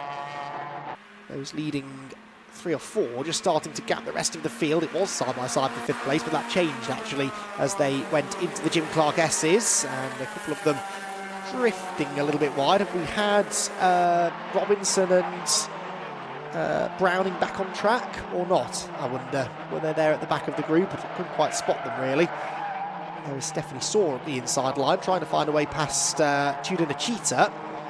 Sunny out they go, wheel to wheel. The Cheetah's in the dirt and will lose traction, so Stephanie should be able to make that move stick as they drop into the complex for the first time. That looks like Dan Robinson, is it, at the back? Let's just hang on this shot for a second. Yes, there is Dan Robinson, 69. So Dan Robinson is out on track, but for whatever reason started from the pit lane. So the 69 car, the all-black car at the back of the field, is one that we definitely need to keep an eye on. That was a bit of a hip check at the final hairpin. That was Lee Barron, I think, gaining a place. Who was that he just nerfed off wide? It was Dan White, I think. Bollard's going flying into Clervaux corner. Side-by-side action further back as well. On the outside, that's Stephanie Saw still battling away with the number 21 of Dylan Davis. Ends up with 2 wheels in the dirt, so Dylan Davis manages to hold on to that position. I think he was trying to defend. Yes, he was trying to defend 12th place from Stephanie. So Dan Robinson, 21st after the first lap, but interestingly Liam Browning, the other car that went into the pit lane, didn't completely not rejoin the track, still in the pits. So one of them came in and went back out, but the other one didn't. Leaders are at the Jim Clark S's. Round the Jim Clark S's then, Blackburn and Dobson towards the sunny in and out complex. So I think I've just been asking the question about Liam Browning. I believe Richard John Neal down in the pit lane might have some answers for us. Yeah, thanks very much, Andy. Got Liam here. Disappointing to see you out. What happened? I think I might have snapped a drive shaft or something. Literally came out of assembly. Had a good race earlier, to be fair. Made 4 or 5 positions. Bit of a shocking qualifying again. Gearbox issues again from Brand. Still coming back. The bolt's falling out. Come to the grids and a lot of noise coming out. Thought it'd be fine weaving. So I think a bearing might have gone and then eaten the drive shaft at the same time. So that's a bit annoying. Well, I hope Steph goes well and yeah, start from the back tomorrow and see how we get on. All right, mate, thanks for chatting to us and good luck for tomorrow. Liam Browning there. Steph is Steph Saw, who got a podium with him. You might remember at Brands Hatch. I'll hand you back to Andy. Back to the race action. Yeah, thank you, Richard. So I've just been getting some updates on Dan Robinson as well. It was a lack of brake pressure, apparently. So both of those drivers just happened to have mechanical problems on the way to the grid. But I thought at first maybe it was they were being sent off the grid. But no, they both elected to go off the grid because they had their various issues. So drive shaft for Browning and lack of brake pressure for Daniel Robinson. So Robinson then is back out on track, hopefully now with some brake pressure. He's 19th at the moment, so gained another couple of spots on that lap. But that is really unfortunate for Dan Robinson. Points are going to be lost in this race. Yes, he's got dropped scores, but you don't really want to be relying on them this early in the championship. And he'll be watching Michael Blackburn out there. Well, he won't be watching, but he'll probably have guessed that Michael Blackburn is out in the lead of the race. And we'll be thinking that he should have been up there, giving him a tough time of it. Anyway, back to the race then. Through the Jim Clark Essays comes one of our little battles towards the back of the top 10, I think. This is number 62, Lee Barron. He's got Dan White in behind him in the number 26, the vinyl detail liveried car, trying to get to the inside through Sunny, but not quite able to do so. The leaders down towards the complex, nose to tail between Blackburn and Dobson.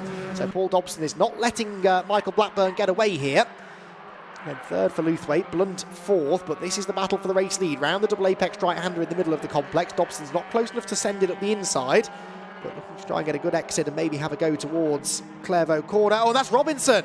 That is Daniel Robinson pulling over at the side of the road. That's at the exit of Sunny, I think, halfway down the straight towards the complex. And that is major news then. So Daniel Robinson, second in the race earlier on today, and second in the championship. Unfortunately, he's going to notch up a non-finish, and bear in mind he'd already had a not great result in the third race at Brands Hatch as well, and now finds himself staring down the barrel of a non-score. Fastest lap, by the way, set by Sam Watkins. So Sam Watkins is woken up now for this second race. I did suggest that maybe his setup wasn't quite right for the earlier race because it hadn't dried up considerably since qualifying. Possible that they'd gone the wrong way on setup, but the red car in 5th position there, with its indicator flashing, is indicating perhaps that he's going to make a march towards the podium. 9 minutes still to go, so he's got plenty of time to get into the podium places. And Sam Watkins does seem to blow hot and cold sometimes, doesn't he? Had a bit of an absent weekend at Brands Hatch and then won the third race. Hadn't started the first one, in fairness, so he quite literally was absent from the first race, then came from the back to a midfield finish in race 2. Race 3 he won, and now he's showing some of that pace that netted him a race victory by closing in on Mark Blunt for 4th position. He set the fastest lap of them as well at 1:41.742. How does that compare to the pace earlier on? About a 10th slower than Michael Blackburn went in the first race. But quicker, I would imagine, than Sam went at any point in that race. Yeah, he did a 43.0, so he's gone significantly quicker this time around. Sam Watkins, pretty experienced within the Fiesta ST150 Championship these days. Turns his way through the hairpin. Where can he make his move on Mark Blunt? He's finding it more and more difficult, of course, now as he gets towards the sharp end to overtake people. And that's only going to continue to be the case as we get closer to the end. People get more defensive, don't they? And actually Michael Blackburn now, just to prove a point maybe, does a 1:41.3, which is now quicker than he did in the race earlier on, and is a new fastest lap of this race. So Michael Blackburn, I think you get a point for fastest lap in this championship. Yes, you do. You get 50 points for winning a race. You get an extra point for pole in race 1, and then you get an extra lap for setting the fastest lap in any of the races. So Blackburn, of course, didn't get the pole position point because Dan Robinson qualified on pole, but he did manage to take the 51 points for a win and a fastest lap in race 1. And of course to do the same again in race 2. He's now 7/10 clear of Paul Dobson, with Jamie Luthwaite a further couple of seconds back in 3rd, Mark Blunt 4th, Sam Watkins 5th, then Pimblett, Eichen, Bowron, Lee Bowron, Dan Wyke and Max Buxton completing the top 10. So no need for a safety car, thankfully, for Robinson's car, that's pulled off far enough out of Sunny that it's not in the way. Sunny out, they go, top 2 really distancing themselves, aren't they, from the rest of the pack. But Paul Dobson is staying within a car's length or so now, Blackburn. I think he's closing back in actually on this lap. That gap doesn't look like 7/10 anymore as they come through the complex. Watkins under threat there from, was he ahead of Mark Blunt actually? Was that Watkins ahead of Blunt at the top of the shot? Let's see, maybe as they come out of the hairpin. No, Blunt is still in front, but smoking the tyres off the hairpin. Blunt with a not brilliant exit from that hairpin. Sam Watkins all over him, heading towards Clervaux. Peeks to the inside line. Is he going to commit to the manoeuvre? It would be brave from that far back. He's going to try it. Oh, and Blunt is sideways. Had to carry more speed into the corner than he wanted, but managed to gather it together quite nicely, actually. Mark Blunt with some good car control there. He saw Watkins had committed to the move and knew that he had to roll off the brakes himself. Carried an extra few mile an hour into the corner that was nearly his undoing, but luckily managed to keep it in the right direction. So 4th place remains in the hands of Mark Blunt for now. Watkins 5th, Matt Pimblett now closes in on the pair of them in 6th, and in fact Pimblett takes a very early apex into Tower, trying to unsettle Sam Watkins. And Wyke there now has Max Buxton for company. Hasn't yet found a way past Lee Bowron.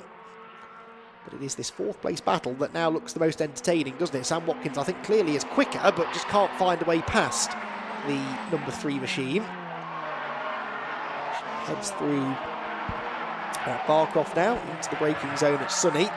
Oh, and Blunt again is sideways, so he's pushing to and perhaps slightly beyond the limits here to try and keep Sam Watkins behind him. The longer Sam is stuck behind Mark, the less chance he's going to have of chasing down Jamie Luthwaite for a podium. So Jamie having a bit of a lonely race in 3rd, but at least is getting away from this group now, so his chances of holding on to 3rd are improving by the lap. Pimblett just hunting around behind as well, trying to take advantage of this battle that's going on, where again Watkins tries to get to the inside of the hairpin, but Mark Blunt, by carrying a wider line, he does leave the door open on the way in, but he carries more speed off the turn, which means Watkins isn't then close enough to have a go at Clairvaux. There's been a problem though for Pimblett. Look, Thomas Eichen is alongside him, and in fact Thomas Eichen might be ahead of him by the time they get to Clairvaux, so Pimblett had a terrible run off the hairpin. Must have missed a gear or something. Eichen now dips 2 wheels into the gravel. That means he's got dirt on his left-hand side tyres and can't really commit to Hawthorn in the way that he'd like, but he does manage to make that place his own. And actually, Pimblett's got a problem, hasn't he? Because Pimblett slows down now, pulls to the side of the road. Lee Barron's gone through. Dan White will go through as well. And Matthew Pimblett, I think, has run into a mechanical issue. So Pimblett then is, by the looks of it, going to have to limp home if he can. He's sort of back up to speed now. It's intermittent, whatever it is. Is it gearbox related? I wonder if it's second to third gear that's letting him down, because it was out of the hairpin that he bogged down, and then again through Hawthorn, where you would probably be changing from second to third. Just a theory at the moment, but could be gearbox or clutch related. Gearbox more likely. That's a shame. Leaders then are now nearly a second apart, actually. Blackburn getting away from Dobson. Or is he? Dobson's closing back in again now. He always seems to close in at the end of the lap, but then by the line, the gap goes back out again. So suggests that Blackburn is quicker in the final sector, maybe. Good scrap going on further back, meanwhile. That's the number 44 of Lewis Barron, who retired at this part of the track in race 1. The black and white machine at the back of this group. And Lewis Barron with, thankfully, a better chance of reaching the end of this race, it would seem. 3 minutes to go. Still running. And here comes Mark Blunt, and that is now Jamie Luthwaite behind him. So Mark Blunt has taken third. So what's happened there? Luthwaite was miles ahead at the, well, a couple of seconds ahead anyway, a lap ago. Suddenly gets overtaken by Blunt, who's into a podium place. So Jamie Luthwaite losing a position then. Can Sam Watkins now take advantage of that and find a way past as well? Down the back straight we go towards Tower, the best place to try and launch and overtake, really. Is Sam going to do that in the braking zone? A very bumpy braking zone it always used to be. I don't know if it still is now that they've resurfaced the track. Looks a bit smoother, doesn't it? Turning through the right-hander, and Luthwaite back up to speed. So Luthwaite must have made a mistake somewhere. It was a slow lap, obviously. Got 3 seconds off his usual pace. But he's sort of coming back at Mark Blunt now, isn't he? So that suggests it was a mistake, not a problem. Now his problem is that the number 3 car is ahead, and we've seen Mark Blunt has got good pace this weekend, so Luthwaite's not going to have an easy time finding a way past. Jamie's also had his left-hand side wing mirror knocked in. That is Dan Wyckoff. That's Dan Wyke in the barriers, and the number 26 machine out of the race now. Well, actually going to try and carry on. Didn't do a lot of damage, that did it really. Luthwaite now at the inside of Mark Blunt into the complex, but Dan Wyke, how he'd lost it there, I don't know, because it looked like he'd spun to the left, almost like it had a tank slapper or something, the trajectory that the car was taking. Just backwards gently into the barriers in the end. Probably didn't feel gentle from inside the car, but it didn't do too much damage. So all kicking off now towards the end. We're starting the final lap of the race now. The race leader, Michael Blackburn, now a second clear of Paul Dobson, but this is the fight for third place, and this is where most of the interest lies now. Can Mark Blunt hang on to his newly acquired third, or can Jamie Luthwaite fight back and find a way through? Sam Watkins, still with his indicator flashing, is still stuck in 5th position, and actually doesn't really look close enough to those two now to do anything about them. In fact, they're all spreading out as they round Hawthorn for the 9th time. Down through Tower we go. Now I'm hearing there is a surface flag, or there was a surface flag anyway, on the run through Barcroft, which of course is where Dan White went off. So maybe there was some concern, because the marshals would have seen him lose control, I'm guessing, on his own. Maybe there was some concern that there was fluid down, but I'm hearing that flag might have now gone in. And so they assessed the track, assessed the situation, and realised, no, it's not too bad. So well, we'll find out now, won't we, because the leaders are heading to that part of the circuit. Hopefully the track is not slippery. Through Barcroft, onto the brakes. Yep, they look fine to me. Jamie Luthwaite trying to close back in on Mark Blunt, but just running out of time now to do anything about him. The leaders head towards the complex for the final time as well. Michael Blackburn and Paul Dobson back to being nose to tail. But Dobson, no point really has been close enough, at least at the right bits of the track, to look at overtaking Michael Blackburn. And so Michael is going to continue this winning run. This is the 5th race of the season, and it's going to be his 4th win from 5 races. Michael Blackburn crosses the line and takes his 2nd win of the day here at Croft. 2nd place goes the way of Paul Dobson. The battle for 3rd is going to be pretty nip and tuck at the line, but I think Mark Blunt is going to hang on, and Mark Blunt does hang on to claim his first podium finish of the season. Jamie Luthwaite 4th after whatever the drama was exiting the hairpin. Maybe Mark Blunt can shed some light on that when Richard chats to him in a moment. With Thomas Aiken, Lee Barron and the rest all filing through behind. But entertaining race, definitely. Michael Blackburn wouldn't say never looked like losing the lead, because he was under threat the entire race, but he didn't make any mistakes, didn't put a foot wrong, and was, I'm sure, very happy to see the checkered flag there before Paul Dobson could launch an attack. And actually that attack might have been coming, because Dobson set the fastest lap on the last lap of the race, 1:41.295, nearly a 10th quicker than anything Blackburn did. So Paul Dobson with a very rapid late race pace. He had a good start to the race as well, which is what put him into 2nd position. Helped, of course, by the fact that Dan Robinson didn't take the start, but yeah, shame that Dan didn't finish that race either, with getting a continuation of the brake issue that he was suffering from. So the cars make their way back to the pit lane, where they will, the top 3 anyway, will be greeted by Richard John Neal. Before that, though, let's take a look at the provisional result. It was Michael Blackburn, the winner, by 3/4 of a second over Paul Dobson 2nd and Mark Blunt in 3rd. Jamie Luthwaite was 4th, and Sam Watkins completed the top 5. And it was Thomas Aiken, Lee Barron, Matt Buxton and Matthew Pimblett completing the top 10. Dylan Davis, Jade Goodwin, Stephanie Saw, Judah Nachita and Aidan Vickers completing the top 14. Dennis McCarthy 15th, Greg Graham 16th, 2 races down, and I haven't yet found a way to take the mickey out of him, so job done well so far by Greg. Lewis Barron 17th, then Matthew Morton, Neil Marsh, Graham Mail and Ron Lufstad.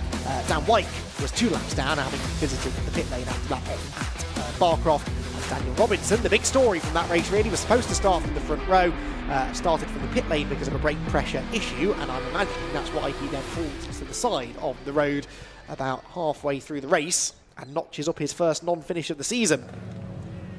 So Michael Blackburn then will extend the margin in the points as well. After that, that was inevitable really once Robinson had his issue. Liam Browning, of course, was 3rd in the championship coming into this weekend and also non-scored. Chris Grimes isn't here. Stephanie Saw, 5th in the championship, was only 12th.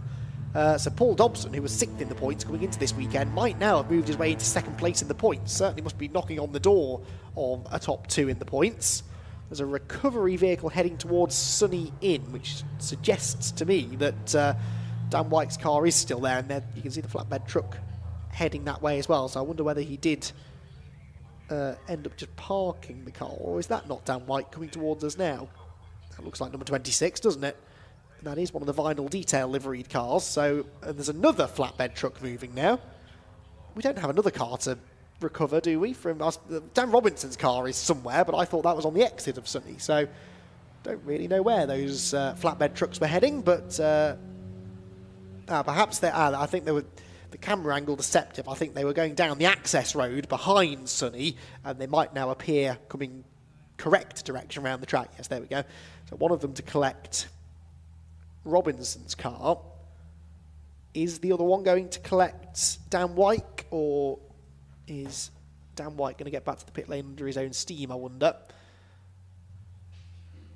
Not so sure, but anyway, it's going to take a few minutes to do that, so we've got a bit more time maybe to chat to our podium finishers. Don't forget as well, coming up next, the 3rd round of the Fun Cup Endurance Championship, and this time it is a proper endurance race. The 3-hour 3rd round, 2nd race of the day, will be kicking off in theory within the next 5 minutes or so. We'll get cars out on the track, and we'll have 3 hours of Fun Cup racing to sink our teeth into, so stick around for that. The first race was brilliant, and I think race number 2 should be more of the same. Right then, let's head down to the pit lane and hear from our podium finishers with Richard. Thank you again, Andy. Croft, 2 out of 2. Championship, 4 out of 5. And the one you didn't was a reverse grid race at Brands. That would have been nigh on impossible anyway. Michael, you must be pretty happy. Yeah. Well, I'm speechless almost. It's there's tough competition. Paul then pushing me really hard. Just not a moment's peace. And the pace we're setting, mid 41s the whole race. We're a second a lap quicker than we were last year. Now that might be conditions, but it's that's the progression. Yeah. So it would have been nice to have had an easier race then, I must admit. Surely no such thing, particularly this year. I mean, it's a very strong championship. And Paul was chasing you all the way. You had fastest lap pretty much to the end, and then he managed to bag fastest lap on the final lap. I saw I probably had about half a second, maybe 7 or 8 tenths coming into the last lap. So I just added a couple more metres to my braking distance, made sure my exits were clean, because I knew as long as I didn't make a mistake, there's no way it was coming past. So I can understand why he had the motivation to push on the last lap, yeah. So you're saying that, you leave the braking a little bit later. Does that mean there's always a little bit in reserve? No, on the last lap I had a bit of time, so I had a few metres to the braking distance. Oh, so you've got you, right. Yeah, just to give me that, to make sure I can get into the apex and the exit is absolutely clean. With a clean exit, it's easy to pass on the straight if you made a mistake. Yeah. So just don't give them that chance. And now our thoughts turn to the third race. Obviously, we've got an overnight to sort of chew that over and think about strategy or otherwise. What are your thoughts on that? Just bring it home. Reverse grid. It's either 6th, 7th or 8th, reverse grid. Even with the pace we've got, if we start 6th or 8th, getting on the podium is going to be real difficult. So again, you're waiting for somebody to make a mistake to pass. Really, the cars are that close. Once they're bunched up. Well, cracking stuff so far, and we look forward to more of the same tomorrow. We hopefully get to see you on the podium.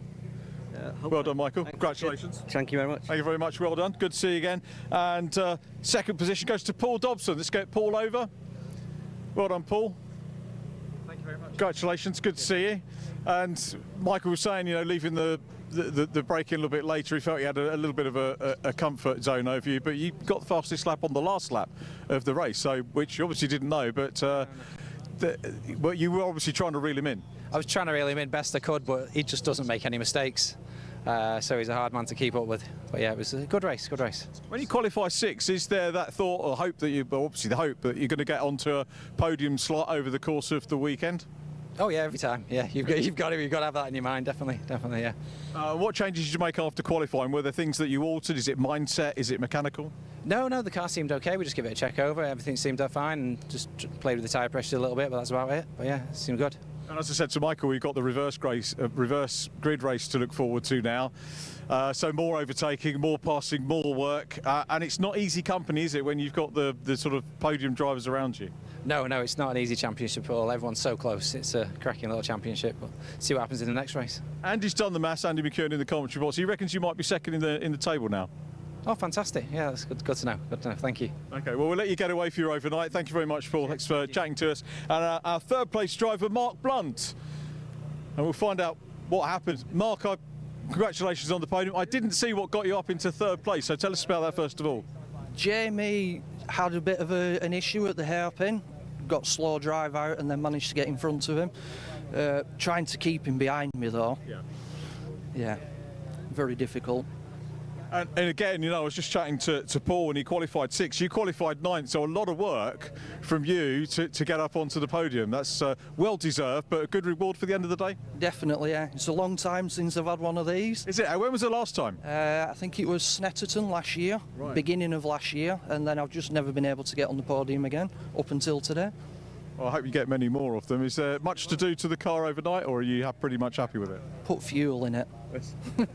I love that. So many drivers start messing around. Are you a driver that if it podium works, leave it? If it's fine, leave it, yeah. I'm happy with the car, so put petrol in, off we go tomorrow. Is Snetterton the next one? I can't remember the calendar. No, we don't go Snetterton this year. Anglesey is our next one. I'll be there for that one, so maybe I brought you a bit of luck. We might see you on the podium at Anglesey as well. Hopefully. Thanks very much. Well done. Many congratulations on the podium. That's our second final detail Fiesta ST 150 podium complete. Michael Blackburn, the winner. Paul Dobson, second. Mark Blunt, that we just heard from. First time that I've interviewed Mark, so a pleasure for me to be able to do that. We're going to take a quick break. Stay with us because we've got the look forward to our 3-hour Fun Cup race coming up in just a couple of minutes. Stay with us.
Good afternoon, everybody, and welcome back to Croft, where the Fun Cup Endurance Championship second race of the day is almost upon us. Cars are heading out towards the grid, where they'll park up for a minute or two, and then there will be a green flag lamp, which should give us time to go over the grid. Jamie has done a brilliant job, as always, of gathering together all of the start drivers, not just start drivers, actually, but who's in the car for every stint over the course of the 3-hour race. But I'll give you the start drivers now as we go through the grid, which once again is picked at random, with the previous race winners starting from the back. So, on pole position, it is number 22, Skull Club Racing, and that is the car started by Russell Joyce this time around. It was Jack Constable in race 1. GCI Racing 111 start alongside them, that's Ian Wood. Row 2 then for number 246, EDF Motorsports, that is Simon Coles at the wheel, and Red River Sports number 200 is Gareth Williams. Axiometrics 103, they were in the gravel in race 1. They'll start 5th with Chris Wetherall, and 6th place on the grid will be Team Ratters Racing's Peter Ratcliffe in car 155. Row number 4 then for PLR Racing, Ben Pitch, and Team 3 Motorsport, John Perrott. Then it's Signature RV starting on row 5. That will be John Whitehouse for the first stint alongside C Data. Number 214 started by Mike Devlin. Number 207, that's the Wave 9 car, comes up next. That's Mark Burton with Uvio Hoffman's Motorsport 225 alongside them. Farkini Diop, they were on the podium, remember, in the earlier race. Reigning champions Team Olympian in the end missed out on a podium in race 1. They will start 13th, and it will be Chris Devell aboard the number 1 car. Number 110 Sport 77, started by Alex Jones. Fueled Up Racing, they had a spin in the earlier race, hoping to avoid a repeat of that, and it will be Paul Ellis-Smith who has the honour of starting the car from 15th, and 16th number 14, Team Greenheath. That car started by Paul Turner. High Peak Racing, number 107, and next that is Guido Basile. Remember, they started on the pole for race number 1 with GMR number 157 alongside them. That is Gracie Mitchell. Towards the back of the grid then, we have got JPR for Hire's number 97 car. That started from the pit lane after a qualifying accident. It should be on the grid this time from 19th, started by Angus Goff. Morpheus Racing starting 20th. Now that means the top 2 actually from the earlier race are both starting off the back of the grid. So number 195 Morpheus Racing, by virtue of the random grid draw, will start second to last. That's Neil Burrows at the wheel, and MJ Tech, of course, because they won their second race on the bounce, they start from the back of the grid for the second race in a row. The number 249 car started by Will Abraham. So we will have, I'm sure, 3 hours of fun and unpredictability here, and hopefully some more really, really good racing. It was a pretty exciting first race of the day, with lots of lead changes, a close finish, interesting strategic game as well.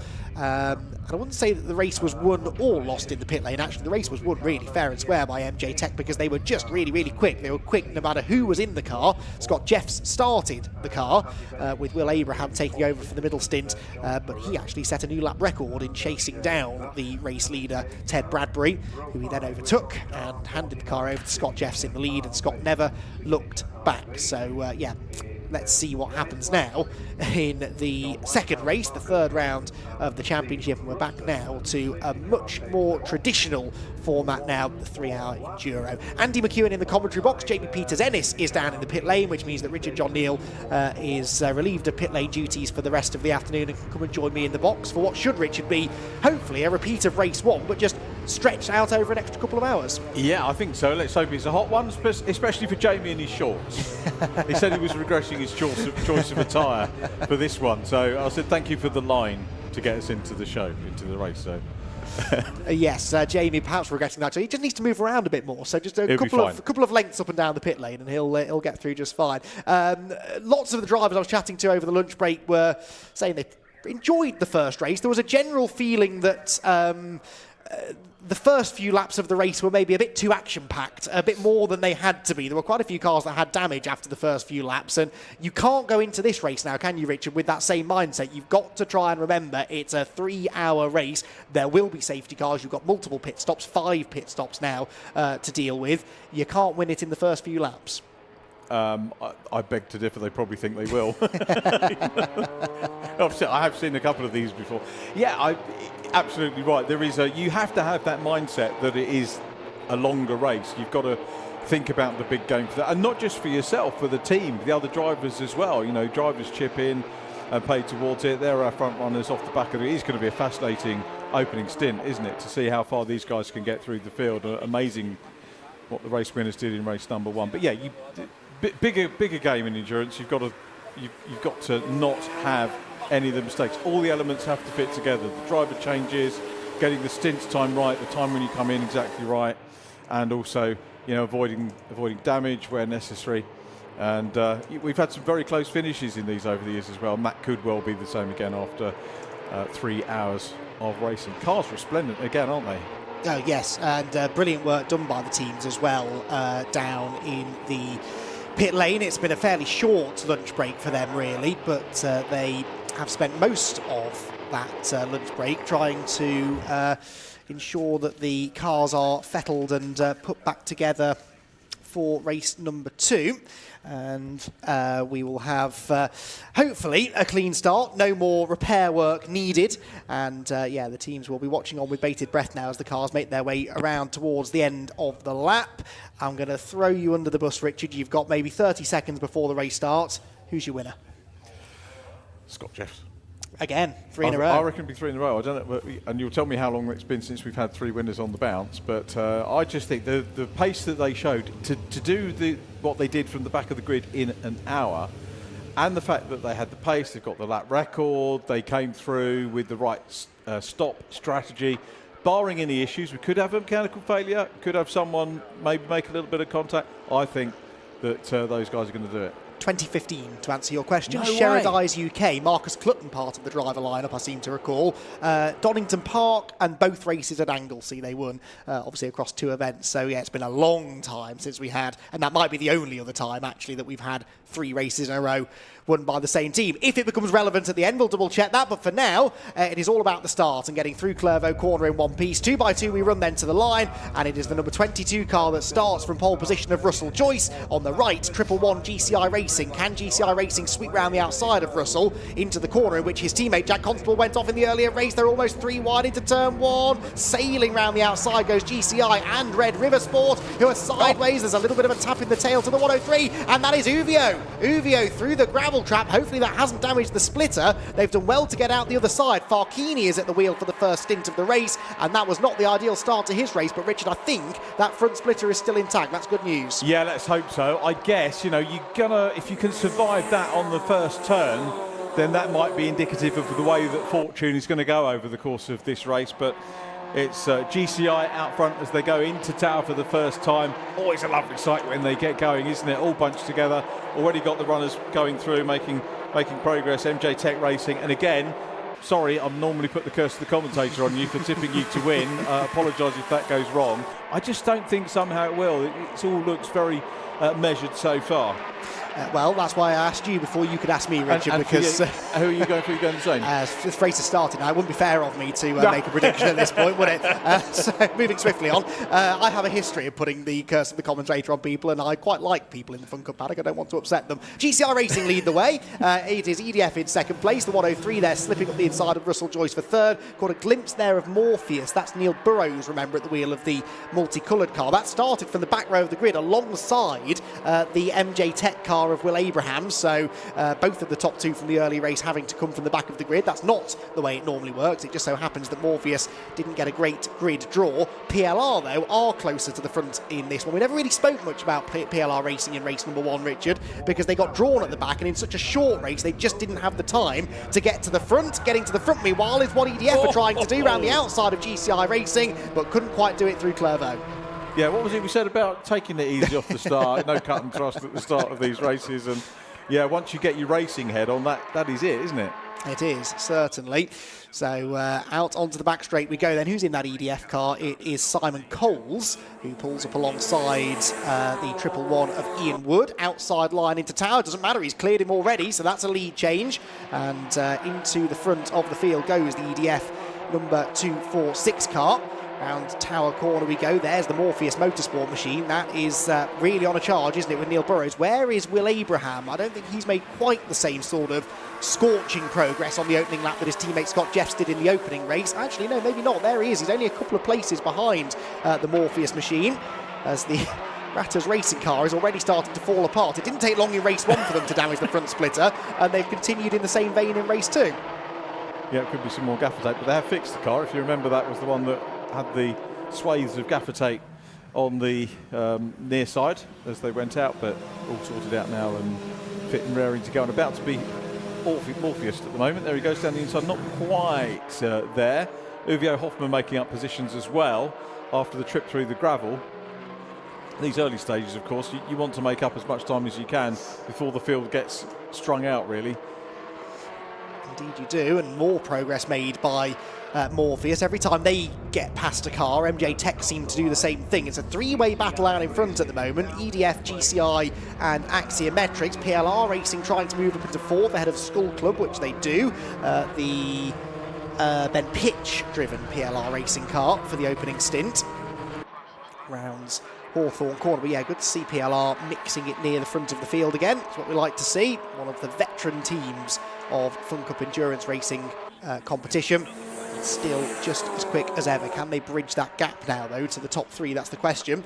Red River Sport also trying to gain some ground. Number 200 started by Gareth Williams with Johnny Molan to take over later on, but goes to the outside and actually ends up losing a place to Team 3, which is the John Perrott-driven number 98 machine. Good-looking car, that 98, isn't it? And it's just gained a place down at Tyre. Yeah, I've got to say, the liveries are fantastic all the way down the field, to be perfectly honest, but it just lends itself here, doesn't it? This is so picturesque, isn't it? Picture postcard shot. Plenty of greens, lots of great colours, lots of great racing going on as well. Indeed so. Dear to us on the grass, I thought, there for the Red River Sport car, but managed to keep it together. There's the Uvio machine, by the way, after that gravelly excursion at the first corner. So Farkini has dodged one bullet and now tries to get up alongside the Ratters Racing car. There goes Will Abraham. Look, he's on the tail now of Morpheus, so those two are back together again, the two that did battle for the Race 1 victory. And look at how many cars they've got past already. I mean, yeah. just if you've not seen this before, these guys starting off the back, one through draw, one through having won the previous race, and have already made a huge amount of progress. Dear me, see data there at the inside of Ratters Racing. But yeah, you're right. I mean, they're both in the top 10 already, which is pretty impressive. It took MJ Tech, I think, most of the race, didn't it, to get to the front? 27 laps to get to the front in race number 1. Yeah, aided by 2 safety cars and a pit stop. Indeed so, yes. Yeah, it was after the first 2 pit stops, actually, that they hit the front. They got into the top 5 very quickly, but actually getting into the lead took a little bit longer. But looks like they're going to take their time again in this race. There's no major rush, really. Farkini, in a rush, though. Gets up the inside of Ratters Racing. Does now gain that place as Skull Club are about to lose another place or two, I think, down towards Tower Corner. Around the outside goes Team 3. Up the inside went Morpheus Racing. So Morpheus are now into 6th position. And bringing with them the MJ Tech car. That's the 49 out wide, Signature RV. Winners of the final round of the 2023 season at Alton Park. And again, they seem to have survived that little grassy moment without any damage, which, given how wet the grass is, Richard, is a surprise. I've got to say, the drainage here is really good, isn't it? And I'm guessing that, certainly in the field, you know, where we park. When I came along yesterday for testing, I was thinking, is it a good idea to park on the grass? I did. And it was actually better than it was at the touring car round in the summer, right? Which was completely boggy, and we had to move the hard standing for the race trucks and everything else, the technical trucks. But yeah, I think the drainage has been well looked after, considering how wet it has been. But when you look on the inside, it is muddy when they kick it up. Definitely, yes. That was the Team 3 car kicking up the mud as Morpheus swept around the outside and MJ Tech followed them through. So those two moving as a pack, really, through the field. PLR Racing now set the fastest lap. That's a 1:38.6. The fastest lap in the earlier race today was a little bit quicker than that because, of course, they would have had less fuel on board for that first race. It was a 1:36.8. Actually, no. So that is, yes, 38.6, not a 36.8. So they are a second, nearly 2 seconds actually off the pace from race number 1. But it's early days. Spoke as well to a couple of the teams, including the Skull Club team, who have just lost a place to Uvio heading through the chicane. But they said they were going to put on fresh tyres for this race. So to answer your question, they don't use the same tyres across the 2 races. You could, I suppose, to save a bit of money. But the teams that are serious about winning and getting all the performance out of the car that they can were going to stick some fresh tyres on for race number 2. And actually, lots of them ran quite old tyres for race 1. I was going to say, you know, you can save the old tyres for a little bit of testing or the shorter races. So I was pretty smart. Yeah. So this is the battle. We've seen a lot of these two cars together, haven't we, Richard? And back together again, heading through Croft. MJ Tech on the tail of Morpheus Racing. They're fighting over 5th at the moment, but there is an argument here, I think, isn't there, to work together, maybe. We see this quite often in Fun Cup races. Two cars working together can be quicker than the group ahead, especially when the group ahead are going side by side, which is the case here for 3rd place. There's a fair old gap there, isn't there? How did that come about earlier on? It's a hairpin. Oh, PLR have gone through, I think, haven't they? Yeah, 3rd place now. Ben Pitch, you said in the... I did, yes, Yep, Ben Pitch, cool. yeah. Most of them have swapped, I've noticed, so most of the teams, whoever started race 1 is not starting race 2, which is fair, I suppose, to give everyone a fair crack of doing a race start, which usually you would say is the closest and most exciting part of a race, but that's not necessarily the case with Fun Cup. These races tend to build, don't they, as we go through? Yeah, I know, talking last week, we were watching Radicals last week, and one of the youngsters who was in that was in for her first car rolling start, and she was a little bit nervous of it. In the end, actually took it from the pit lane. So I was wondering whether, the drivers take it. I guess if you're a seasoned driver, there might be a little bit more adrenaline to actually get in that start, as you say, because the track's crowded, it's busy, and it's a lot of pressure on to see where you can get over the first few laps. Yeah, the trouble is in Fun Cup, it's always busy. Even if you jumped in an hour into the race, you'll probably still be side by side, where there is contact here between Morpheus and MJ Tech. Now, that was a little unnecessary, I think. MJ Tech were trying to go around the outside and were shown not a lot of room by Morpheus Racing there. Neil Burrows hangs onto the place, and again, somehow Will Abraham gets away with that grassy excursion without damaging the car, but that will have sent a message, wouldn't it? Yeah, he's that only loaned, though. Are we going to see the chasing car dish that back? Not necessarily in terms of blatant, outright physicality, but there might be another rub to just even things up. Well, you'd imagine if Abraham gets up the inside of Burrows at any point, he will probably show him exactly the same amount of racing room as Neil just did to him. Yeah, so there's a knack, I think, that some racing drivers have and some don't for dishing out that little bit of sort of hard but fair racing. It's a bit of muscle flexing, is they know that this championship potentially is not just between them, there are other people involved as well, but they know that they are both serious competitors after the same points. Absolutely, absolutely. So they're not working together, are they? As No. I suggested they might a lap ago.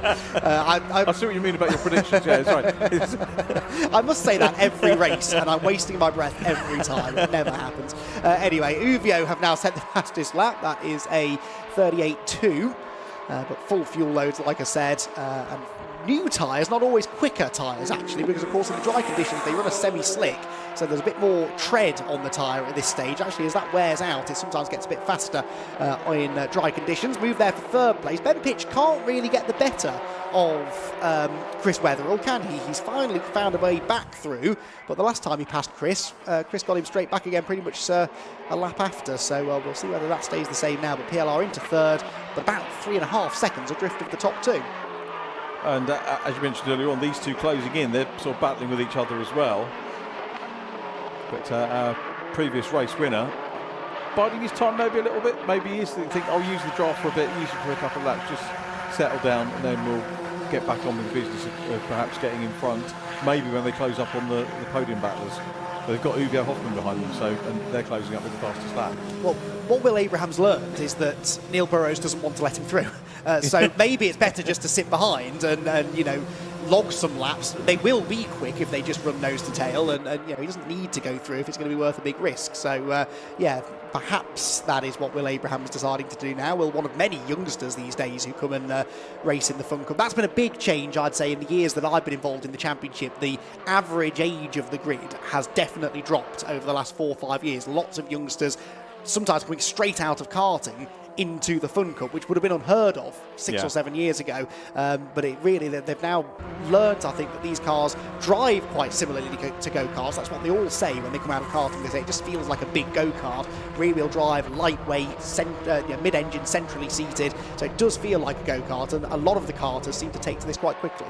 I was chatting to a guy called Reece Lloyd, who runs the Dragon Sport team and worked on their scholarship last year, and he's very keen to develop youngsters in the world of endurance racing. And he pinged me last year and said, what can we do? Because there's such a big gap between what we've got here and maybe racing into Europe. And he's going to do a bit of C1s and everything. I said, have you looked at Fun Cup? And then he said, oh, no, we're sort of aware of it, this, that and the other. Next thing is, he's got Gracie Mitchell as an ambassador in here, so he did take a look, like what he saw, and Grace is one of his ambassadors. She was one of the people in the scholarship last year. So people like Lloyd, Reece Lloyd, taking it seriously, seeing what's going on, and as you say, it's a really good career stepping stone for getting into endurance racing. You learn so much. I mean, it teaches you racecraft because, as we've seen, the racing is nip and tuck. You're never really that far away from another car, often battling pretty hard for position, but also you learn about that endurance racing mentality, consistency over a long stint, strategy as well, tyre management, playing the fuel game. So you learn everything you need to here, all whilst having quite a lot of fun as well. Now, not having so much fun is Chris Wetherill, because he's been caught by these three, and Morpheus Racing are now trying to go around the outside, and Will Abraham's going with them. I think there was a bit of a bump draft there. I think there was. That could have gone wrong. Oh, right round the outside goes Abraham, but opportunistic there. He knew that he had to try and follow the Morpheus car through if he could. Yeah, that was proper, wasn't it? And are you allowed to bump draft in these? Yep. Is it? Yeah. So. Yeah. Wouldn't advise it necessarily, but there isn't a rule against it. No, it is beneficial. We saw it a lot at Silverstone, didn't we? That amazing race last year. Bump draft rather than draft. Yes, actually pushing each other along down the straights. Wow. Yeah, it takes a bit of skill because they're not fully, they're slightly rounded noses on the front cut car, but as you can see from the side view, it's quite a flat nose, so they do connect quite well. It's more difficult than, say, I mean, the obvious one for me is Legends cars that have got the bumper, so they can just hook up together and go off and do it. I would say safely, because it's difficult and it's a skill I would never particularly want to do. Being bump drafted down into Paddock Hill Bend, not for me particularly, or Clervaux for that matter. So I take my hat off to these guys if they are legally allowed to do it. Absolutely fantastic. But Ben Pitcher's got away now a little bit whilst these guys have been swapping over, and Ugo Hoffman closed up. So just at the moment needs to get past that 103, doesn't he? Yeah, it does really. Simon Coles, though, is setting a strong pace out in front. He's nearly 3.5 seconds clear now. GCI Racing in second, who are being caught by Ben Pitch. Uvio struggling to get past Chris Wetherill for the time being. Farkini, not a bad recovery this, given the fact this car was in the gravel at turn one, and about to perhaps move into the top six. I think so, yeah, he's taken the wide line in. This is maybe to garner a little bit more momentum out of the corner. Depends where's the gap. There isn't on the outside. Maybe he was hoping for that. But of course, with 3 hours, he's got plenty of time before a changeover just to work out where he can do it. Has he still got the momentum? Comes out of the toe, has a quick look. Wetherill cuts across as well. Quite do it into Clervaux, but down the back straight maybe is where Farkini, I suspect, will try this move now. Tries to begin the move here with a good run through Hawthorn. Actually takes a very tight line at the start of Hawthorn, then sort of swings out wide into the chicane. That's an interesting line, but didn't seem to slow him down too much. He'll now pick up the slipstream, which also Will Abraham is doing against the Morpheus car, and he goes up the inside of the Morpheus car. Now, sensibly, Will Abraham doesn't try and stand his ground on the outside. I think Will knew what was coming if he did that. He tries for the switchback instead, but I don't think that's quite going to work. No, I don't think it is. That was a nice clean move, wasn't it? And fair play, they didn't get involved. If they were being children about it, there might have been repercussions, but there weren't. Not to say that there isn't going to be going forward, but nice clean move. Could have expected otherwise, but yeah, good stuff. They all want to get to the end of the race now. I'm pretty sure that if Neil had stood his ground on the outside, he possibly would have found himself exploring the greenery, but he, I think, realised that was what was going to happen and chose not to do it. Right, good battles going on further back. Wherever Team Ratters Racing are, there seems to be action, and they're up the inside of the number 22 machine. They bring seed data with them as well. What are they battling over? That is for something like 12th or 13th place, I think, this tussle. At the front of which is the number 1 car. Now, we haven't mentioned Team Olympian yet. No. They've got Chris Devell in the car for the first. There's a spin further back. That's the Signature RV car. And good avoiding action there by Wave 9, I think that was, number 207, to avoid them. Signature RV, John Whitehouse in the car that he shares with Marcus Clutton and Steve Ruston. Clutton, interestingly, doing stints 2 and 5, so he's not finishing the race as he normally would, Marcus Clutton. And he'll be doing the next stint in the race, but will be jumping in the car somewhere towards the back now after that spin. He will, as the number 1, almost in the top 10 Olympian GRD, 11th place at the moment, trying to close down on Red River Sport. Now, when's the first pit window? 40 minutes off the top. No, sorry, 3-hour race, isn't it? 30 minutes in. 30 minutes. 30 minutes in for a 3-hour race, every half hour. It's 40 on the 4-hour one, yes. Isn't it? Yeah, that's where I remember that from before. So we will see how that pans out as the 1 and 157 getting involved here. It's Gracie Mitchell at the inside. Nice move. It was, wasn't it? Did an interview with Gracie on as part of the Dragon Sport thing. As I'd done the scholarship, we offered to do some chats with some of the drivers that were involved. I think they're racing, Harry Reynolds and Reese racing in Britcar this weekend. And Gracie's ambassador did a lovely little chat. And these youngsters so switched on to social media. A lot of the times you do a little interview, just a short, 10-15 minute interview. Gracie's got it all over social media and so many more hits. The youngsters are so good. They're getting stuff out there, and she's got a plethora of followers, and you can see why. She's putting in some good pace here. No, she certainly is, right then, we saw that spin a little moment ago through the complex. I think we can take another look at what happened to the Signature RV car. All on their own, they went around there. Just a quick spin for Steve Ruston on the way into the complex. Just got it stopped before it went too far onto the grass. It's quite a steep drop there. You don't want to go getting stuck down there. Fires it back up, selects first gear, back on his way, no harm done. Self-inflicted. What was the TV show with a character called Self-inflicted? Again, probably before your time. Yeah, I'm afraid so. It might have been Minder. I don't know. Answers on a postcard. If you're watching on YouTube, get involved on the YouTube chat and let us know. Self-inflicted Sid. Anyway, sorry, I'll slap me if I go on a tangent again. But. Wouldn't dream of it. Just under 4 seconds the lead for EDF Motorsports over GCI Racing second place. MJ Tech, by the way, are now third, so they've got themselves ahead of PLR Racing. And Morpheus have done so as well. Just caught a glimpse there of the Morpheus racing car ahead of PLR. Uvio also moving through sort of just behind those two after the moment earlier on for Farkini, who heads through Croft. Now, it's been a little while since Uvio won a race. I think it was Anglesey, so it's been nearly a year, I think, since Uvio have actually won a race in the Fun Cup, which is, again, unheard of, really, for them to go so long without a win. Dominant for so many years in the championship. In the last 2 or 3 years, they've found it an awful lot harder to win this championship, and they have got their work cut out again in 2024, no doubt about it, with arguably more teams than ever who I think could be championship contenders this season. And yeah, it's going to be an interesting campaign, definitely, to see whether or not they can live with the pace of some of the youngsters coming in now and doing so well. New fastest lap set by one of those youngsters, Will Abraham, now only a second and a half behind second place GCI Racing. I think the comment about youngsters coming in is relevant to the other championships we've seen today. Obviously the Kumo tyres, the Nankang tyres, BMWs and the Fiestas, we've seen Masters wins with youngsters coming in, and that parallels or dovetails with this. So it's a nice package to show you how well the youngsters can embrace their racing with the more mature drivers, and particularly here, and you're talking about all the team skills that the drivers pick up from doing endurance racing. The other thing they learn is about racing with people of maybe different backgrounds, different ages, as part of a team, and you've got to take your turn in the car. As you were saying, drivers take their turns with the starts, they'll take their turns on different stints, all part of learning in that endurance environment. Yeah, no, 100%. And again, you learn all of that in one place. It's just such an attractive championship, I think, if you're wanting to do that. And there are plenty of opportunities to get yourself on the grid. Lots of cars available to buy, lots of cars available to hire. If you want to get involved, get in touch with Christian Rose, son of Paul Rose, who runs the championship, with Christian taking on much more of an active role now in the running of the championship. He himself, of course, a former champion of Fun Cup Racing.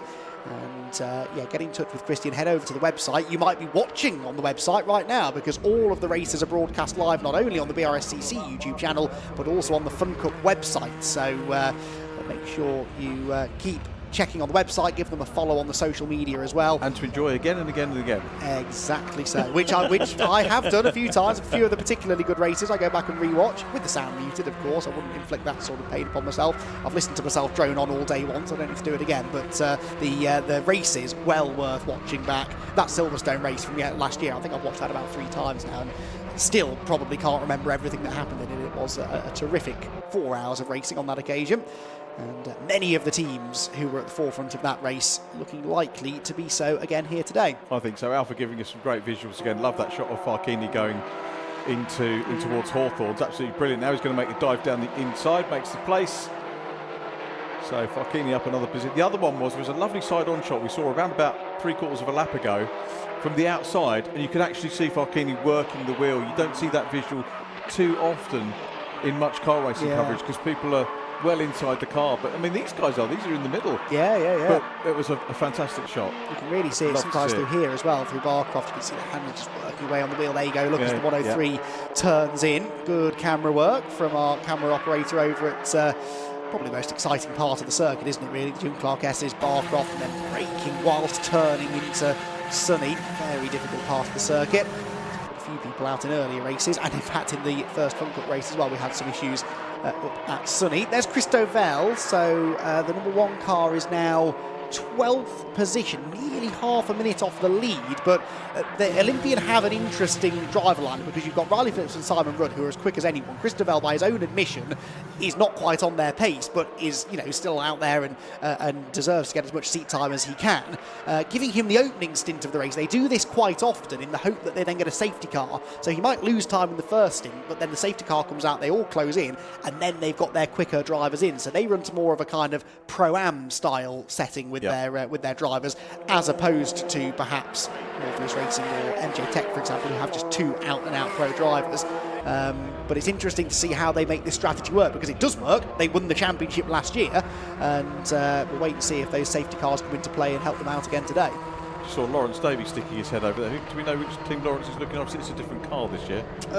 Lawrence does the technical side of the JCW Mini Cup. Yes. And the Coopers does the dyno testing. He used to run some cars himself, Lawrence Davies Motorsport. He was, I think, running Simon Rudd last year. He said it's a different car, but I didn't get a handle on which car it was. So. No, same actually. Jamie will dig that out. Maybe have an interview with him in the pit lane, because we should be able to hear from Jamie hopefully through this race, because we've got a bit more time to sink our teeth into everything that's going on away from the track as well as on it. So out of Tower go some of these midfield battles. What's happening at the front of the field, by the way, is quite interesting, because GCI Racing, having been overtaken by MJ Tech, aren't really being dropped by them. Ooh, that's side by side through Barcroft, and Christovelle doesn't really know where to go. He moves well out of the way in the end of the Seed Data car. That was aggressive stuff from Mike Devlin, who does gain the place, but side by side through Barcroft is not advisable. And I think Christovelle probably did the right thing there in getting out of the way. But yeah, GCI sticking with MJ Tech, and they are both now lapping comparatively to the race leader. Fractionally quicker on this lap, but only we're talking a few hundredths, so the gap's static at around 4 seconds for the time being. I've already had 25 minutes of this, so very nearly 1/6 of the way through. The blink of an eye it passes here at Croft. Yes, no safety cars yet, touch wood, that's unlike the earlier race. The average for Croft is about 30 laps in for the first safety car. We're halfway there at the moment, so that's the average. We have had them earlier, as we saw earlier on today, with the safety car only a few laps into the race. That was a move, I think, being made by the JPR for Hire number 97 car. Yes, I think it was, past Ratters Racing. Skull Club, who started from pole position, of course, are in that group as well. In fact, they're going to try and come alongside Ratters as they drop down towards Tower Corner. How many cars are there in the UK for this? Do you know? Lots. I mean, there are more not being used than are being used, I would say. And do they sit with former drivers, or they get brought up by organisers, or? A lot of them, of course, are still under the ownership of JPR, which is Paul Rose's company, run the championship. They run a lot of the cars. They still have a lot. There are quite a few that are owned by individual drivers who just don't race with us anymore. They do the odd race here or there. But yeah, there are lots of cars out there, and there's been a real sort of push to try and get as many of them out on track as possible. And I know that's one of the reasons they've really pushed to have live streaming this year, trying to build the profile of the championship and tempt those cars back out again, because I mean, there are hundreds and hundreds of them across Europe, although the European ones run to different regulations with diesel engines, but the chassis themselves are the same, and you could very easily convert one to come and race over here. So but yeah, there are plenty more out there, and hopefully as the year goes on we'll start to see a few more of them. That'd be good. And apart from number 1 that we're looking at, the car number is the chassis number. It is, yes indeed. So the higher the number, the newer the car is, essentially. But of course, as we've seen, it's not always just the new cars that tend to be the fastest, because they're all prepared brilliantly by the teams or by JPR, and the preparation levels exceptionally high, even on cars that have been around for quite a number of years. Still pretty competitive. To answer your question about Lawrence, by the way, it's car 97. Jamie Oh, tells thank you. us. Well done, Jamie. Top man. Yeah, it's a 97, so that is the JPR for hire team, which has that Right. group of brand new drivers, doesn't it? Angus Goff, Alicia Day and Sam Hopkinson. And they are staying out of trouble in this race and actually moving up the order, 14th place. Not bad for their second ever race in the championship. Really, their first, because race one, of course, much of it was spent in the pit lane. Does that get points? Because in the previous round it was Kevin and Scott Manson in that car. Yes, so the car scores the points, not the drivers. So yeah, you can actually change the whole driver. So, oh wow. Absolutely, yeah. And again, probably people don't realise that. Yeah, precisely. So, you know, if you've got a group of maybe 5 or 6 of you and you can't do all of the rounds, then you can share that definitely across a number of you. Not typically how it's done. Generally, people just dip in for one race or another in one of the JPR hire cars, but there's nothing stopping you doing that because it is the car that very much scores the points. And likewise, unlike that, I think, slightly silly rule in some other championships where there are multiple drivers sharing a car, if one driver misses a race and then does the rest of the season, they can't win the championship, but not the case here. You can miss a race, come back in, and if your car scores the most points, then you are the champion. Excellent. Yeah, much better way of doing it, I think. Right, MJ Tech 2 seconds now behind the race leaders. That gap has halved in the last 2 laps. So, and look at how they've got away from GCI Racing as well. That's now another nearly 2 seconds back to the 3rd place car. Morpheus Racing 4th, Uvio 5th, PLR Racing 6th, but leading the Masters category, albeit by less than a second from Axiometrics in the 103 car. But this is the race leader. We haven't seen a lot of Simon Coles since he hit the front at the very first corner, I think, didn't he? He's led every lap of this race so far. We are ticking towards the first pit window. Are MJ Tech going to get to the front in fewer laps than they managed in the earlier race? It took them 27 laps, I think I said, in race 1 to get to the front of the field. Yes, 27 laps. We're on lap 18 at the moment, and they're within 2 seconds of getting to position number 1, which is strange because it feels like they made quicker progress in the first race. They've just sort of slowly but surely, methodically picked their way up the order this time. I think the fact we've not had any pit stops yet has probably helped them. And they are, I think, going to be within a second now of the race lead as they come across the line. The red sign on the right-hand side of shot is the pit window open board. I know it says closed, but that's because that's just the other side of it. It's obviously been out for a while because Uvio have come in. So Uvio are into the pit lane, and they will perhaps want to check that car over actually after it's run through the gravel trap earlier on, but into the pits they come, and we'll wait to see how soon the rest of them follow. Jamie gave us the information about the 97 car. Thanks to Martin Davey as well for pinging me. He's listening. It's Lawrence's dad, so I'm surprised he hasn't got the sound turned down actually with me on the comms, to be honest, but thank you, Martin, for letting us know. Hope you're well. Was that a pit stop or was that a penalty for Uvio? That was very penalty-ish, didn't it? Yeah. Okay. New job for you, Jamie, and I will keep WhatsApp open. Unless Martin Davey knows, and I'll keep my phone open. Uvio black flag, stop go. Right. So the reason for that, I don't know. Track limits, possibly. It seems early in the race to be picking a track limits penalty up, but yeah, black flag for Uvio, stop go penalty. So that wasn't actually a scheduled pit stop. And they will have to come back in again now that the pit window is open. But who will the race leader be when the first pit stops are made? It's looking likely to be MJ Tech, isn't it? Because they are all over the back of EDF. Terrific stint again for Will Abraham. He's been my driver of the day so far. Yeah, been super. They've both been very, very good, haven't they, in that car? Both been superb thus far. And not too many lead changes in this one yet. Well, only the one, I think, so far. After 12, which was a record for a 1-hour race in the early race. Yeah, we haven't had a single lead change yet in race number 2. Will's lost a little bit of time there, hasn't he? Just going into the complex, I think was working up towards a moment. But look at the gap that Will's... here we go. I was about to say the Morpheus car may have slowed up in the last lap just to get ready to come in for the first stop. Yep, so this is now Ted Bradbury getting on board. So he's doing stints 2, 4 and 6. So Ted is in for the final stint.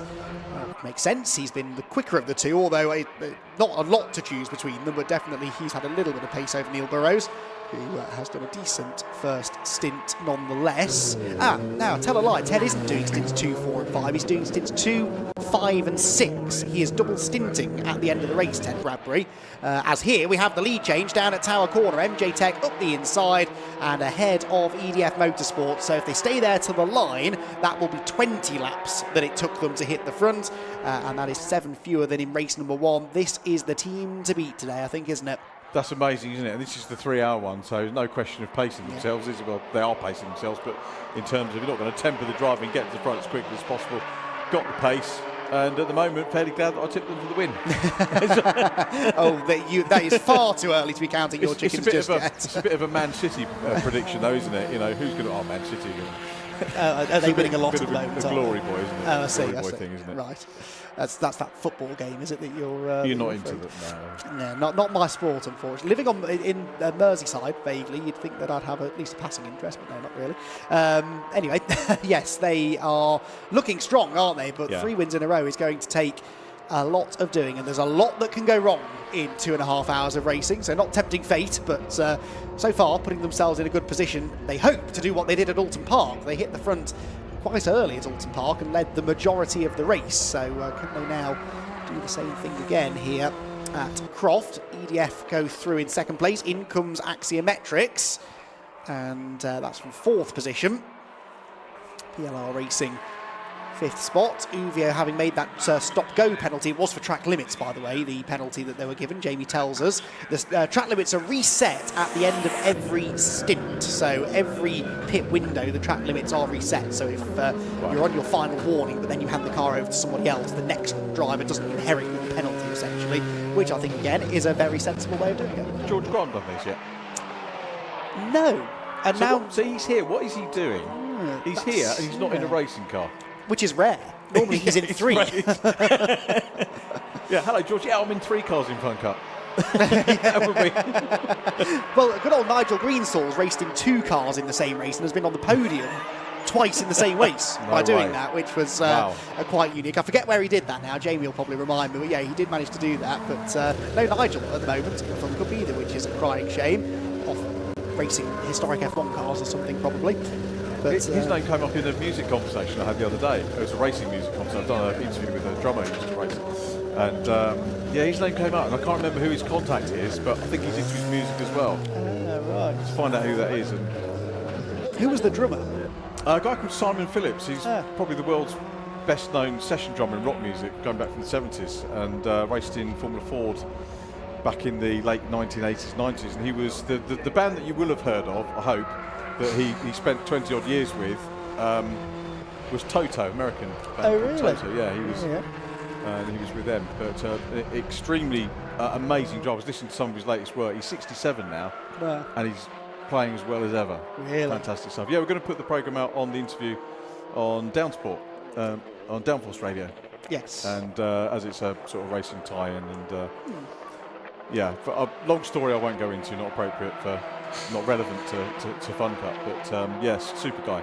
Oh, nice. Okay, good. Well, I asked because we had the drummer from Travis, whose name escapes me at the moment, did a few Fun Cup races a number of years ago, alongside Tom Roach, I seem to recall, 2015-ish. Oh, okay. Again, Jamie will correct me if I'm wrong. But, that was another drummer? Yes, yeah. I can't remember his name now. It's, my word, that is an engine. That's an engine, isn't it? That's going on. That's the Red River, or is it? Yes, it is. It's still smoking on corner exit. Not going to pits. No, interestingly, but that definitely looks like an engine going on the 200 car. Hopefully it's not spilling fluid. Neil Primrose, the Travis drummer, by the way, Jamie reminds me, but the 200 machine smoking its way through Clairvaux. There is a surface flag out. Now, it could be a precaution. It doesn't necessarily mean there's anything on the track. Hard to see from the cameras sometimes with the lighting, but if there is fluid, it's going to be all over the track. I think there is, isn't there? Yeah. It's right on the overtaking line into the hairpin. Cracking excuse for outbraking yourself and sliding into someone if you make the lunge up the inside into that last corner. You can hear the clock saying, but you knew it was there. Yes, hence the surface flags to warn them. But who's in that Red River car? It's not pitted yet, has it? So that is still Gareth Williams, and he is now getting the message. It's coming just really from the left-hand side of the car, though, isn't it? It's not necessarily where the exhausts are central, I think, on these cars, though. So anyway, he's pulling over to the side of the road. He will want to get back to the pit lane, of course, if possible. I was looking for a JPR Williams, you know, like the rugby player that passed away. Did you hear about that in the... I didn't know. Yeah, the rugby great. JPR. Yes. Williams. No, so the 200 car. Now, is this going to make it back to the pit lane? That's a long way round, isn't it? And it went before the start-finish. and it's getting slower, and it's now on the grass. Safety car. It could be, couldn't it? We're 8 laps early compared to the averages, but right in the middle of a pit window, so that figures, doesn't it, really? Although, in fairness, what Julian often does, our wonderful clerk of the course, if there is something like this and it doesn't urgently need attention, he will cover it under yellow flags for a couple of laps until the pit window's closed, so it doesn't cause complete mayhem, but I think this will now tempt a few more into the pit lane just in case. I think Gareth's done a reasonable job getting it out of the way to safety, to be fair, so he's got his thinking. Look, all the way, I love the waving in there. Here we are, come here. See, data have just been waved off onto the track. We're still waiting for MJ Tech, EDF, PLR and the 97 team to pit. Everybody else I think has, and Uvio of course, they've only been in once, haven't they? That was for the stop-go penalty. They have had a driver change, by the way, in the Red River car, and it is Johnny Bolam in the car, so that surprises me even more then, actually. Johnny's experience, but maybe he thought it was just tyre smoke, tyre bodywork running on the tyre or something. But anyway, a bit of fluid has been laid down, we fear, but doesn't seem to be catching anybody out for the time being. The pit stop's continuing. I'm pulling a face. Andy's laughing because I pulled a face and said, hasn't affected anyone yet. So far. No, they like you said, they should all look. You can really see it there, look, right on the racing line, isn't it? Through the complex. So that's that is not going to be helping. And the lap times have dipped by about 5 seconds as a result. 97, by the way, are coming in. They haven't yet pitted, but they're about to make their first pit stop of the day with a damaged front splitter. Have they been off on the fluid, possibly? I think that's really good. Great driving standards from everybody. Not to have anyone go off in that immediacy of that and dropping their lap times because they realise that there's a problem out there. Fair play to everyone out there. Either that or they're just sideways over on the oil and slowing them down. But I'm sure they have seen it. Bit of splitter torn off the front of the 97 car. And we are going safety car. Safety car is out, and we haven't yet had everybody into the pit lane, so this could change things a little bit. A big advantage, of course, to pitting behind the safety car. Everyone else going slowly, and you not going slowly, but I think they're going to have to address this fluid. I think this will be a lengthy safety car. They're going to have to do something, certainly in this final sector where the worst of the oil seems to be. I think they're going to have to do something. The leaders will dive in now. MJ Tech in front, EDF in second place, and Scott Jeffs will take over the MJ Tech car. It will be Vlad Vasiliev into car 246, and the safety car, of course, now doesn't know who to pick up because the leaders have pitted. They will likely pick up Morpheus Racing, who are the highest placed car to have stopped, but maybe not, because Morpheus should be going quite slowly now that the yellow flags are out around the circuit. There's a good chance that this car might retain the race lead. It could well do. So, first safety car, what lap did I say that was on? That was lap 24, let's say. So, yeah, the average was 30 laps in, but this is a shorter race than normal. We've never had a 3-hour race at Croft, as far as I recall. Certainly not in recent years. We've actually had a few different length races. We had a couple of years where we did a 5-hour race here at Croft. That was always pretty good. But yeah, traditionally 4 hours. The length, still 4 hours of racing today, but split across the 2 races. This one a bit more of a sprint, the 3-hour race. Stocko penalty area is ready and waiting for whoever next picks up a penalty. That's where already the Uvio car has been. Uvio back out on track now, having served their pit stops. That means everyone has now been in to serve the first pit stop. Who is the race leader? None of these cars are the race leader. These are all almost a lap down. They will eventually get waved through. I reckon it's EDF. EDF are still ahead of MJ Tech. Look, MJ Tech had dropped a long way back. Slow pit stop for MJ Tech then. They are both still ahead of Morpheus, which I predicted, but EDF Vlad Vasiliev, I think, will retain the lead. Yeah, I think you're right. So, interesting. Like I said, this will take a little while, I think, now. So if Jamie's got anyone to interview down in the pit lane, now's your time to shine, because we're going to be behind the safety car for a while. Oh, Fueled Up Racing. They're just struggling to get... No, they are pushing that car into the garage, aren't they? So that is Wendy Ellis-Smith closest to us, helping to push the car. Paul helpfully watching on, not assisting with the pushing of the car. But that... They're in different cars in this, aren't they? Sorry? They're in different cars in this. Are they both racing? No, same. Oh, sorry. Wendy's not racing in this race. She did the sprint. She's racing tomorrow, isn't Paul she? does the so she did race 1, and Paul taking her place for race 2. But that's a problem for the 210. Now it won't be the end of their race. They'll get the car fixed and back out there. There is the 200 car, Johnny Molam at the wheel, and that is the cause of our first safety car of the race. So Johnny Molan then off at the side of the track. And it's been a lively opening 3/4 of an hour of this race then in the Fun Cup Endurance Championship. First round of pit stops done.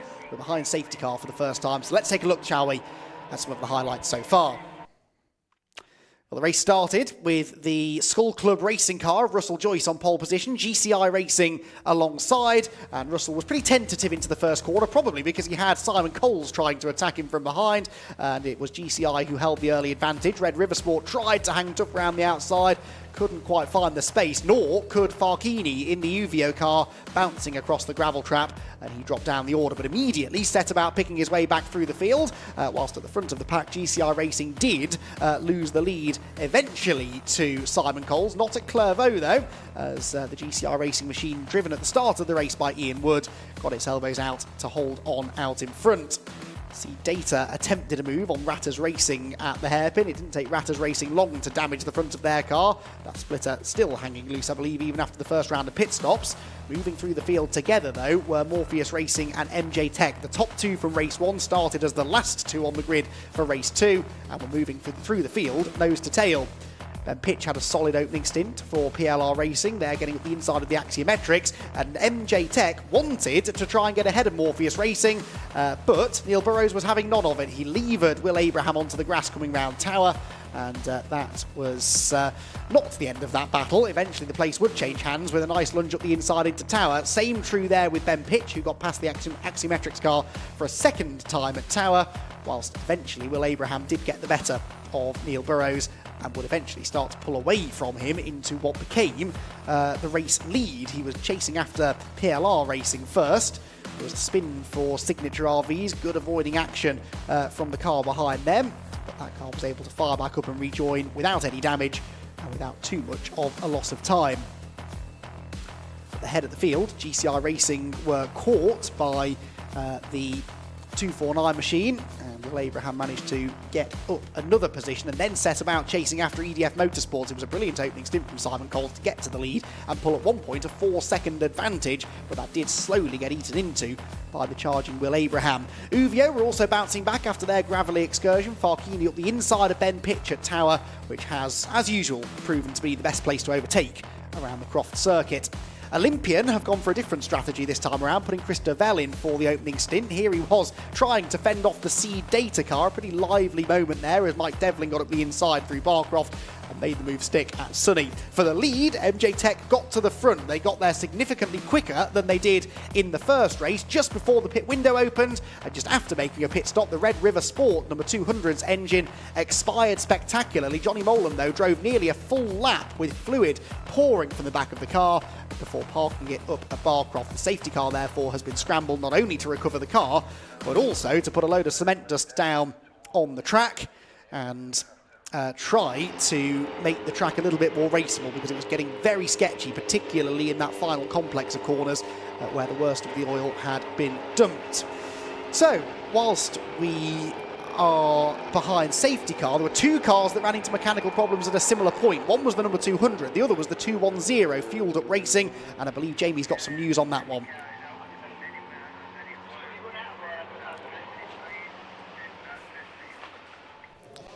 Yeah, I'm down with Paul Ellis-Smith, who's just relinquished the car to Paul Taylor, but he's brought the car straight back in. But as we see, look on the front of it, you're saying there's oil all over the track. Yeah, unfortunately, we were following a car that was on fire, Jamie. Just interesting. I should get some burgers ready if I was you. Okay, so the car's firing up now, but you're saying on the outlap it just cut out. What's brought in this time? It was just a capacitor on the rear, so we got a spare capacitor already on there. So unplugged it, plugged a new one in, and we were away, but it took a while to work it out.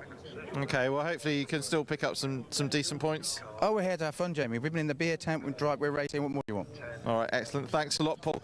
While we're under safety car, let's have a quick word with the boss, if I can. Paul, quick words, if that's okay. Sorry, Scrappy. Just have a quick word with the boss. And to say you and Christian had a quiet winter was a complete understatement. You two have been absolutely flat out. You've got to be so pleased with the way the championship started this year. Yeah, we've had our busiest winter in the last 22 years, you know, so We sold quite a few number of cars and a lot of refurb cars. So the boys have been flat out in the workshop literally every single day from our last race in October. And as we've seen towards the end of last year and the beginning of this year, we're almost seeing like a changing of the guard, aren't we? You know, the youngsters are coming in from karting and they're getting straight on it, aren't they? Oh yeah, I mean, Ted's come from karting and he's just really quick.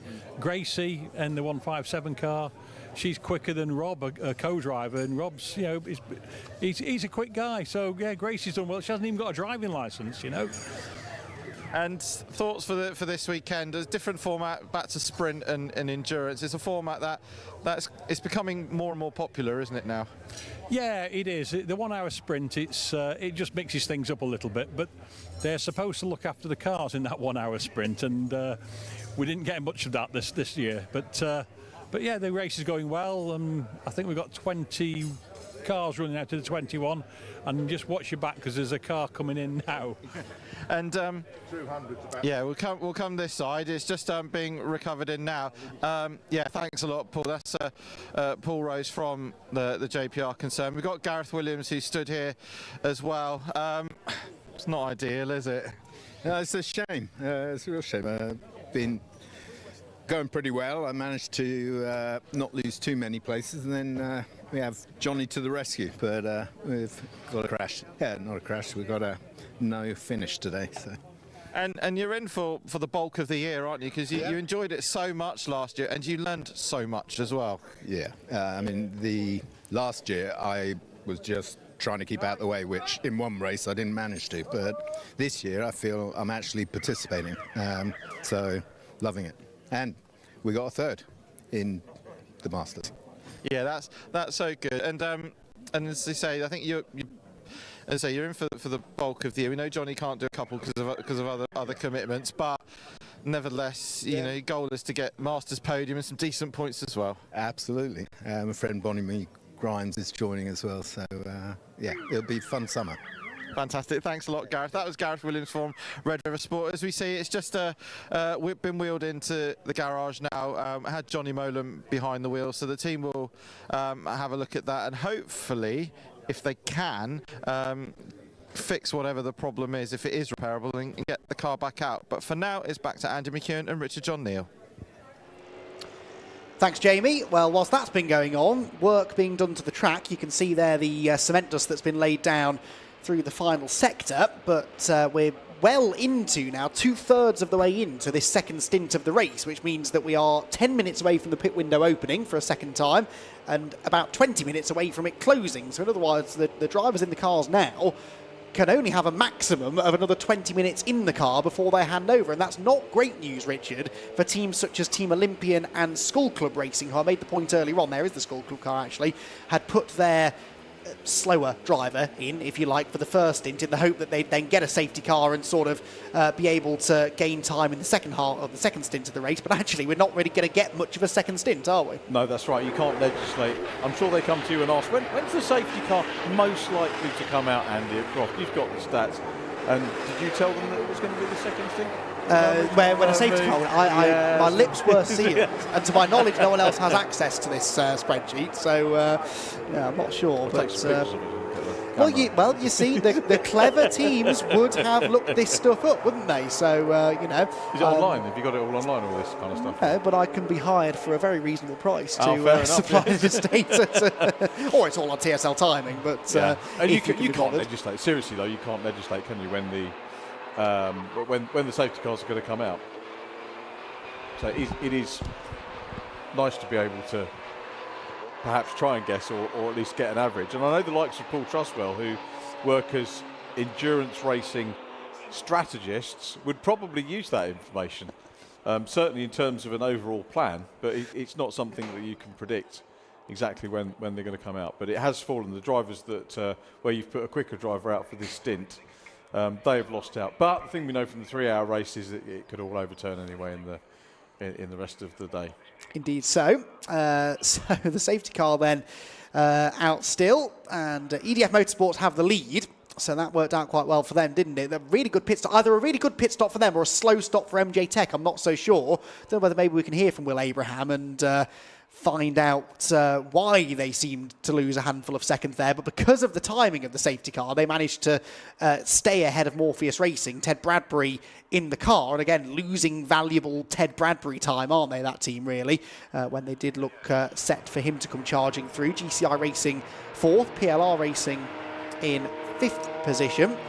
Uvio, Axiometrics, Greenheath, Olympian and Team 3 Motorsport completing the top 10. We've got 13 of them on the lead lap, so that Skull Club car that I mentioned has Jack Constable in now. They only just clung on to a lead lap position, and that's so crucial in endurance racing. It's the fundamental rule of long distance racing: stay on the lead lap, because if you're on the lead lap, you've got a chance. If you fall even one car behind the leader and drop a lap down, and then a safety car comes out, that's pretty much day done. So, is it Elisha Day in the 97? There hasn't been waved past. Yeah. They'll wait till the track's clear to do that, I suspect. Yeah, because you don't want someone hacking round to come through. Hopefully I've said that right. I was told earlier on, is it Elisha or Alicia? Someone said Elisha, yes. Yeah. Elisha, who is in his first race in the UK, come over from New Zealand to compete in the UK. Having done karting over there, but never raced a car before. This was his first car race, I believe. And picked the right championship to come and have a go in, definitely. Said he's learning a lot. I interviewed him actually for a pre-record interview with him for the lunch break earlier on, and did the interview with Elisha and Angus together. Sam was in the car out qualifying. And just after I'd finished the interview, I walked out the back of the garage to see their car in bits, with the right rear corner missing, and Sam had a shunt up at Sunny and damaged the car.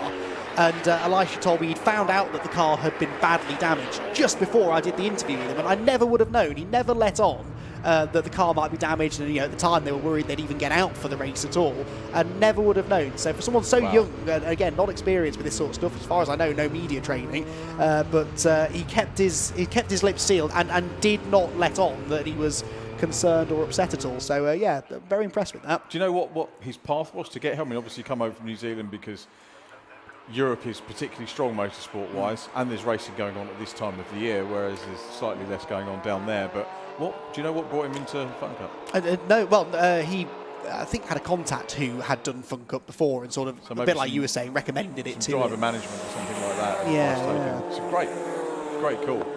Yeah, no, definitely, and hopefully he sticks around, because I think he's enjoying it. Both he and Angus, who's done some low-cost racing in some of the motor club, amongst other things. He has raced here before. He's been guiding Elisha a little bit through the weekend, but yeah, hopefully they stick around, because they've had a bit of a troubled weekend, but they've clearly got good pace. They've only just slipped off the lead lap, and that was through the pit stop, I think, rather than speed out on track necessarily. Just saw the wave around going on then down the back straights. That means the track must be more or less cleared and ready to go.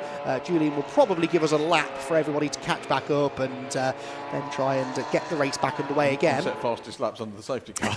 Well, yes, always questionable, isn't it? But hopefully they don't go that quickly. They don't need to, really. It's not a massively long lap, only 2.1 miles. And as you can see, the safety car driver, Tony, going very slowly through the Jim Clark S's. I'm not just name-checking Tony so often today because he promised to give me biscuits if I did, but I just want to put it out there, I haven't yet received the biscuits, and that's 4 mentions by my reckoning, so you're not getting another one until we get fed. That takes the biscuit, doesn't it? That's a good reason for a mention, though, Vicky. Yes, absolutely. But Tony's a good guy. I've known him for a number of years now, and yeah, he's been Brscc safety car driver and a marshal. Does a lot of marshalling. He was marshalling at the British GT last week at Silverstone. We should be giving stuff to the marshals, really, shouldn't we? Probably, yes. Yeah. They have a tougher job than us, don't they? We did actually. We had when we were here at BTCC during COVID, we were stuck in our little COVID compound, and who's the guy that ran the Domino's concern? He's still in the Domino's. Oh, Henry Dawes. Henry, yeah. Managed to get a shed load of pizzas from the Northallerton branch of Domino's, and we gave those out to the marshals. Oh, wow. You never did that when he raced in Fun Cup? No. I should be having words. He came through Fun Cup. Came from Fun Cup, yeah. I'm glad there was a link. That was he used to race with Chris Hart, whose son, of course, is now doing Janetta Juniors. Charlie Hart. That Charlie? Yeah. Wow, yeah, he's going well, isn't he? Absolutely, very well. Although do seem to have given him a nickname that I don't think he appreciates, which is second place Charlie, because he finished second in the first 5 races of the year, which is quite good as being called Front Row Joe, is it? With Joe Tower. No, exactly. You might have to revise that. Yeah, exactly. He needs to win a race and then we'll come up with a new one. Right, speaking of the Marshals have been kept busy today out and around the circuit, and Jamie has managed to drag one away from their important work to have a little chat with us. Jamie, who have you got? Yeah, I have. I've bumped into Ashley Morton, who travels up and down the country to give up his time so that we can enjoy the sport we love. Ashley, pit lane is, people say it's not always very busy, but it is one of the busiest places, isn't it? Yeah, pit lane's the busiest part of any race circuit. You know, we're constantly watching, obviously, the drivers, keeping the teams safe. Everything's all about safety when you're out on circuit. There's obviously less parts for them to do, you know, unless obviously there's an accident on circuit and they have to do stuff. In here, it's constant, all day, every day. It's just the way we like it. It's nice and busy. And what got you involved? Because you've been doing it for quite a while now. Yeah, 11 years now. Just watching racing on the telly. I went to a couple of race meetings and then decided wanted to get involved in it, and I've not looked back. It's great. The people are brilliant. You know, the Orange Army, as we call it, they're a great family. You know, you're made welcome every circuit you go to. It is fantastic. And to be honest, you know, with the way, you know, people's mental health these days, you know, this is a great place. You know, you're made to feel welcome. It's great. Yeah, I think I can certainly vouch for that. I've joined the Orange Army as much as I can over the last couple of years. But what the Brscc do, I mean, we open at the Fun Cup, we always open our awning up to you guys to come in and have a beer at the end of the day. The Brscc do a fantastic job with the marshals. There's taster days, and also circuits as well. If people don't particularly want to dedicate to a particular venue, they can just go wherever they want, and it's all because it's all voluntary. They can dedicate as much time or as little as they want to. That's true. Yeah, they can go anywhere they want in the country, any circuit. Brscc, as you say, a great club organising stuff. I do obviously other stuff with 750 Motor Club, MSVR, whatever. Most of my stuff I do at Donington. A lot more at Silverstone this year. We've done with Brscc again. But yeah, it's so fun and we all enjoy it. Well, I think we can safely say, on behalf of everyone watching, everyone here, thank you for everything you do, and I promise I'll turn myself into an Orange Power Ranger at some point this year. No problem. Thank you very much. Thanks a lot, mate. That was Ashley Morton, one of our fabulous marshals. As I understand, we're about to go green flag, so it's back to Andy McEwen and Richard John Neal. Yes, thank you. Has he timed this perfectly? I think he might have done. Look at that. Look at that. Pro. Safety, it's almost like he knows what he's doing. Safety car into the pit lane and the race back underway again then, just as the pit window opens. So it's all timed quite nicely, that, hasn't it? Jamie's going to be a busy boy in the next few minutes, because, of course, one of the other stories we need to follow through this race is refuelling strategy. It's something we've not mentioned yet, but you don't have to refuel at every pit stop. You can go 2 full stints, probably 3 actually, on a tank of fuel, but not all teams will be choosing to do that. So certainly as we get to the business end of the race, we need to be knowing who is fueling, who isn't fueling at certain times at the second half of the race. But anyway, we'll get to that in a moment or two. The race gets back underway then with EDF Motorsports' Vlad Vasiliev leading, but for how much longer? Scott Jeffs is up the inside already towards Tower, and right behind is Ted Bradbury, who's all out of shape under braking. Ted wanted that as well, didn't he? That was fantastic stuff, into second place. Yeah, it was no way. He wasn't going to follow Scott Jeffs through, was he? Absolutely hard on the brakes. And going through. What was it we were saying about, starts and restarts, nothing frantic. It wasn't frantic, but it was very determined. Fair play, good move. Yeah, wanted to stay latched and on he wants to the lead. The 2-4. Yeah, probably wants to get ahead. Yeah, these two cars have been latched together all day, actually, really. Throughout most of race 1, these two were battling for the victory. Same now through the second race. And it is nose to tail that they run out of Sunny, with EDF 3rd, GCI 4th, PLR 5th. Here comes fabulous Randaccio in the Uvio car, looking to the outside of Neil Plimmer into the complex. And then, of course, you've got Simon Rudd as well in that number 1 Olympian car trying to close in. I expect him to go long in this stint. They've got Riley Phillips, of course, to take over in the next part of the race. Through the hairpin we go then. MJ Tech defending the inside line and accelerating down past the pits, where Ted Bradbury, I think, is going to try and have a go into Clervaux.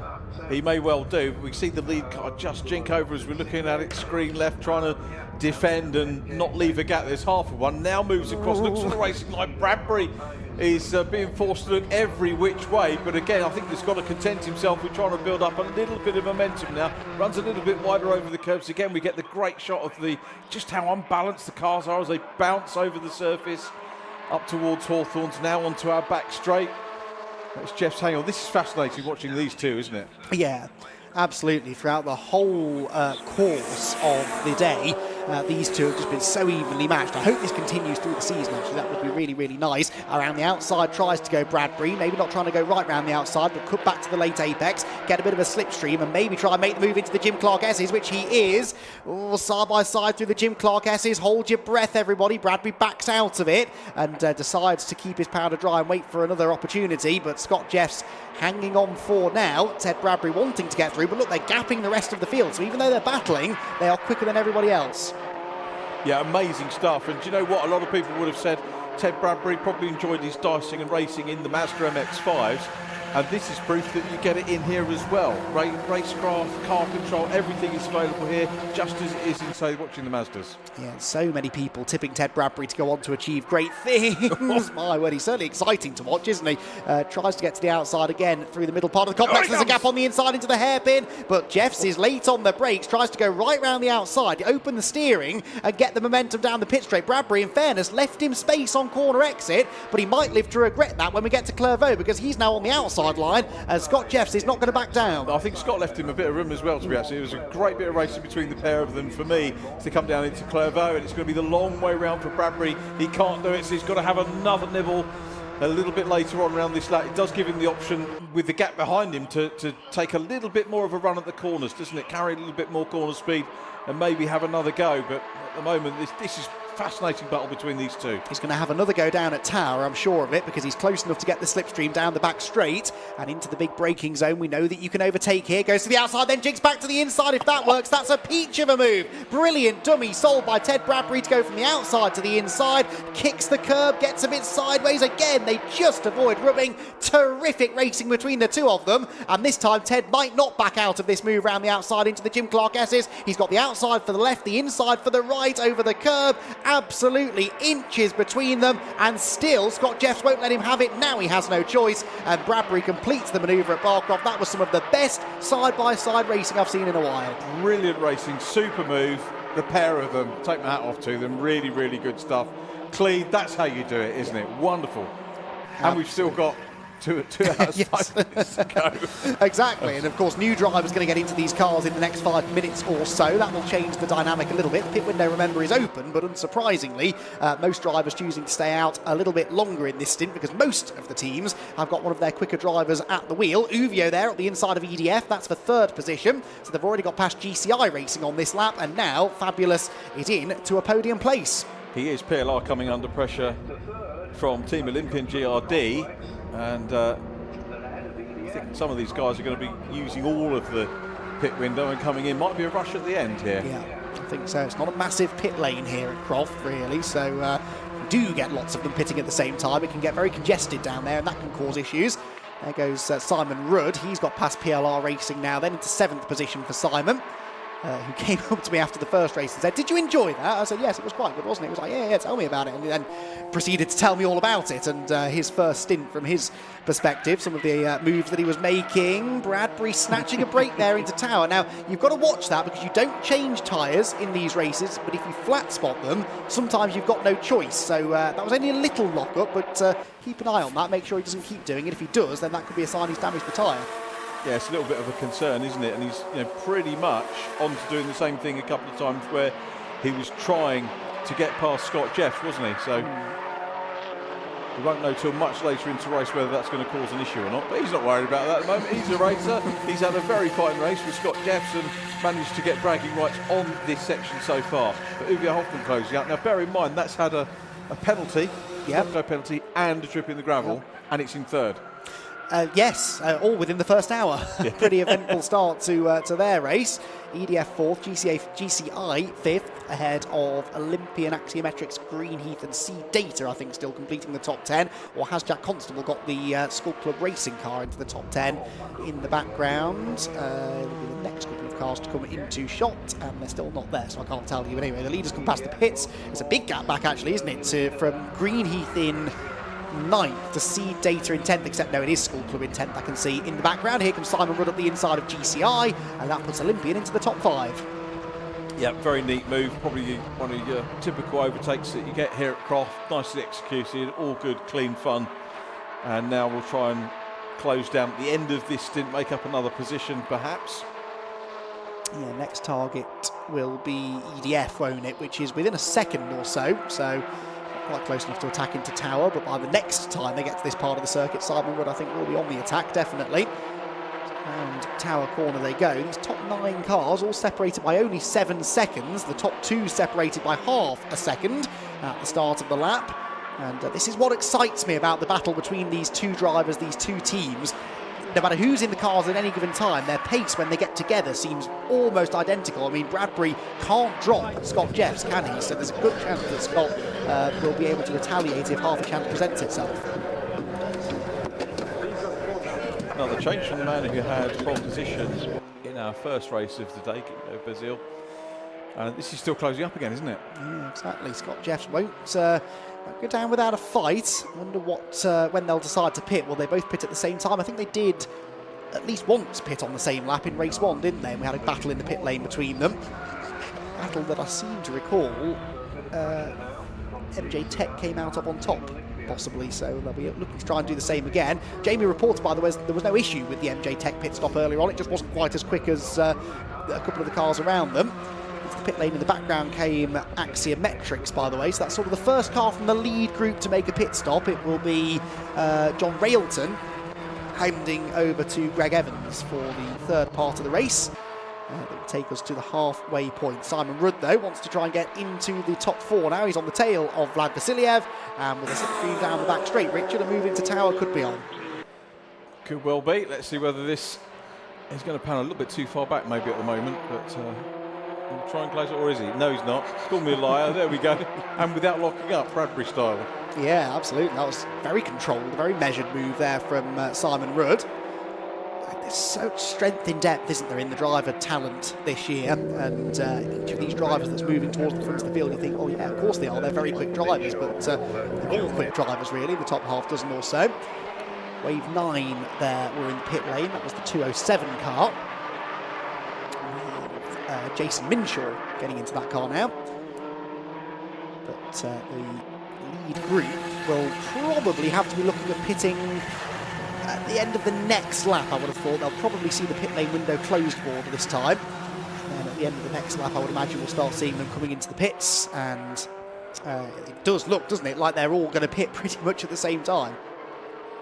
Yeah, it gives us a bit more of a flavour when they do come out as to where they are. So hopefully not so much of a random sort out next time around. So we'll fly past again. It's interesting this. It will also give us a good idea of who's taking fuel as well, because obviously by taking fuel, because there's no minimum pit stop time, you do lose time adding fuel. You'll have to at some point, probably twice during the race, I would imagine. But if suddenly one of these cars drops a load of places in the pit stop, then you can assume that they have added fuel where perhaps others haven't. I would have thought at the end of the first hour, that's when a lot of teams will start to add fuel in. They probably won't bring the tank at the start of the race because you don't want a really heavy car. They will do the best part of 2 hours, or about an hour and 40 probably on a tank of fuel, if you brimmed it.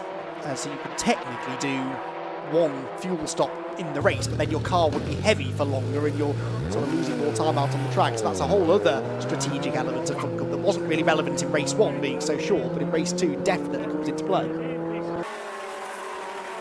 See data back out. So yeah, it's going to be a very busy pit lane, isn't it? It is. Well, actually, I didn't spot. Did you spot last time whether the board was out? When the I didn't see. No. I don't think I was looking in the end, having mentioned it, but we'll see now anyway, because if it was, they will all come in. They might have just snuck through before the board was shown. Bit of real estate now between the top two. The leader is coming in, so it must have been out. So Bradbury in, Jeffs is in. They're all going to follow them, but these two had detached themselves from the rest of the field quite nicely, so they should still come out first and second, depending on fuel strategies. Fastest at Morpheus Racing, so very much on it. Ted will get a little bit of a breather. Who was it? Was double stinting? Ted at the end, so he'll get out now. Yeah. Which I suppose that presumably means that Neil will double stint now. Yes, he is. So Neil Burrows will do a double stint. It's Greenheath. That's going to be Gary Bates getting in for a second stint. No fuel for MJ Tech, Jamie tells us, so that's significant. And I don't think I saw any fuel for Greenheath there either, so a few of them are going for a no fuel stop. 14, yep, no fuel. I guess maybe some of them who pitted behind the safety car earlier, MJ Tech and Morpheus being two of those, might have chosen to take fuel then. Out goes GCI ahead of Greenheath, ahead of Uvio. Morpheus must have taken fuel because they've lost a lot of time, so have PLR. So I'm guessing there was fuel for the 195, which is a short-term loss, but it could be a long-term gain because now at the next stop, they might not have to take on as much fuel. We're probably just on the cusp of being able to make it to the end without any more fuel as well. So I wonder, maybe they brimmed it. Maybe they've just brimmed the tank, hoping for a safety car or two to save some more fuel. Greenheath going very slowly through Hawthorne, having just left the pit lane. Had a drama for Gary Bate, or was he just getting up to speed? Not so sure. But that has definitely jiggled the order up a little bit. MJ Tech, I suspect, will now go back through into the race lead. But Morpheus, the big losers. But I reckon that's because they took fuel. Yeah, I think you're right. Let's wait for the sort out, see how it all settles down, and if they are behind, then of course we might get some more Ted moments in the closing stages. Yeah, exactly. Well, he gets a bit of time to sit with his feet up now, really, does Ted, and enjoy the race because he's not in the car for the next hour. With Neil Burrows taking the double stint, which means hopefully we'll get a chance to speak to Ted and get some of his thoughts on what's been a very, very impressive day so far for the youngster. It hasn't yet netted a race win, but second place in race 1 and leading race 2. Big moment there for EDF as MJ Tech come across the line, I suspect, in the lead of the race. Yes, they are, and look who is in second place. Team Olympian. Surely they didn't take fuel either then, because they've just come through. They are 6.3 seconds off the race lead, and they have got their fastest driver in the car now for the third part of the race. Riley no, beg your pardon, they haven't. They've actually got Chris Doval back in, so that's another slightly interesting driver strategy. Doval doing stint 1 and 3, Rudd stints 2 and 5. So Riley Phillips will do the next stint and the final stint, with Doval doing 2 stints inside the first half of the race, if that made sense. So they've actually got Chris Doval back in the car, the man who started the Olympian car, but they bought themselves some track position. So hoping for no more safety cars at the moment. So Chris Doval in P2, GCI Racing third in Triple One, so we're on stint 3 now, which is Ian Wood back in, isn't it? Yep, so 1, 3, 5. Okay, just checking on these orders. Signature RV in 5th. Yeah, out of nowhere, and they've got Marcus. They've just had Marcus Clutton in the car. That's why. So Steve Ruston in now, but that's why that car's jumped up the order. Marcus Clutton, British GT front runner, came within a few laps of winning the Silverstone 500 a week ago. Late clash with Jan Mardenborough meant that the Garage 59 teammate car got the victory, but Marcus has been doing Fun Cup for a lot longer than he's been doing British GT. Absolutely loves this championship. Won back end of last year at his home track at Alton Park, and now finds his car inside the top 5. So MJ Tech lead. What's the gap to Doval? It's gone up by about 2.2 seconds that lap. There is Chris Doval in behind them, 110 of Will Powell. So Will Powell in his second ever Fun Cup race, turning around Hawthorne's. Personal best lap in for Signature RV. So that means that if our driver order list is to be believed, Steve Ruston has just gone faster than Marcus Clutton did in that car. That's pretty impressive. 21.2 seconds off the lead. So the battle really is the one for third, isn't it? GCI Racing versus Uvio. They're within half a second of each other, with Randaccio in the 225 car, and there he goes, the inside, right on cue, and GCI Racing no longer in third place, Uvio finding a way through down at Tyre. Am I allowed to change my prediction? I think you know the answer to that already, don't you? There's time, don't you worry. Well, you said MJ Tech, didn't you? So it's, yeah, no, I just, when you look at Uvio Hoffman coming through and absolute masters, past masters as well as current masters of, knowing how to do these races, and you just get the feeling that, having survived that dash through the gravel on turn 1, where they lost a lot of time, and then the extra pit stop as well, it's just played out for them so well so far. Podium would be a great shout for them, and up on that potential position at the moment. There it is. Still love that livery. It's still evocative of GP cars of that, and it covered such a long era in F1 as well. Yeah, no, exactly. This is a take on the classic livery. I would advise the cameras don't zoom in too closely on certain bits of the Uvio livery, and certainly don't zoom in on yes, you've seen it then. He's got a new one actually for this bit. Has he shown you his new one, Fabulous, which is even more the James Hunt no, I don't, yes, I think it is. Yes, it will be that one. Yeah. Might have had it for the season opener at Alton as well. But, yes, they're characters, those two, and they bring a unique sense of humour to the Fun Cup, which is what this championship's all about. Oh, and by the way, they're very quick, and they've won more races than anybody else in the history of the championship. So, although not having that strong a season so far by their impeccably high standards. More news from Jamie, by the way. Signature RV have swapped their driver lineup, so it wasn't Marcus Clutton in the last stint. He's in the car this stint. So Marcus Clutton, that's why that car is setting personal best lap times, and it means that is now the car to watch, really, because it should fly. The 49 car in 5th position. It's within 2 seconds, though, of this battle for 3rd. So if you look there, in fact, you're not even within 2 seconds now. I'd say within 1 second of these two. So you've got Uvio 3rd, GCI 4th, and there, the blue and orange, another classic motor racing livery, the blue and orange Gulf colours, in 5th position, but comfortably the quickest car on track. And plenty of time before we get pit stops again to upset it all. So we can. This is the nice thing, isn't it? You can settle down, you get to watch and enjoy a different battle on a different part of the track or a different part of the race. Yeah, Marcus Clutton is closing up as his big time hand over fist here, actually. So he's going to be under the wing of the Treble 1 car very, very shortly. They've also changed the final couple of stints for this car as well, so they will have Clutton in for the final stint, which makes sense.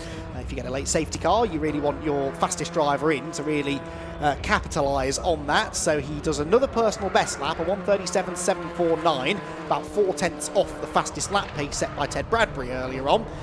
More than quick enough to close in on these two, and if he gets past them quickly, he can then start eating into that advantage held by the top 2 cars, MJ Tech and Olympian. But MJ Tech 12.5 seconds up the road, Richard. That is pretty impressive.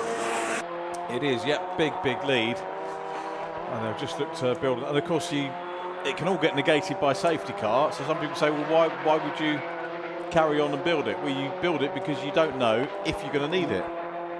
Yeah, no, absolutely. Because we have had races such as Alton Park last time, where actually you don't have that many safety cars. It was a rare race for Alton to only have the one safety car, which came out 52 laps from the end of the race. There goes Clutton up the inside, and the body language of that car is just so much more attacking than the cars around. And, these are not slow drivers that he's battling with. That was Ian Wood in the 111. He's got Fabulous in the Uvio car, and he's making them look like they're driving in another class. He looks to the inside into the complex, not quite close enough to get it done there, but Marcus Clutton is on a mission, wants to clear these two cars, get into clean air, and maximise potentially the next 20 minutes that he can spend in this car. Is it Fabulous or Farkini? Are we on session 3? Oh, we are. Beg your pardon. Farkini, yes. They swapped. I'm just trying to keep up with you. Well, trying to keep up with any of this is a challenge, to be honest.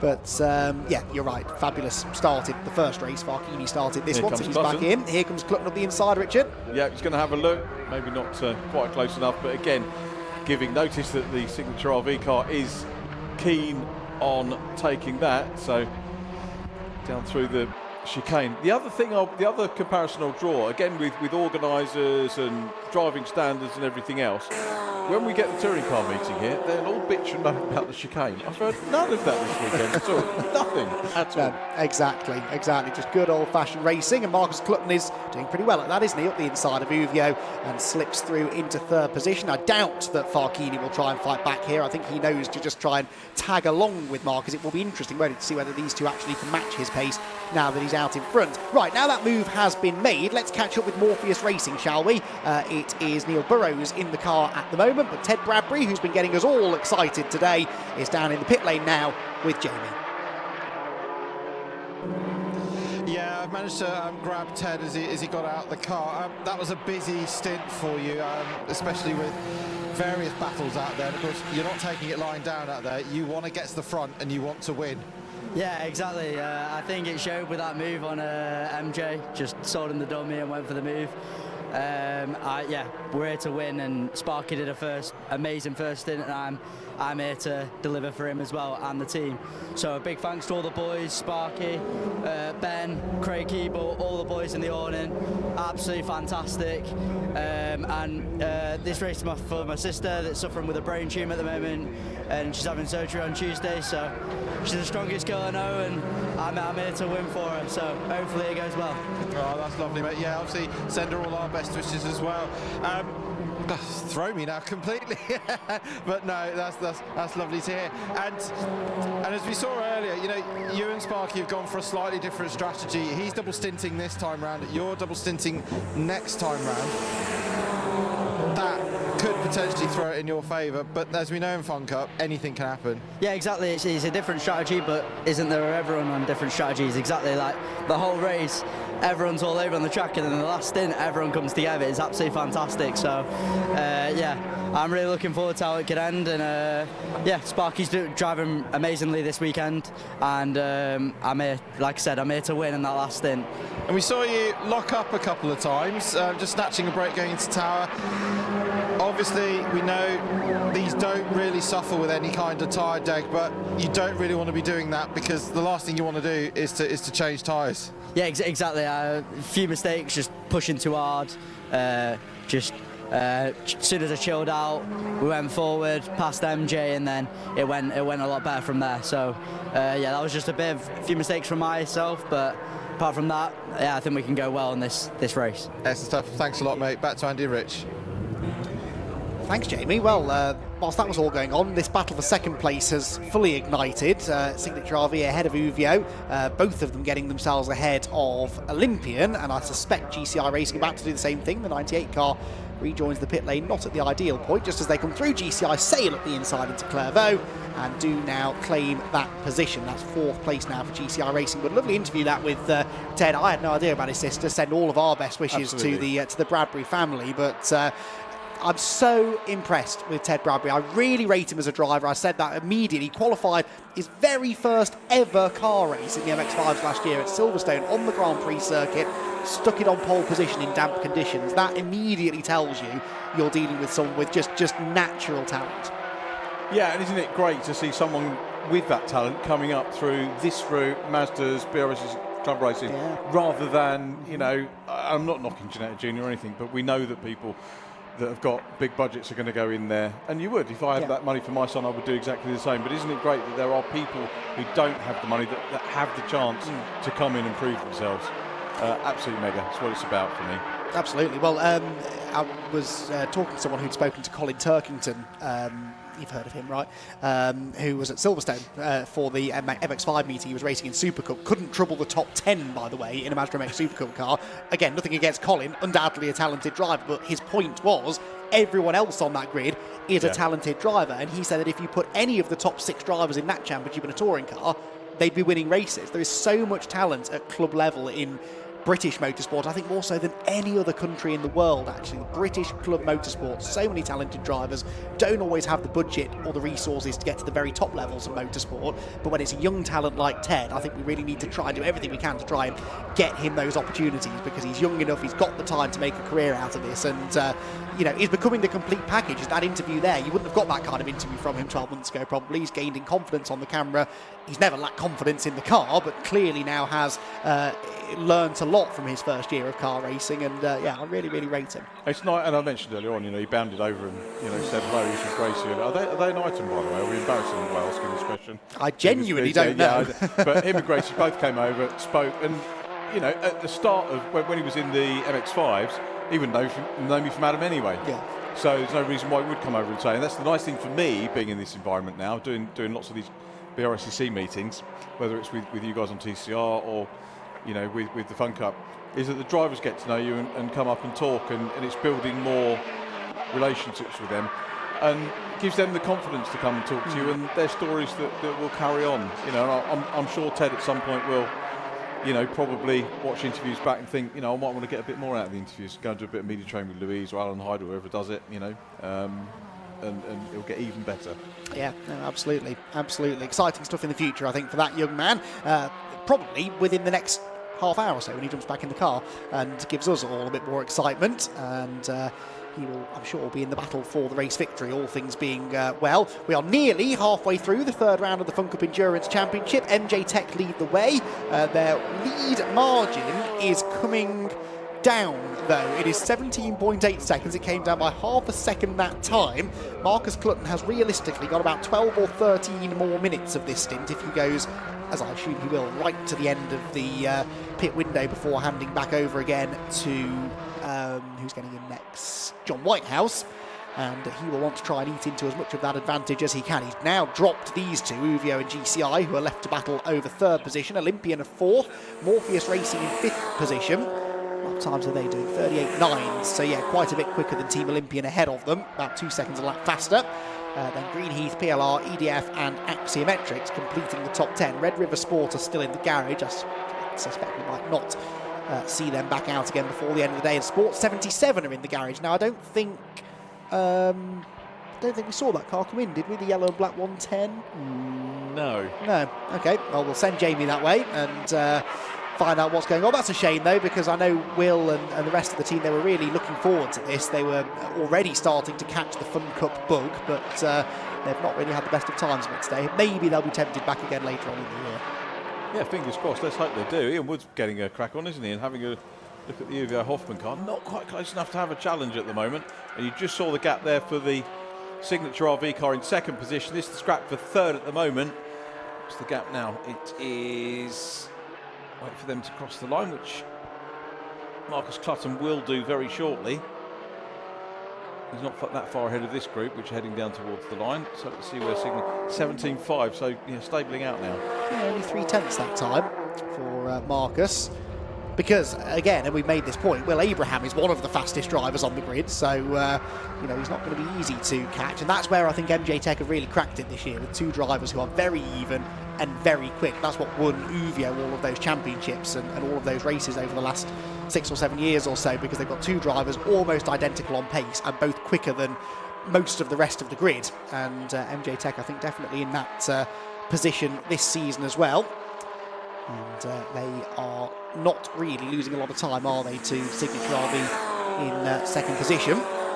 Refresh my memory, because I should have looked before, but I didn't get a chance. But in terms of Masters, is it a Masters car if there's one Master in there? Yeah, one driver over the age of 45, I think. Right. It varies across different BRSCC championships. 55. James, look at that. It's like he's here That's with us. He's actually a lot not. older than some of the other championships, isn't it? Which is fair play. And I must admit, I get confused now, because I think I was talking about 40-year-olds last week, and it was 45 for the Radicals in their Fangio class, wonderfully named Fangio class that they have. So 45. But that will win the Masters category. So if you're a younger driver with a Master, you can be the sort of winning driver in that class. Yes. So it becomes not the same, but similar to the idea of a Pro-Am. Yes. Mix. Yeah, no, exactly. Yeah. Exactly. Well, I think it might have been the 110 car possibly was saying that they are eligible for the Masters. They didn't even realise they were eligible for Masters until they turned up yesterday and they were told that. It's a lower wishbone failure, by the way, for the 110. So whether that was caused by contact or not, I don't know. But you've seen a lot of cars making quite big curb strikes through places like Clairvaux and the chicane and even up at Sunny. And the cars will only tolerate that for so long. We don't really talk about mechanical reliability all that much in endurance racing these days, but these cars, as well maintained and prepared as they are, you can still break them if you're a bit too rough with them. Definitely think we need to get some Fiesta Junior people in for their senior debuts and go for that bounty. Get a couple of cars together, because I get to talk to a lot of the dads and mums and driver coaches, and someone's got to give it a go. Oh yeah, definitely. I'd be well up for that. And lots of other drivers actually across the Brscc championships that I could think of who, and indeed who I know are talking about doing it if they can get a team of people together. The only trouble is, we had a conversation with a couple of dads last year. I started getting picky, thinking one of them wasn't quite quick enough for him, and I was wrong. Needless to say, I was wrong. But you do, don't you? You think, well, to have the best chance, you'd need 3 very quick pilots, and you would. Well, you would, absolutely. But not just quick, but consistent, and not going to get in trouble, and not going to crash, and going to look after the car. There's so much that goes into winning, not just outright speed. One car that does have good speed is Morpheus Racing, and Will Abraham has just managed to move into the top 5 ahead of Chris Dovell in the Team Olympian car. Chris is, I think, now over half a minute adrift of the race lead, but this will be his final stint of the race before they put Riley Phillips, Simon Rudd in next. No, Riley Phillips in next, then Simon Rudd, and then Riley again for the final stint. And that's going to happen now because the pit window is open, and so it is going to be Riley Phillips jumping into car number 1, and this car is now going to start going very quickly, I think, in the second half of the race. And the question is, can they overhaul what is, let's call that a 30-second deficit? If they get a safety car, though, they're golden, aren't they? Because they know that will eradicate most of that deficit, and then they've got their quick drivers until the flag. Who's the master in Olympian? Is that Chris? Or is that Riley? Yeah, it's Chris. Riley is one of the, well, he was the youngest on the grid for a while, not anymore. I think maybe about 20-ish. Riley Phillips now. Very, very quick. He's wearing, actually, a set of Chris Dovell's old, one of Chris's old race suits for this weekend. He said that the pit stops were quicker because he was in Chris's race suits, a bit more manoeuvrability. So walking around as Chris Dovell all day. Nice thing about that shot as well, you saw Simon Rudd standing in front of the car, sort of helping orchestrate it. The team don't just get in and out. It's not just like, I'm going to turn up, jump in the car. All active part of all of it. Yes, no, absolutely. And this is the team that is so well versed. Actually, Simon said that's what he's had to really practice now, joining that team, and he has to be up to a certain standard, and a lot of practice has gone in, and that's what they use much of that qualifying session for as well, because it doesn't set the grid for either of the races. You just have to all complete 3 laps each to be legally qualified then to race in the 2 races later on in the day, but then they spend most of that doing pit stop practice for good reason. Across the line come Uvio and GCI Racing, the 2 cars that did battle for the championship a couple of years ago, with GCI coming out on top. But at the moment it's Uvio in front. GCI's Ian Wood, though, staying with Farkini, having been overtaken by him probably 20 minutes ago now, hasn't been dropped, and is staying pretty close behind the 225 car, which heads out of Hawthorne Corner now. Marcus Clutton, by the way, has now shrunk that lead down to under 14 seconds, so it's come down by a few more seconds since last time I checked it, but the trouble is he's only going to be in the car for another 5 or 6 minutes. Symmetrics into pit lane, as we saw. This always fascinates me when you get 2 cars not necessarily passing each other or challenging, but they are battling because they're matching each other. And I can find that just as thrilling as people passing or not passing, because they're evenly matched. Exactly. If you make a slight mistake, you're going to lose the place, and that puts the driver under an immense amount of pressure. 3 Axiometrics back out, and that is Chris Wetherill back in for a second stint of the race. Oh, the 110 back out, sorry, Mitchell, 110 back out as well, so they fixed that. What did Jamie say it was? It was a lower wishbone failure, so they've replaced the wishbone and got them back underway. Yeah, I was just going to make a rubbish point, really, as I do throughout the course of these ones, and that is that my son was giving me some coaching when we were karting on holiday, and he was saying, "Well, you're not consistent. You don't take this." And I'll be honest with you, I just find it boring doing the same line on a track all the time, which is why I've never made it as a driver. Yeah, that's a new one.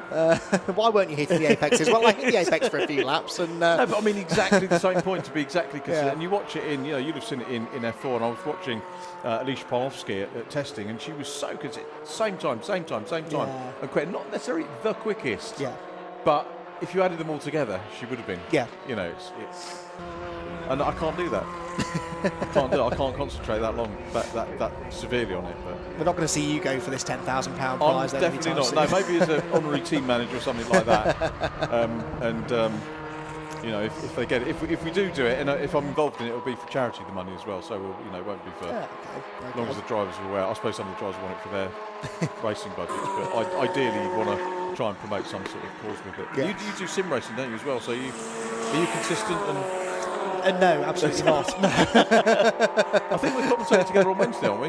BMW? We are actually, yes. No, you're absolutely right. Good. Yeah. So look forward to that. Yeah, looking forward to that, definitely. The first round was very good last week. Excellent. I need to watch that back. Exciting stuff. Sim racing, that's actually one thing I'm not professional sim racer by any stretch of the imagination, but I hate practicing on a sim on your own, because the whole point of practicing on your own is that you try and get into that metronomic, sort of repetitive, very consistent pace, and after 5 laps I've gone as quickly as I'm going to go, and I do just get bored. Whereas in a race, I find that I then pick up a lot more speed, and just by learning and following other people around. So I do sort of get your point. Actually, I much prefer racing to hot lapping on my own. But that's why I much prefer sprint racing in sim racing than endurance, because the big thing with endurance racing is consistency, especially in sim racing where there's a wide variety of driver ability. Just staying out of trouble and just running a consistent pace will mostly get you a good result. See data in your corner insert, so 10th place. Yes, there were. Who's getting in that now? Matt Hogg again, taking over from Mike Devlin. So the seed data card back out, and we must now. No, we've still got a few minutes left of this pit window, haven't we? Actually, so.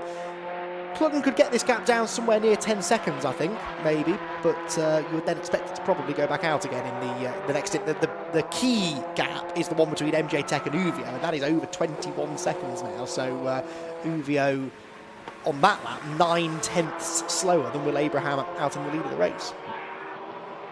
Well, keep our eyes on all those as we go through. More pit stops going on. I wonder when MJ Tech will.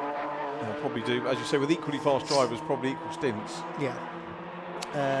Yes. I don't recall them. What did they do in race 1? I think they stretched one of the stints, but then everyone stretched, I think, that middle stint, didn't they? So, that's. I think in this race they'll probably just run to the end of the stint anyway. They've got nice clean air, haven't they?